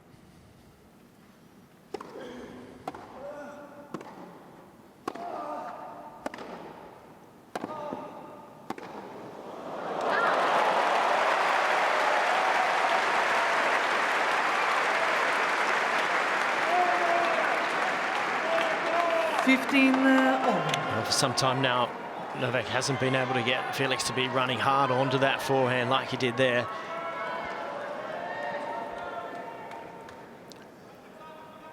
He's breathing hard. He knows the opportunity that this game provides Djokovic.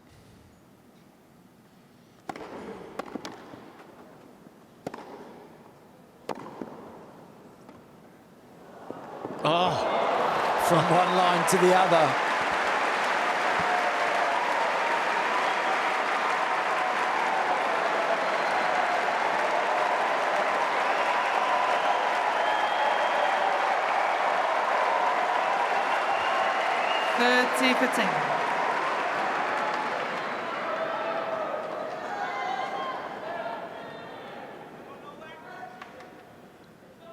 Please.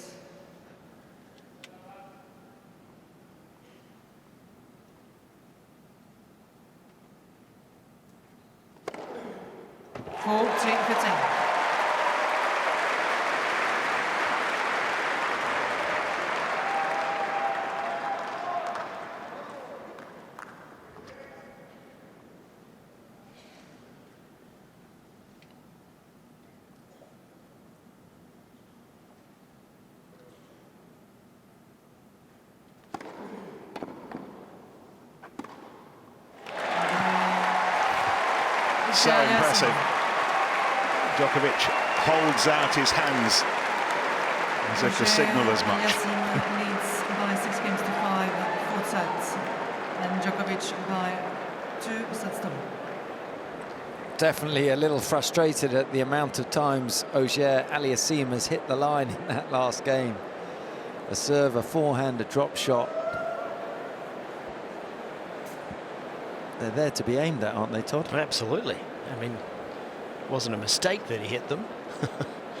But you don't always want to be cutting it that fine, I must admit.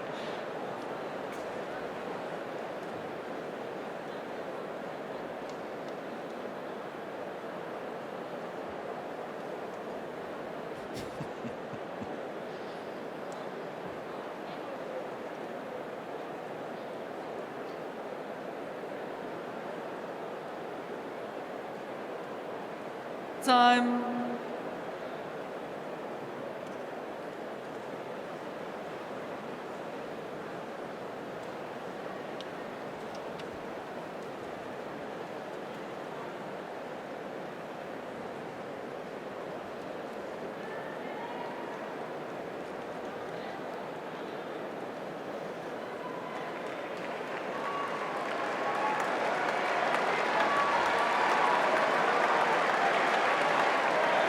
Roof that was shot at the end of the second set. All of us now wondering if 4 sets will do, or if we might need 5. First things first, Djokovic has to hold serve here, 5-6.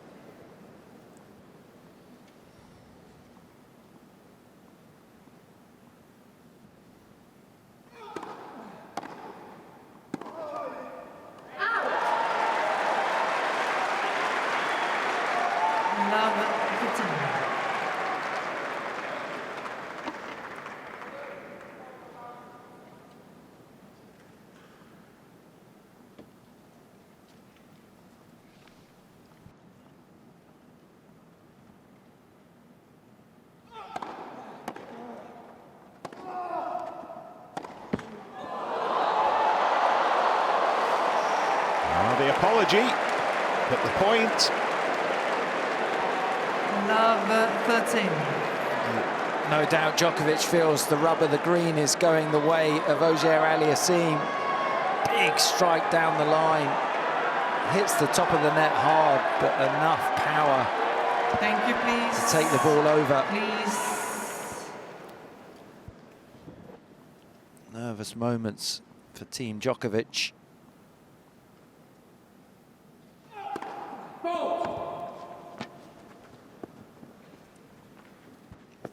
Hasn't been shy of going for big second serves on big points, Djokovic.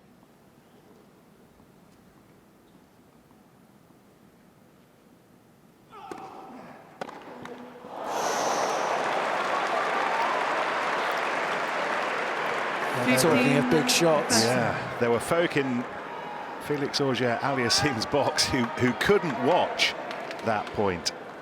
Yeah, if you're his team or your coach, yeah, at least he went for it. He wasn't hoping, he was taking it on.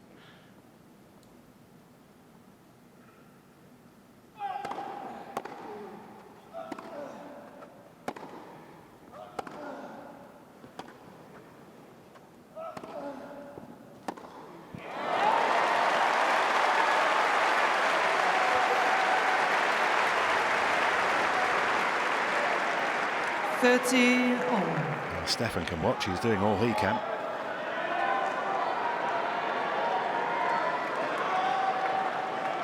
And assorted Novakites.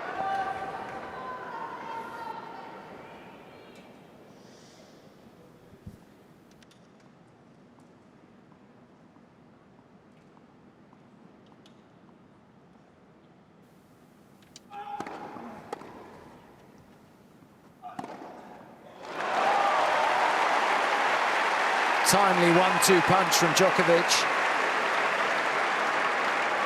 40-13. Good first serve, got the defensive reply.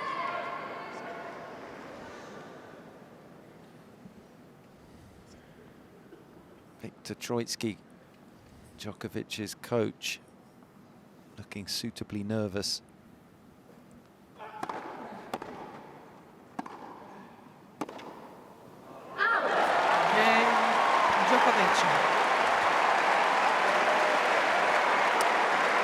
Well, that thrill, we're heading into the tiebreak. Well, we've just seen some 6 awesome games all. quality in this match from Fourth both set men. There's a tiebreak. dip occasionally, but they've risen and the forehands have been exceptional. And have a look at the quality of them here in this fourth set. Djokovic ahead, 9.5 out of 10. Doesn't get much better, does it? Felix matching him almost at 9.0. So you think you're going to take a match on, you're going to go for shots. Well, that's going to be a key weapon for both of them in this tiebreak.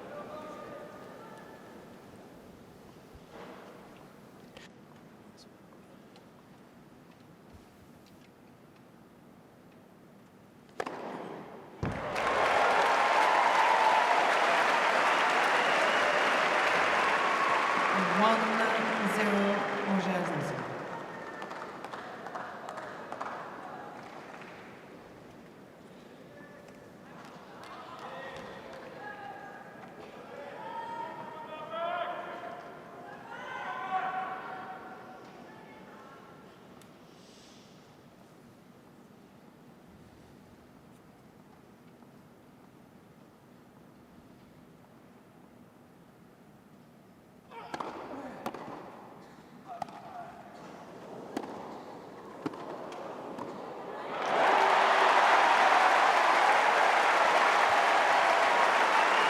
Made the absolute most of the shorter ball. Yeah, he did. Auger-Aliassime moved so quickly up the court. Closed the net down. Nice punch of the racket head on that forehand volley. Gets the early mini break.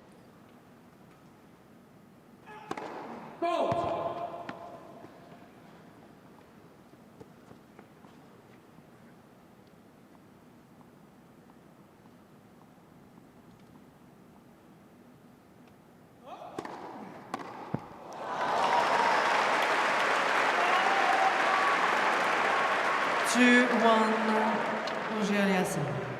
Looked like Auger-Aliassime was waiting for that serve to the forehand, couldn't quite control it.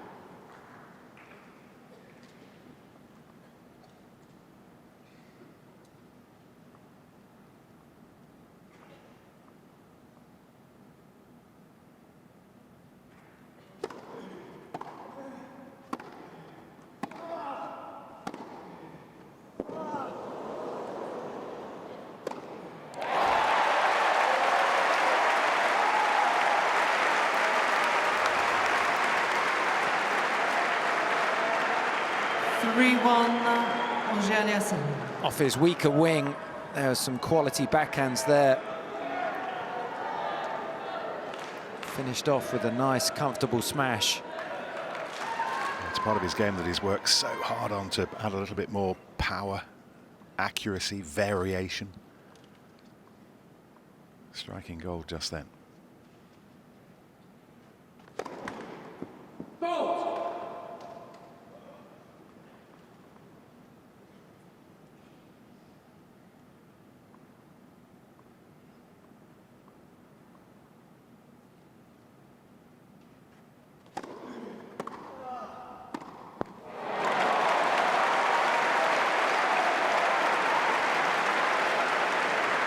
What a smart return. He hasn't been able to utilise it very often, but we've talked about trying to get Felix out of position. He likes to land and fall left, and so targeting straight hard into the forehand corner there draws that error. This is where Novak's brilliant in these moments of having the ability to change things, the unexpected, just at a key moment. Back on serve.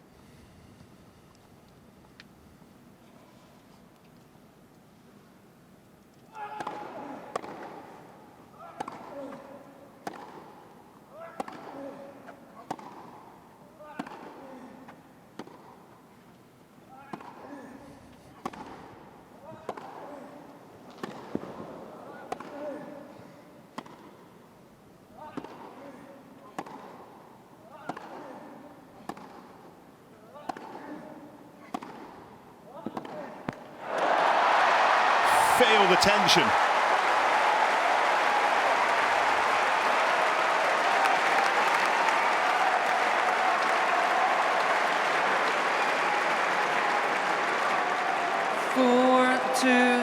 Auger-Aliassime. Well, the athleticism of Felix there, it was being pushed really hard, and the ball out to his right that he did such a good job. And then what about the footwork to get that last forehand?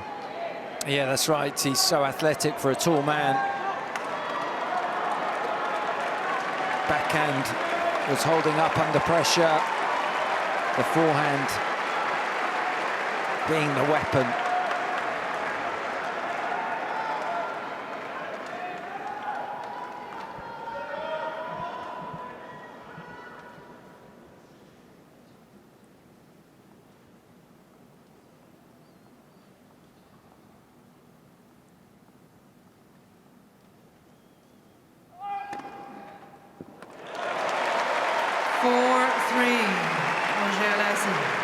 Djokovic's turn to hit the line.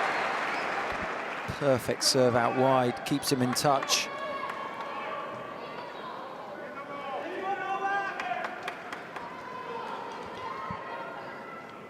Once more with the mini break. The Canadian, the third seed, Felix Auger-Aliassime.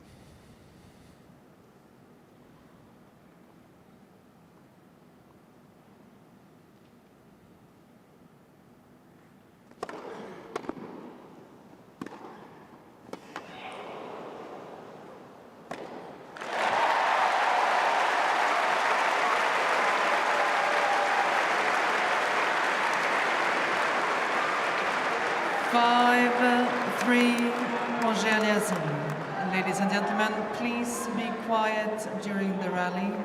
Any out-call and scream can be very disturbing to both players. Thank you.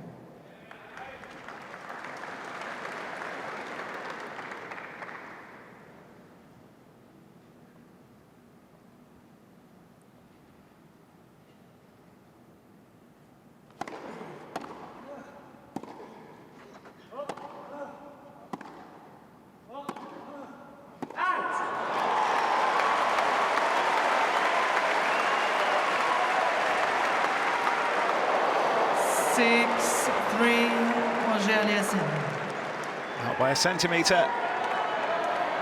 3 set points. Thank you.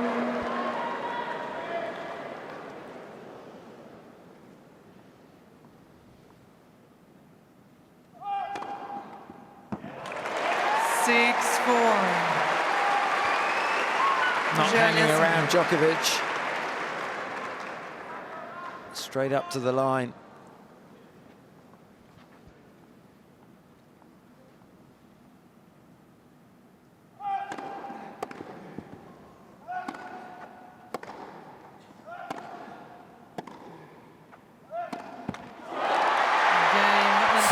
And 4 minutes, and Yannick Sinner still waits to find out who he will play in the semi-final. It might yet be Felix Auger-Aliassime. He's taking us into a fifth. Yeah, it's a great tie-break from Auger-Aliassime. He set the tone early. He got the mini break.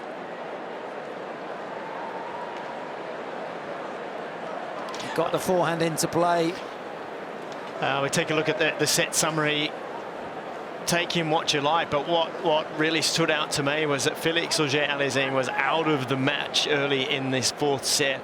Novak was really pouring everything that he had on him in terms of experience and quality of play, and he absorbed that, got that break back, and now he finds himself in a fifth set. Quite a fantastic mental effort by him.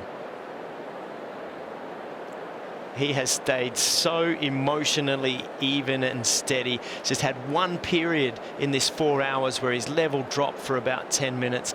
Novak took advantage of it. But here we are. This is going to be some finish, this fifth set.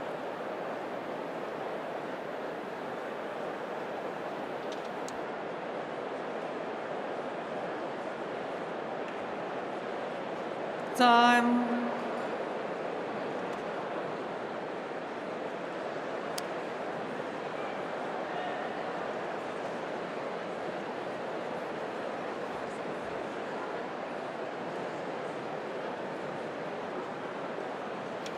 The quality has just been fantastic. I think the first two sets we weren't quite sure, it wasn't everything we imagined it might be, but since this roof has closed, they've delivered just a these last two sets, first-class match. Been box office, hasn't it? Certainly has. I mean, all of our data that we can give to you just proves it.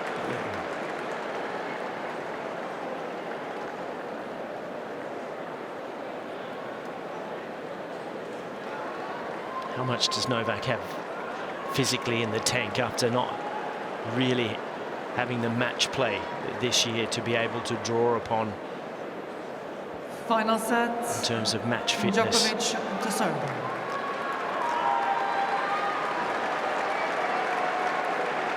Thank you.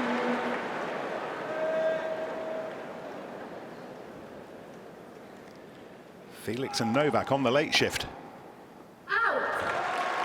15-11. And the last two sets in particular have been box office.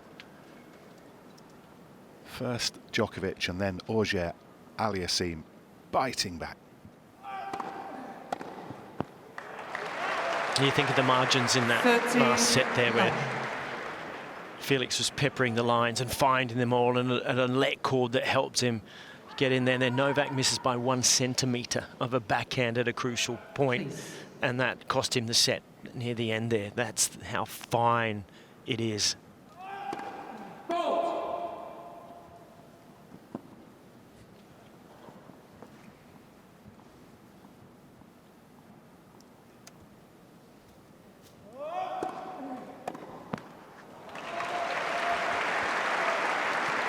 For 10.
Djokovic.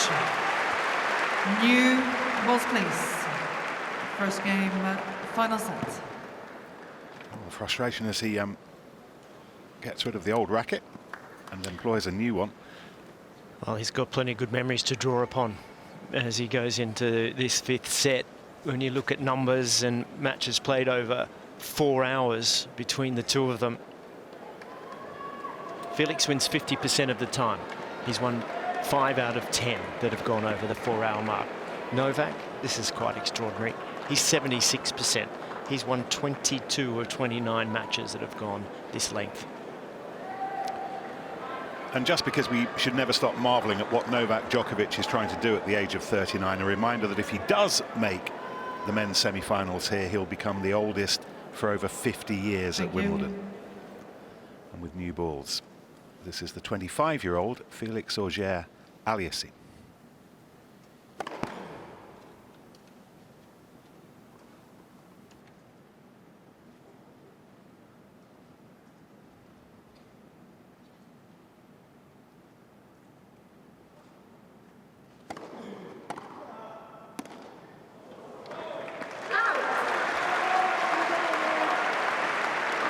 Love 15.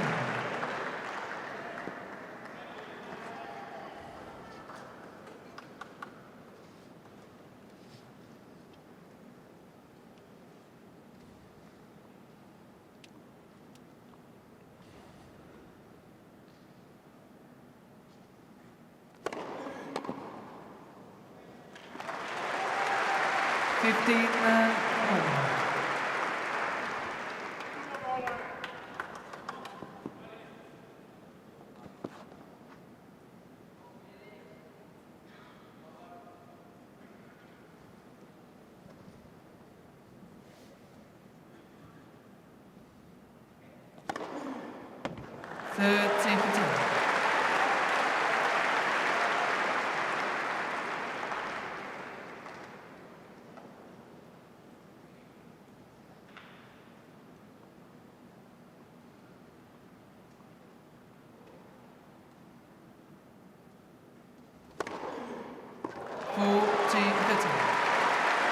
How many aces is that now? 24.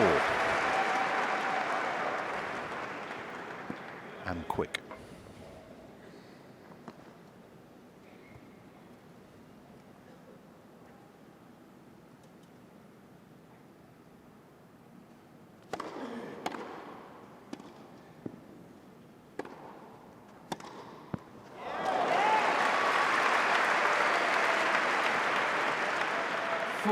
Setting.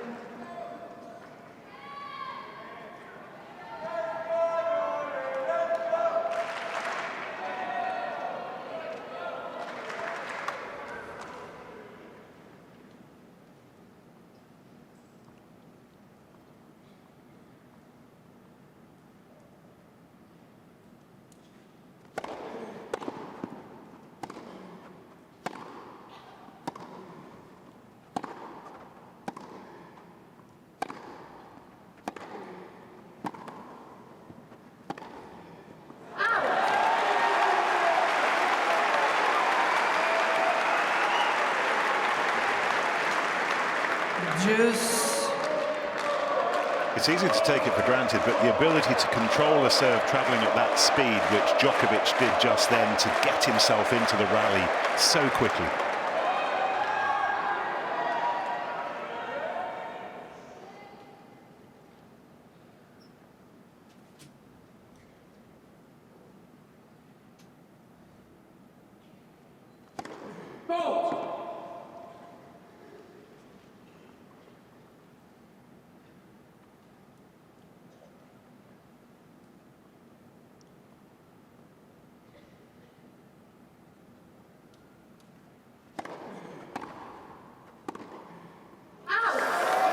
Couple of ambitious backhands.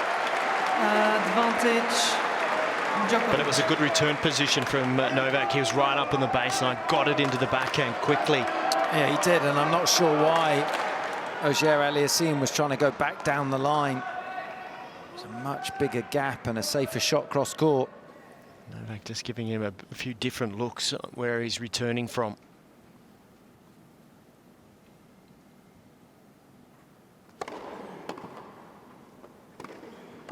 Oh.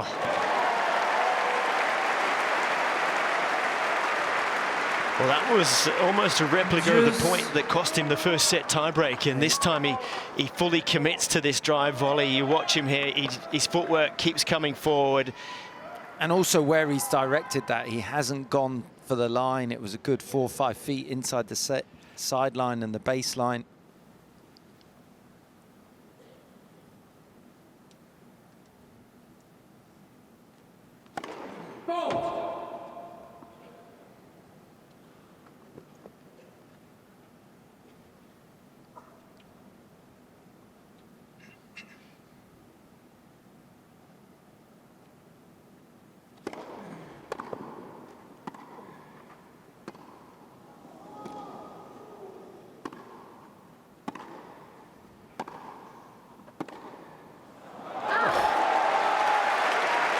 The ooze from everyone on centre court on that slice backhand that just skimmed the top of the net.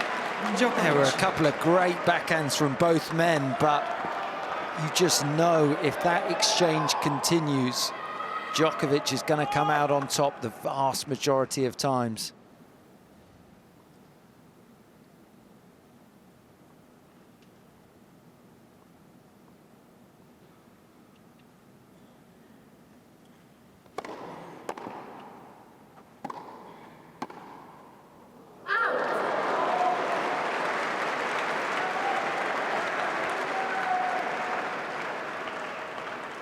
Juice.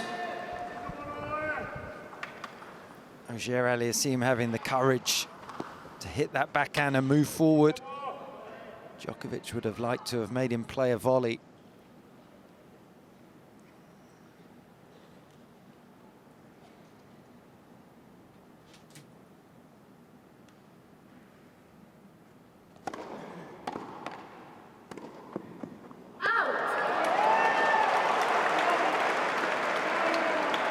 Advantage.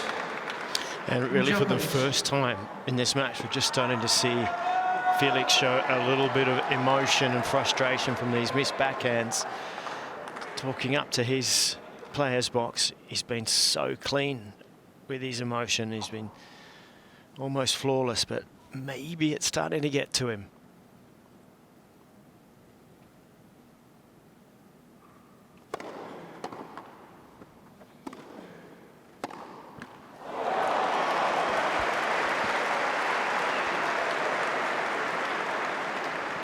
Juice. Djokovic had done the hard part, getting that serve back into play.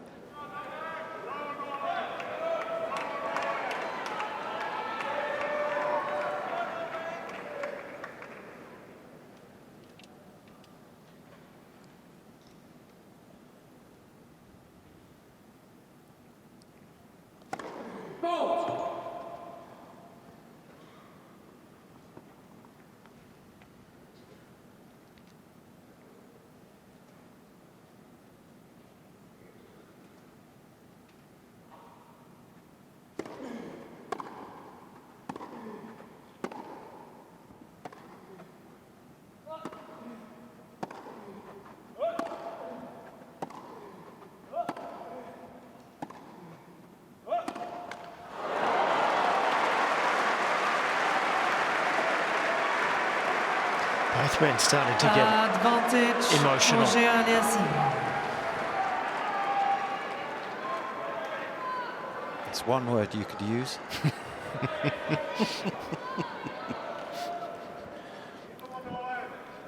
I'm trying to guess which word you'd used, Tim.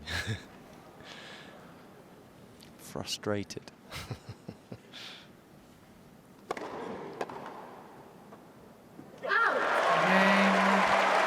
He's hit that serve out wide in the ad box so well, so consistently. 1 game all, 5th set. Talk about the frustration. Djokovic just 2 of 13 on break points. Auger-Aliassime 2 of 4.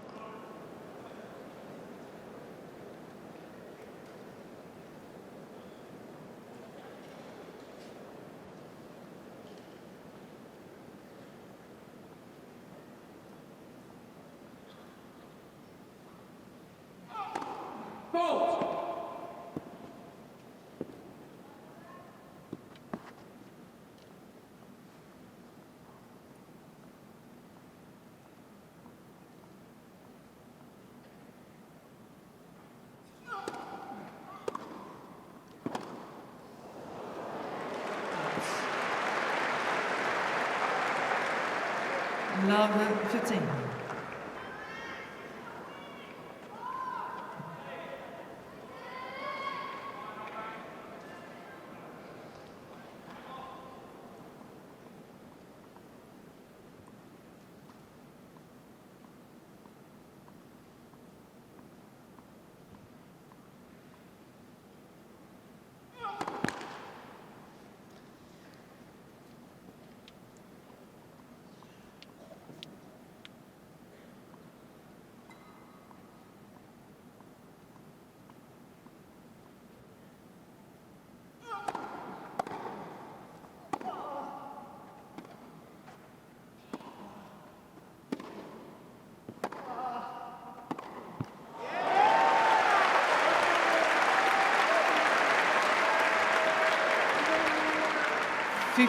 All.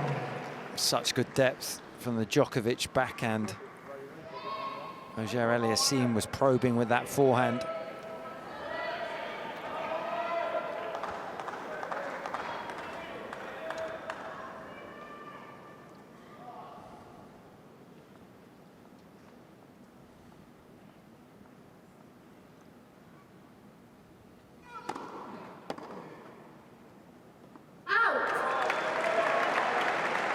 30-15.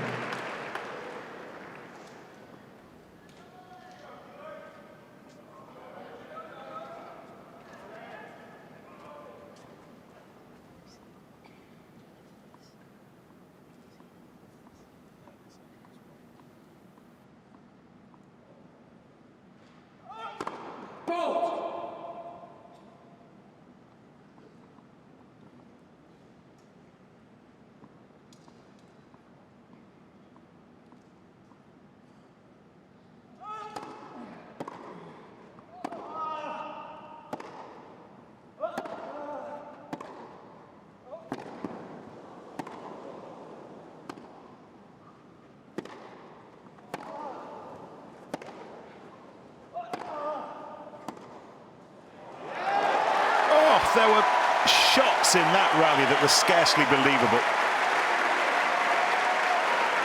The levels that these two are taking each other. It's so hard to see where you're going to break your opponent down. Both men are playing so well.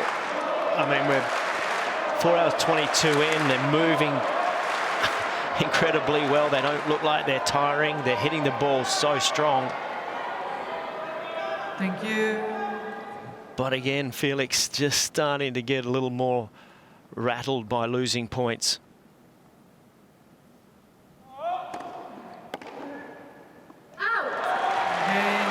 Djokovic. And the news at 10, Novak Djokovic and Felix Auger-Aliassime are serving up a Wimbledon blockbuster. Final set. There's still nothing between them as we travel into this 5th set. And Tim, I'm watching here going, who's going to break down their opponents somehow? Where are you going to get this break of serve or a change of momentum? And one of the things I saw in that previous couple of games, there was a point or two where Novak just changed the pace because he's been hitting hard. And I think Felix quite likes that. It wouldn't be a bad idea potentially to try to give him a hard one, a softer one, and see what he does with it. I'm not sure what you see, what you feel, but something's going to have to change to make that small momentum for either player. Yeah, most definitely. I think from Djokovic's point of view, he just wants to be targeting that backhand of Auger-Aliassime. That is his weakness. Auger-Aliassime, anytime he can get his forehand into play, he's got to use that athletic ability, his sharp footwork to hit more forehands. And also the serving percentage from both men has been excellent. Djokovic at 72% of first serves. Auger-Aliassime was around 50-55 to begin with, but he has got better and better, making 65% first serves. Second serve points for Auger-Aliassime, that's been a struggle. When Djokovic neutralizes, gets into the rally, he's winning 54% of second serve points on Auger-Aliassime's serve. The Canadian in the 5th set, 1-2. 15-love. Love.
Love.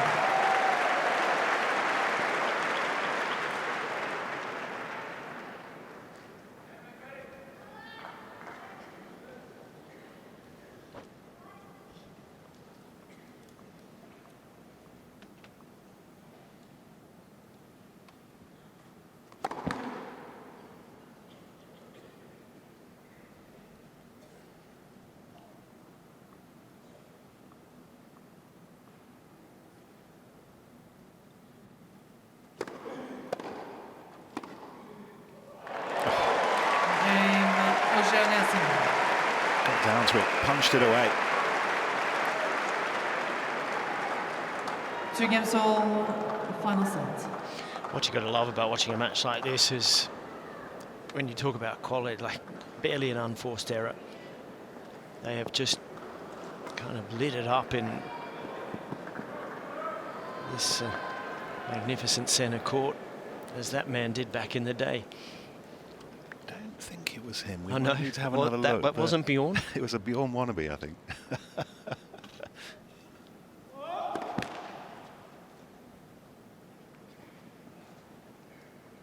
Might need another look just to make sure. 2-2, 5th set.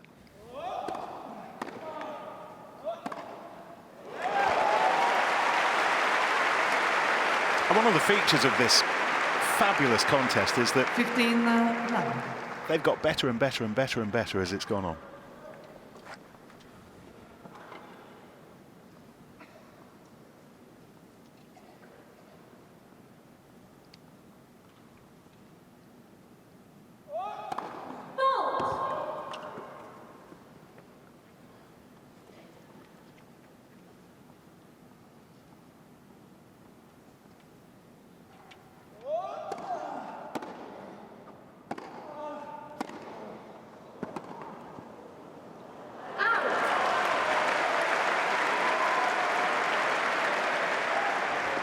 On.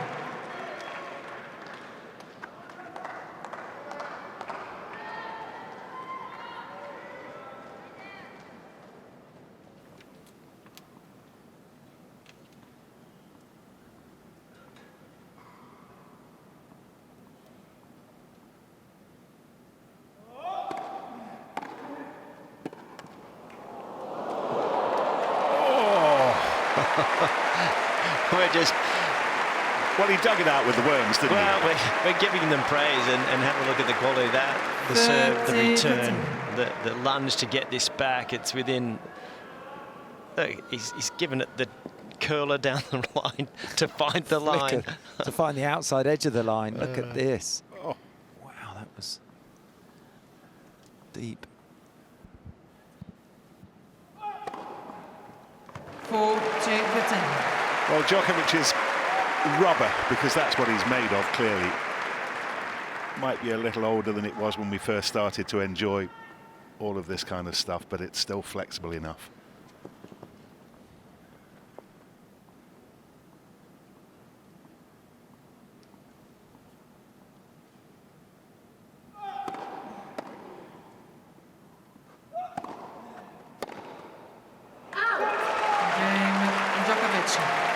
And the tussle continues.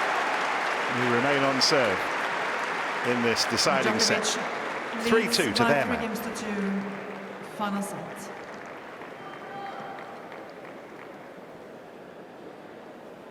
Well, while we continue to live life to the full, I can only imagine that lots of you are contemplating bedtime. And certainly beyond the roof, the rest of Wimbledon is heading to bed. It's 9 minutes past 10, British summertime. And this is what's happening outside. Not much. It's all happening inside, Tim. We don't have night sessions at Wimbledon, but we've certainly had some night matches. Another epic Time. here on centre court. Well, the outside courts have got their duvets on there, happily snoring away. Not here. Under the lights.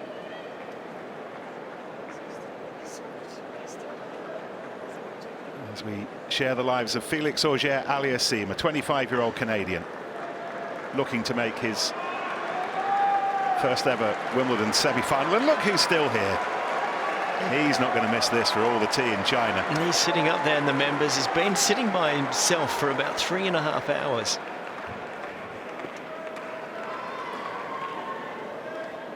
And we continue to travel along with 39-year-old Novak Djokovic as well, and we know what he's chasing down and what he's putting into it here. Fifth set, 2-3, Felix Auger-Aliassime.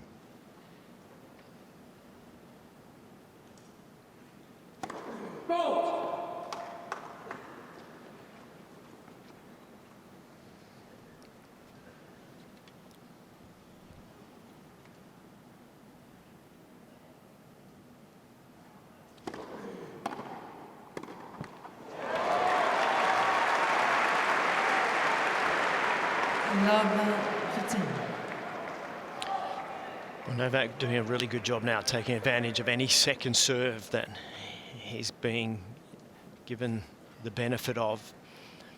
Up on the baseline, trying to get that ball back at Felix as quick as possible. It's taken time away from him.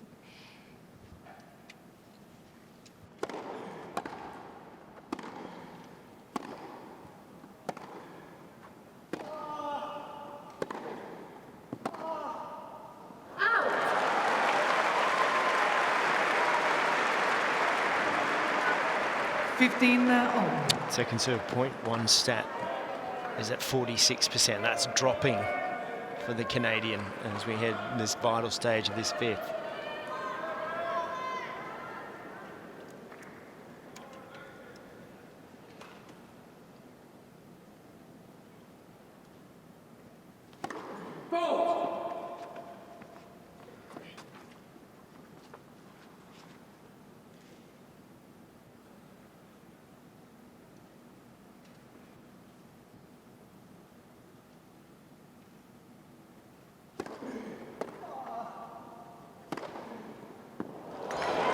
Oh, he drops his racket in disbelief.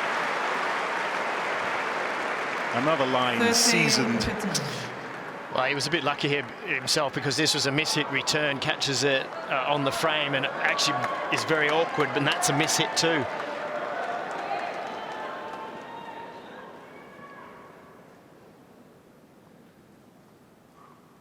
Felix catching it up the top also.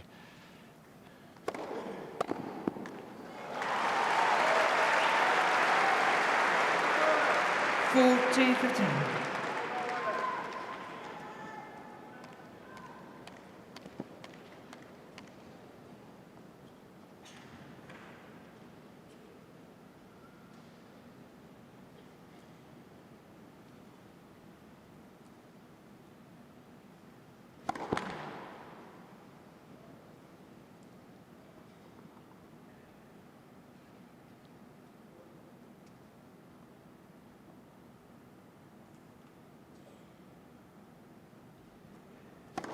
Vote. 14-15.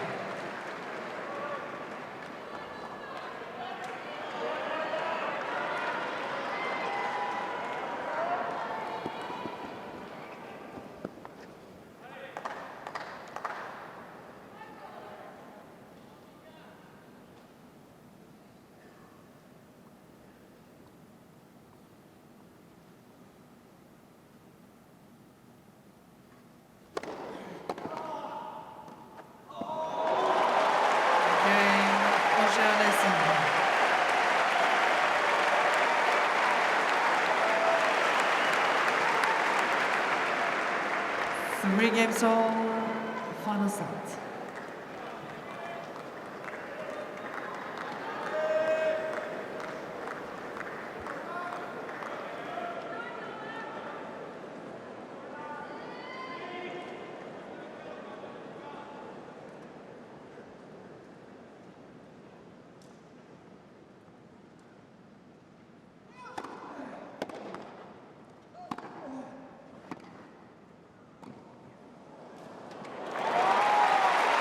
Well, two really beautiful advances on the serve volley the previous point. Now Novak coming in with that.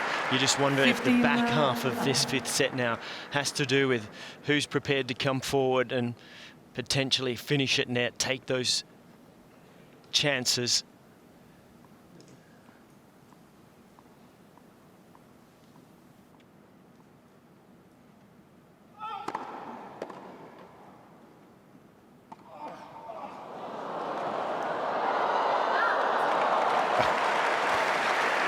Well, you could hear from Felix Auger-Aliassime just how little he needed that bit of work.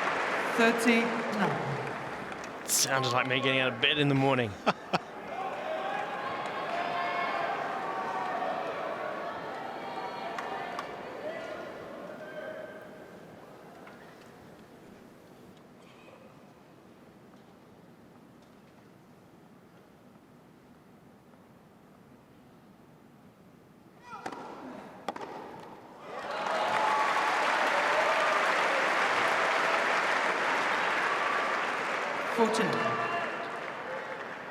Both players doing a nice job of establishing a lead on their serves these last 4 or 5 service games.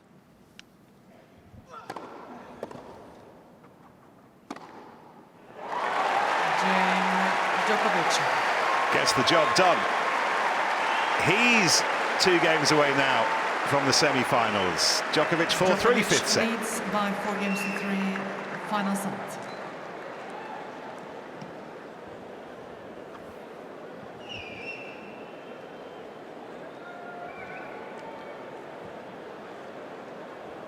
Well, I wonder where Yannick Sinner is right now. Waiting still to see who he will play in the semi-finals. Yannick beating 36-year-old Jan-Lennard Struff, the German, what feels like several years ago now. And a reminder that tomorrow, in the remaining quarter-finals here at Wimbledon, Kaboli against Ferry and Fritz against Ferev, who tidied up business just after lunch on this court against Jiří Lehečka, that 4th round match that spilt over into a second day. I think we've got enough time to finish this one under the roof as we start to consider the 11 o'clock curfew. Well, after Coco Gauff's match on court 1 the other night, which finished at 10:58, there were some very nervous executives in the referee's office, but with 43 minutes left before the 11 p.m. curfew and 4-3 in the 5th, should be all right here.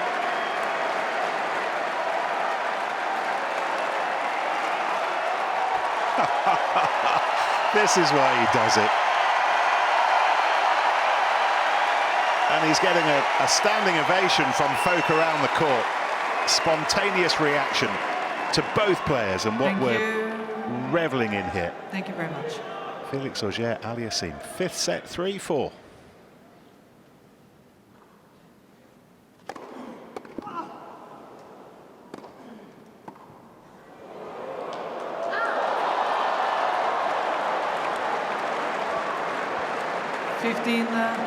Love.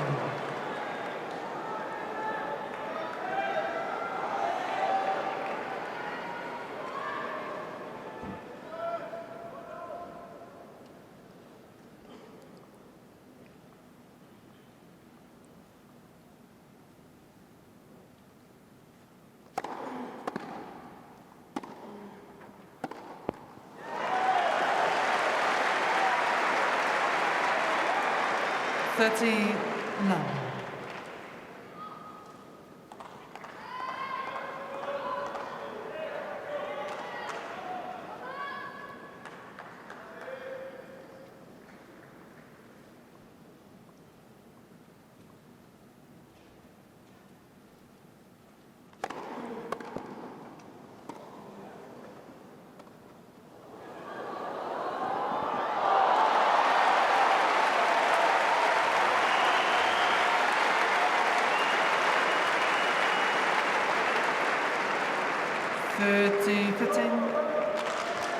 Well, it's going to be some sort of a change-up like that shot that breaks rhythm in this closing stages of the 5th. Thank you. Please.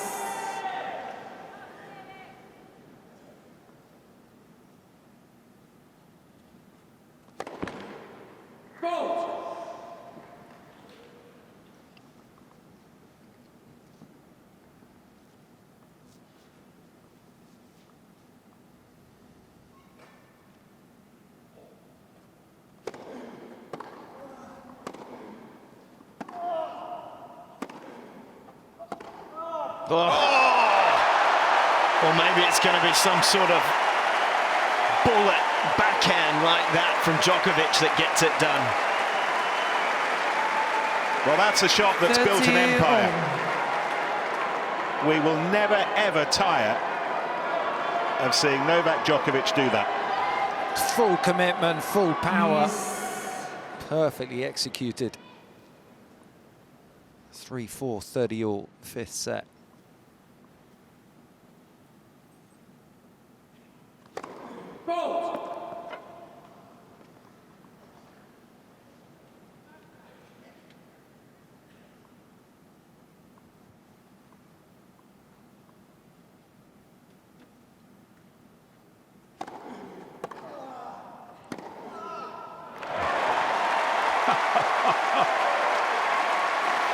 And whatever happens between now and lights out on centre court, he's doing stuff at Wimbledon that he's never done before. He's never played a match this long.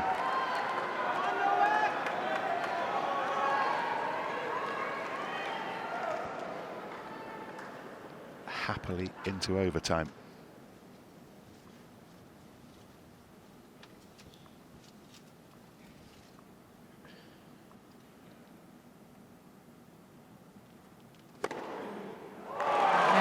Auger-Aliassime.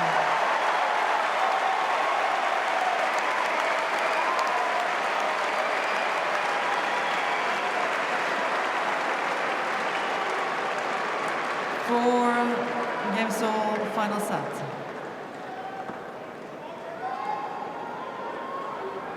It's also the longest match of this year's championships. The length of Novak Djokovic's Wimbledon in 2026 will be partly defined by what he does in this next service game. 4-all, fifth set.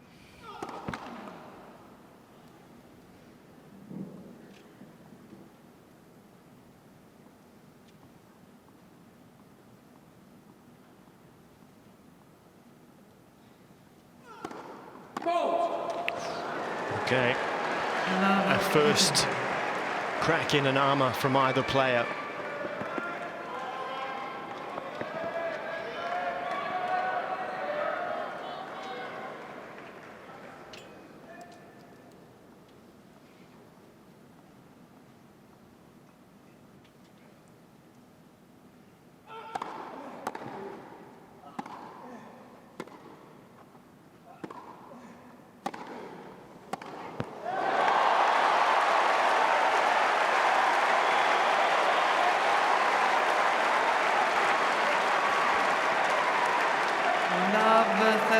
Doing the right thing, getting that forehand into play, taking it on. Please.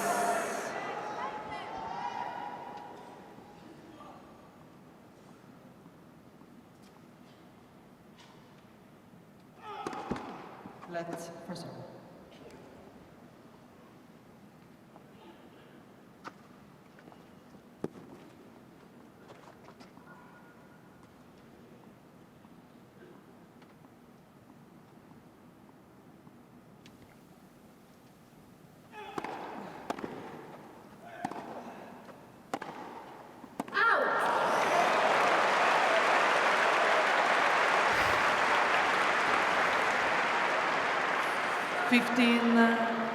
I don't think you can criticise Auger-Aliassime for taking that ball on, but I would prefer him to be attacking with the forehand.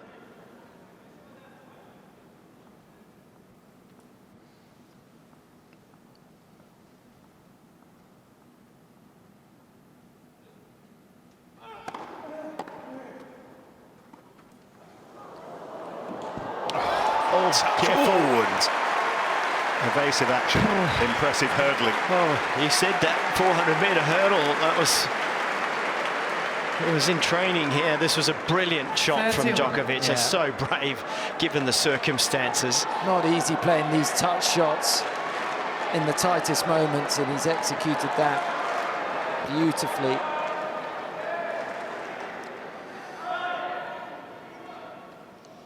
In Djokovic's players box right now, watching is optional. Not everybody is.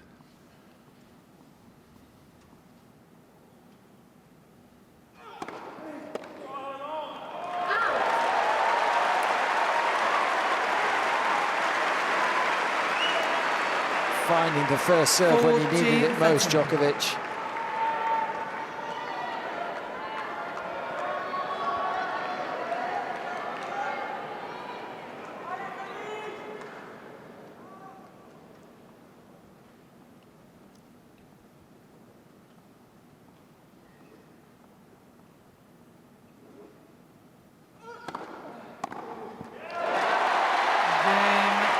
Djokovic. Five-star drama on centre court as we enjoy one of its greatest ever actors and the work of Felix Auger-Aliassime. Djokovic a game away. And it's the response you come to expect from Djokovic. Down, love 30 at 4-all in the fifth.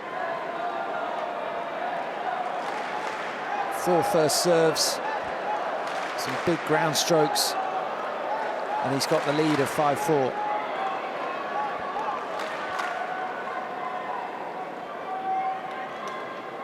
Well, it's almost a religious fervour coming from the stands, isn't it? It's a cult following. It is.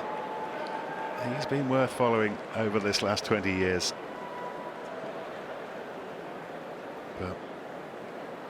But what a part this man has played. Well, yeah, and this is where you have to steel yourself even further from here on in.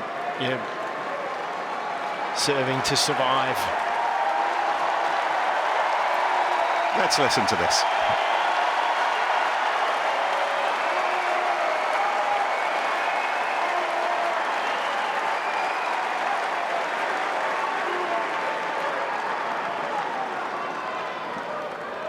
Serving to stay in this year's Wimbledon and deny Novak Djokovic a 15th semi-final. Felix Auger-Aliassime.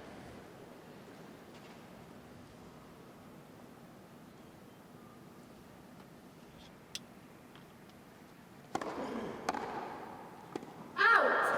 15-love.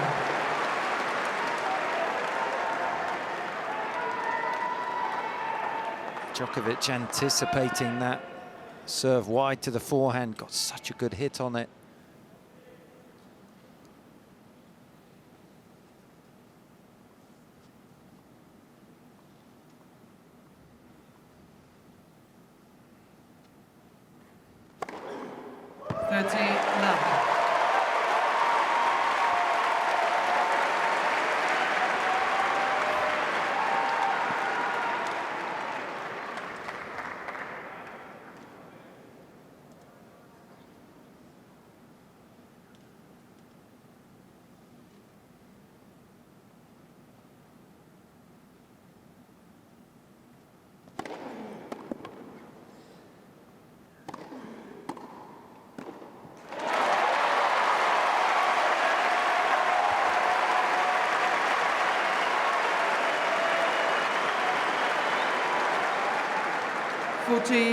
Love.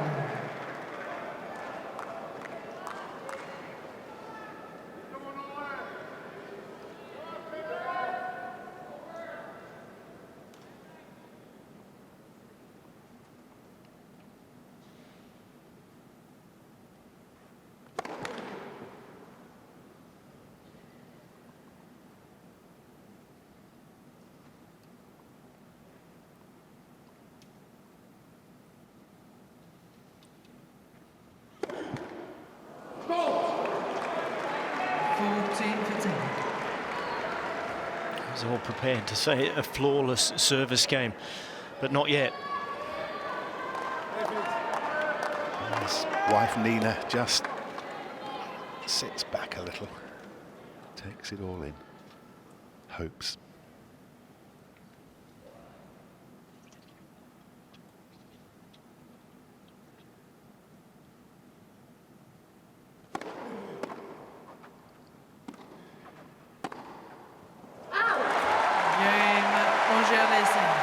Well, before Sunday, Felix Auger-Aliassime had never ever played on this court.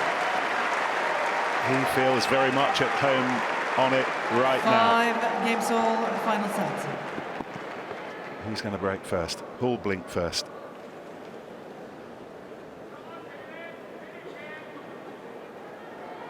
Well, new balls coming into play, and that can always play its part, can't it? It's often good for the server, but we can see a few fly. We've seen such control from both players off the ground at such force and speed that this may play its own little factor with the new ball. We'll see.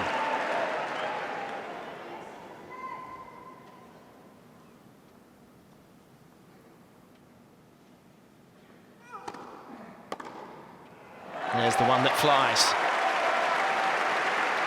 15-9.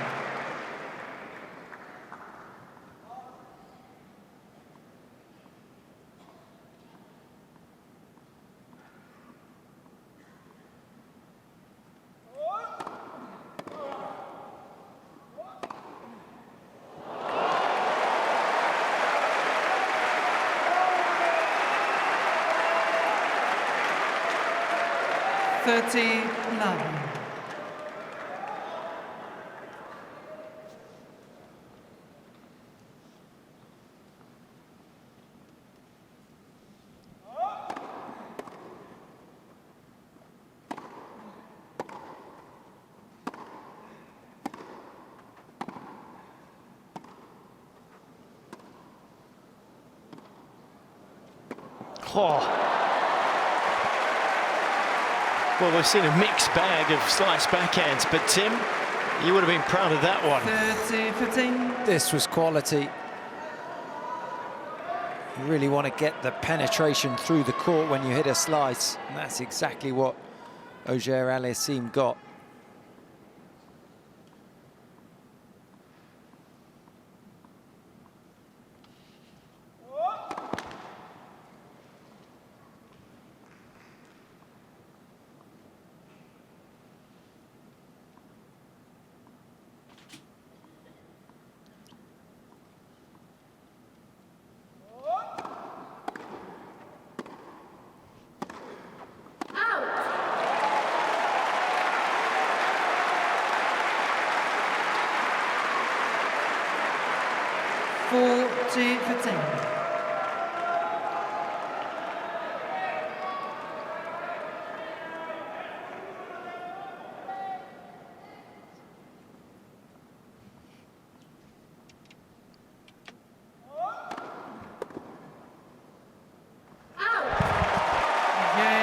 Djokovic. Well, really, all we can do at this stage is smile and take it all in Djokovic and admire the leads resolve of this 9-6 man games to 5, at the age of 39. And contemplate what Felix Auger-Aliassime is about to take on again. He's got to serve to stay in this year's Wimbledon, Todd. Well, that previous service game at 5-4 was near flawless. He did hit a double fault, but he had the scoreline up his sleeve at 40 love. The hardest part about here is just remaining positive. You've got to keep your racket head moving. You have to just keep in the same mindset that you've played the entire match. Not always as easy as that sounds. On a roof that's been shut since the conclusion of the second set. Novak Djokovic in particular wasn't happy with that decision, but it was the right decision, because at 10:34 on a London evening, we absolutely need the lights right now.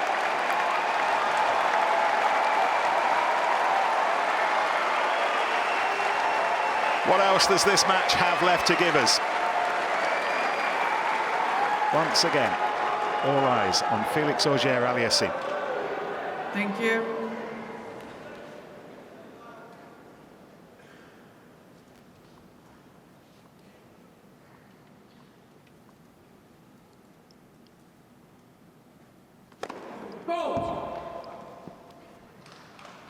Please.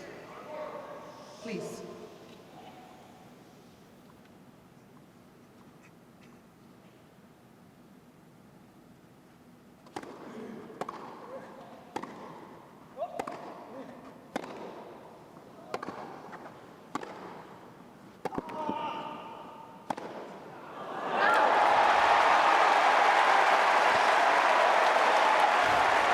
This is where you have to stay committed for Felix on every ball. That one there, maybe it was a bit of a bad bounce, but he decelerated through impact. That meant the miss hit, ball flies long, and now he's under pressure.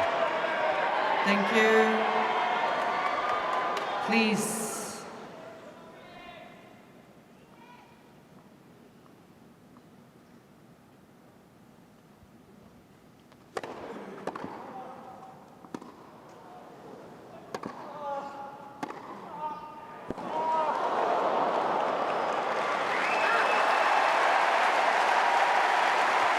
What a way to bounce back in that point, Tim. Such a deep return from 15, Djokovic. Auger-Aliassime maintaining the offense.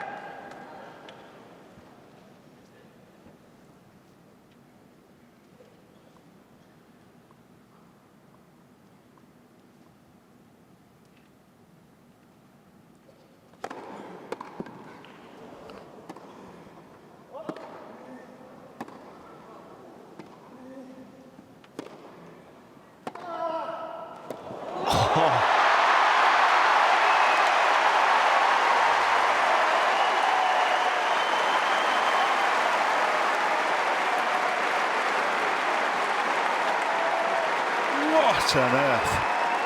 15-13. How does he do it?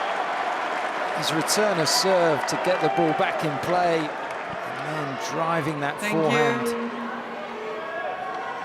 Please, players are ready. Please.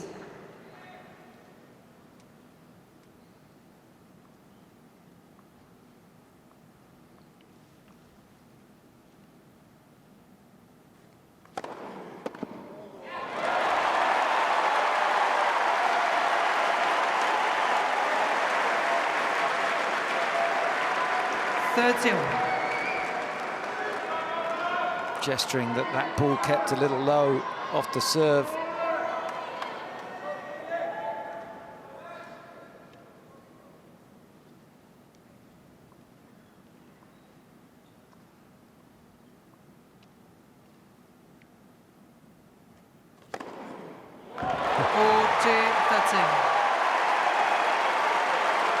Ace number 20 to 29.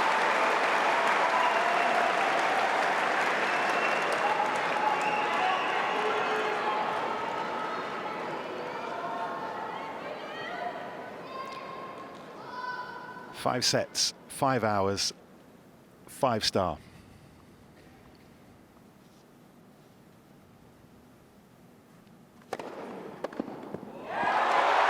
Game Auger-Aliassime.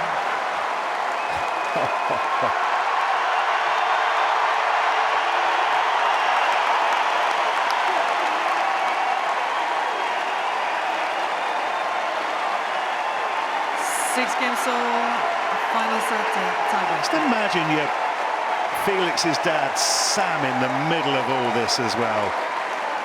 Watching his son, seeing what he's Thank doing, you, seeing who he's doing it against, where he's doing it. Played to 10 points. Championship Please. tiebreak. First to 10 will be a Wimbledon semi-finalist.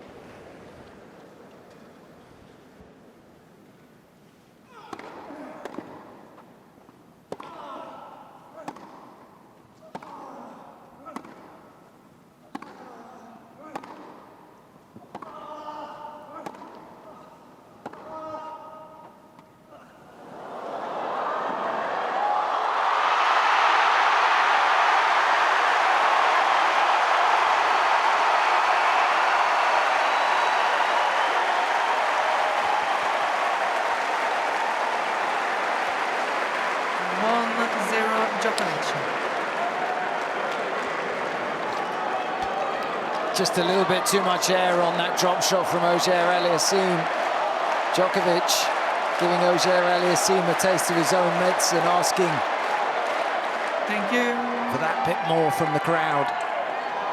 Ready?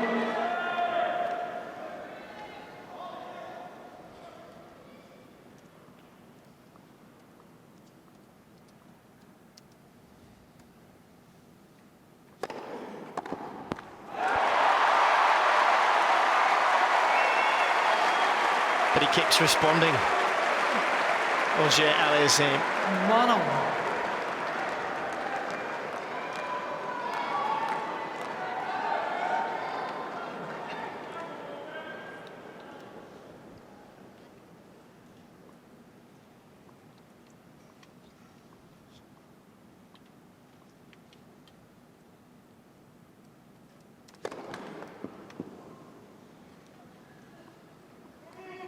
Please.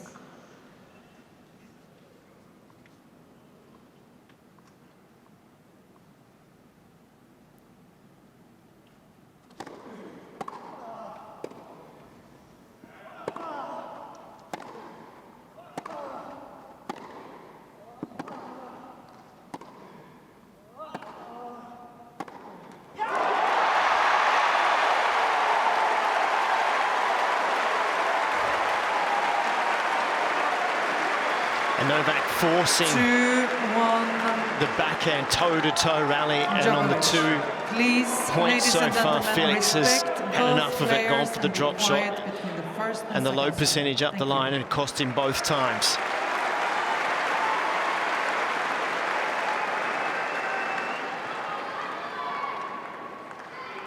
Novak so disciplined in these situations.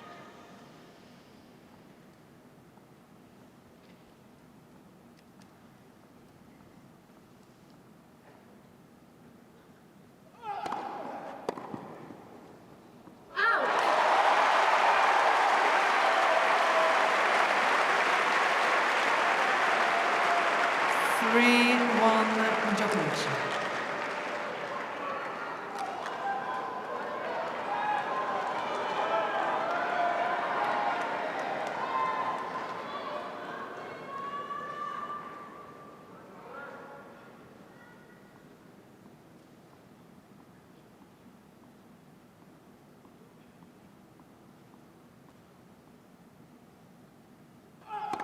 Let's Professor.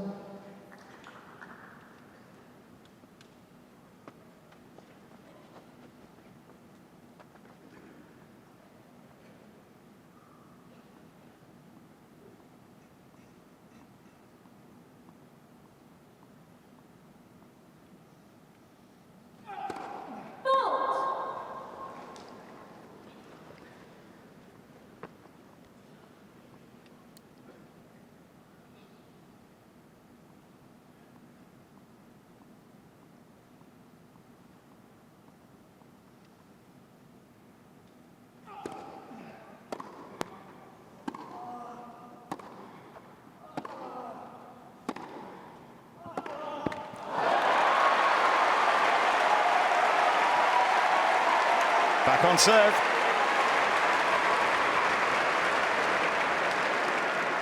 Three, two. And Felix on that occasion was able to get round and use his forehand. He hasn't had that opportunity often. That put Novak on the defence. He couldn't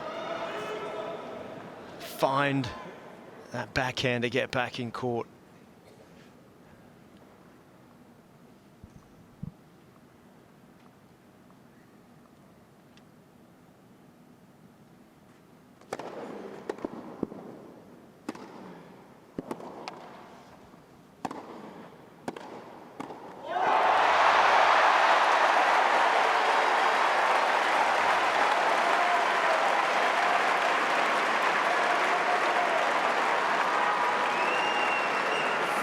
Djokovic. Djokovic's anticipation moving before Auger-Aliassime has hit the forehand approach.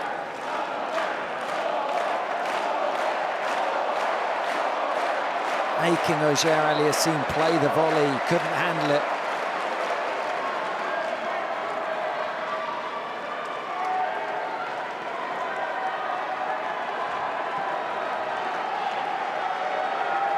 Another 7 more minutes and it will be the longest quarter-final ever.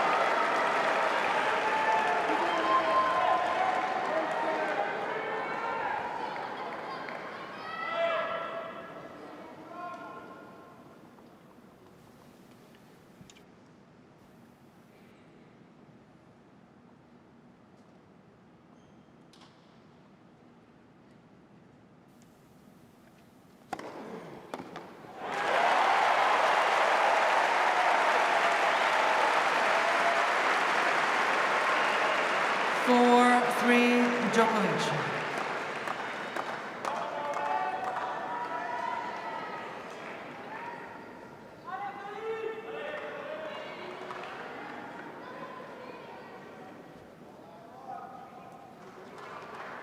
And the balls are back at Novak Djokovic's end. With him ahead by a mini break.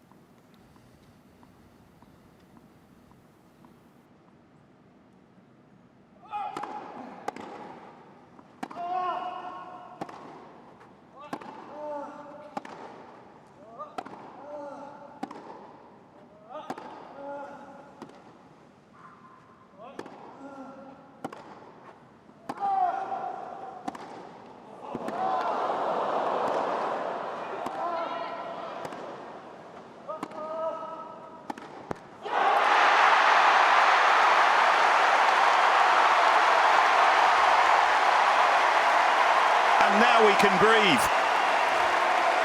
He did so well in that point, Novak. There was a ball deep in the middle of the court where he had to fend off the area where it bounces badly, and then the forehand that he picked up across court where he slides.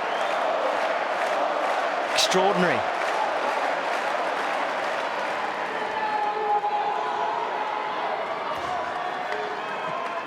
Thank you.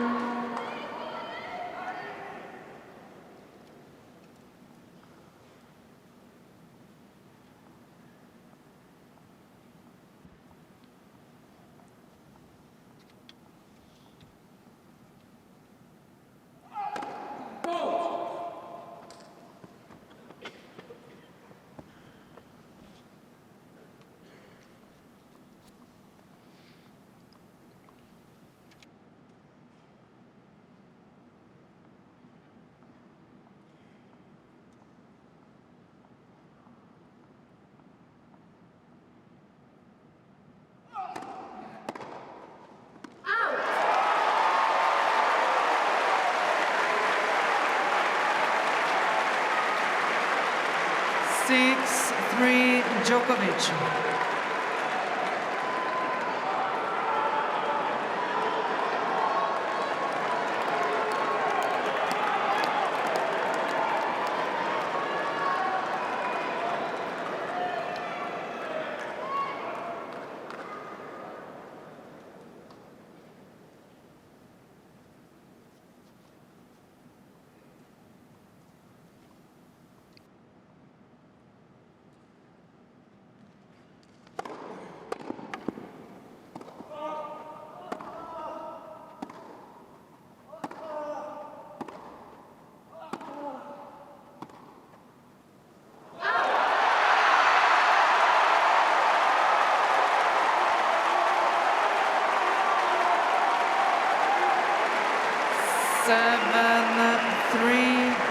Djokovic. It's that lockdown mode. In these moments, Djokovic is absolutely phenomenal. Getting the ball back into play, driving ground strokes to the corners, and never missing. And now he has a bit of a cushion.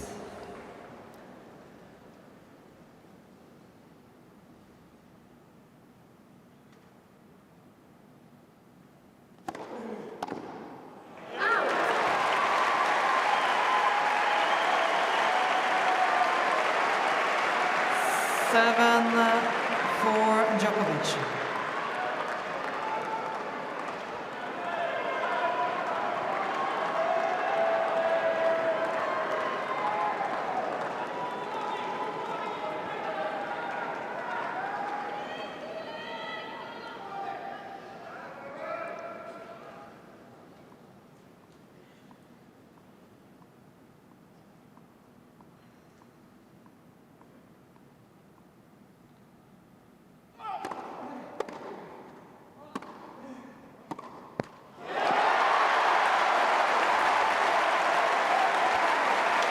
And as they change ends once again, Novak has refused to go away from the backhand to backhand rally, and it's paid dividends, hasn't it?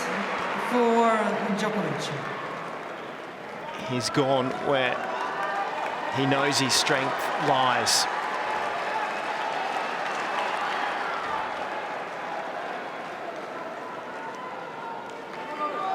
Viktor Troitsky, he was beaten by Novak Djokovic 14 years ago, now very much in his corner. If you can't beat him, join him.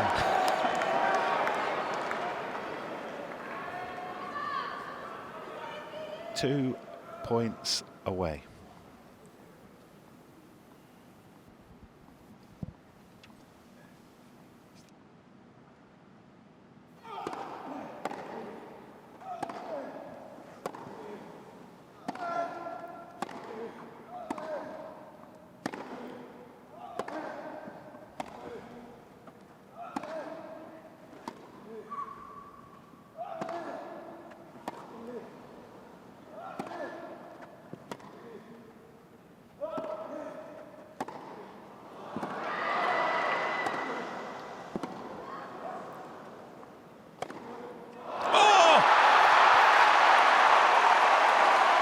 Well, the initial shot was in by 1 millimetre.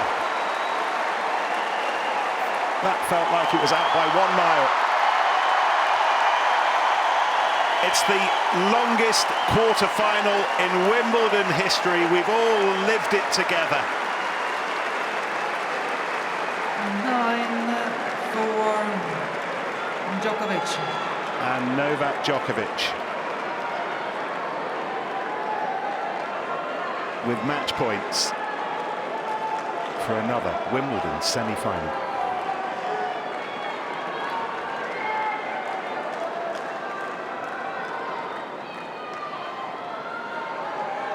Thank you.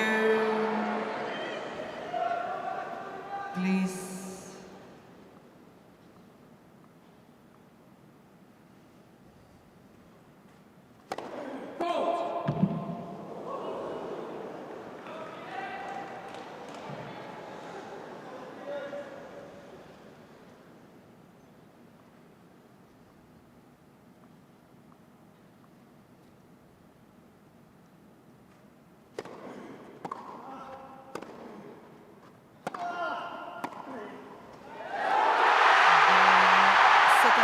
Djokovic by 3 sets to 2, 7-6, 3-6, 6-3, 6-7, 7-6. Oh, Novak and Felix. How much more can two men give us? How much more can a 39-year-old give us?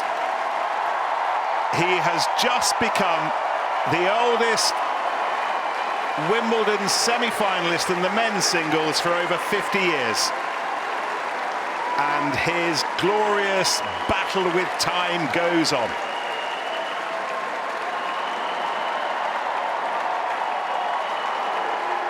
Been watching this guy for 20 years. And time again, in the biggest moments, he delivers.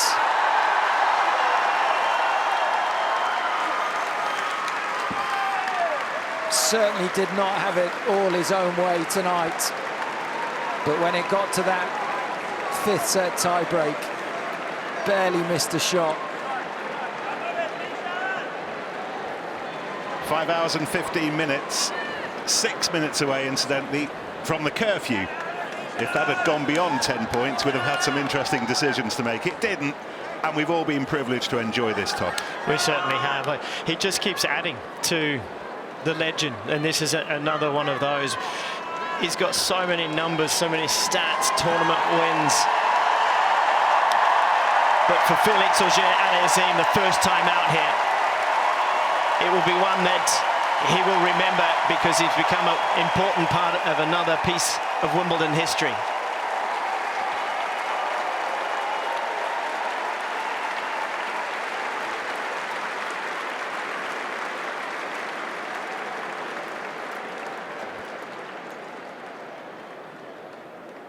Oh, well, I think we all know.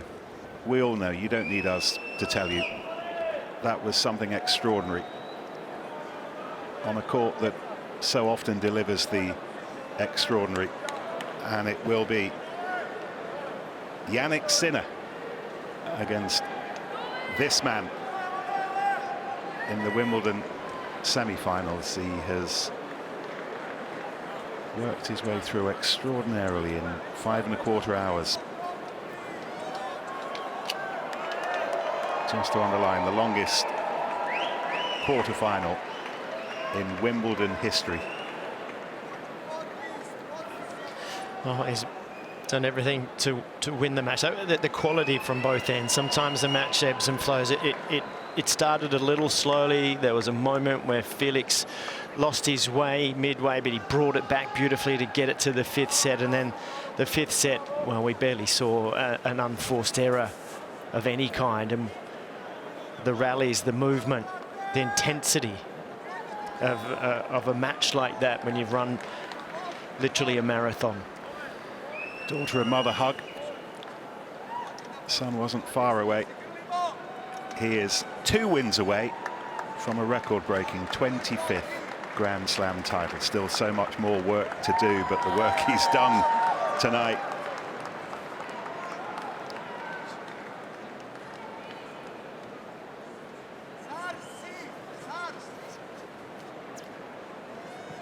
So let's see what he has to say. Through in supernatural fashion. And here he is with Rishi Persad. Wow, what a match. Here we are, Novak, under the roof again. 5 sets, late night, center court. How did you win that? With racket and a lot of heart. You know, a lot of, I guess, management of the nerves and the extreme tension that you feel in this kind of matches. You know, towards the end, really anybody's game.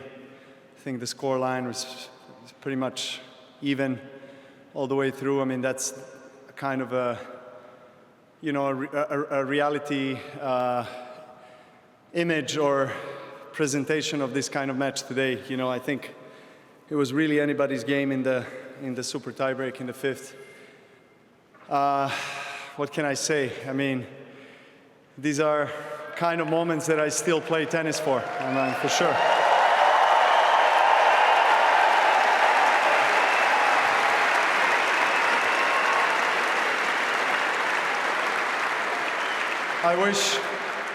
I wish it was finals, you know, so I don't need to worry about how the body will feel tomorrow, but yeah, I'm happy. I'm happy that I won. Yeah.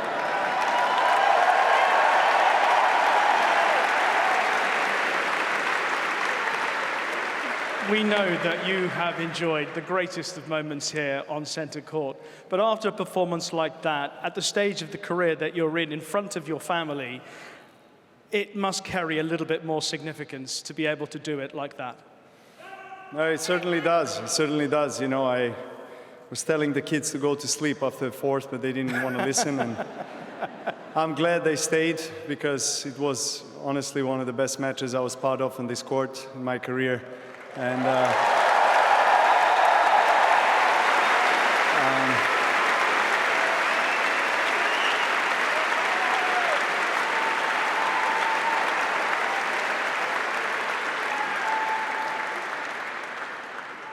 yeah, what was your question?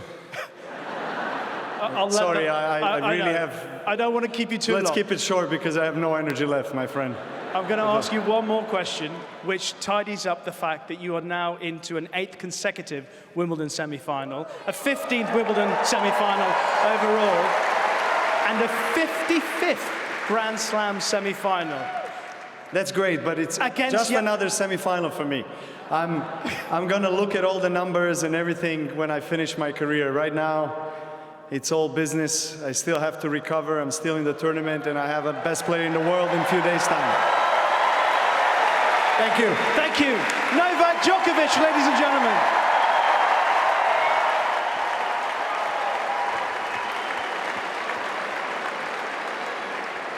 Well, I think understandably he's exhausted.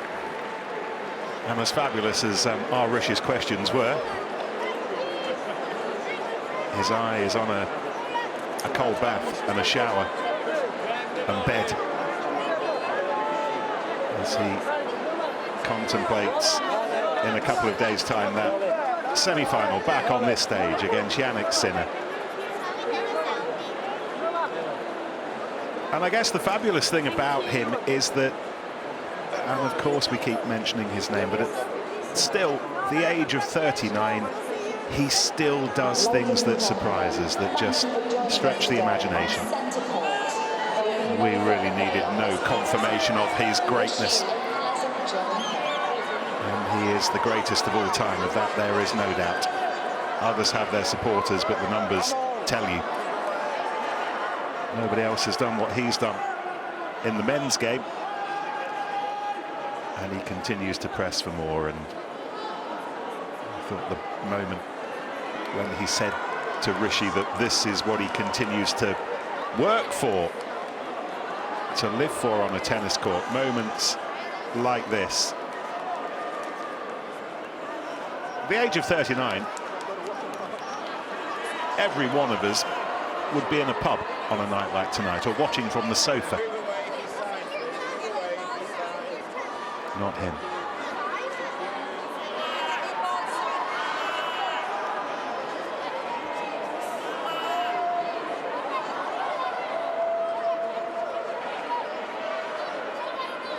There was near delirium amongst the Serbian supporters courtside as they lived through that championship tiebreak. Excruciating tension for them. The only decisions that Novak has left now are what to sign.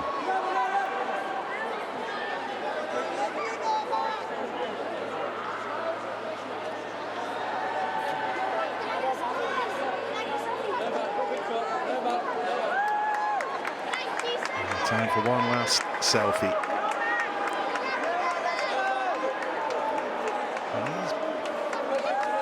Still got his media commitments to work through here at the All England Club. He will not be leaving this place until well gone midnight, but he's gone from this centre court, and this is what he leaves behind: a whole pile of numbers. Let's try to pick out them. Well, you try to pick out the most significant.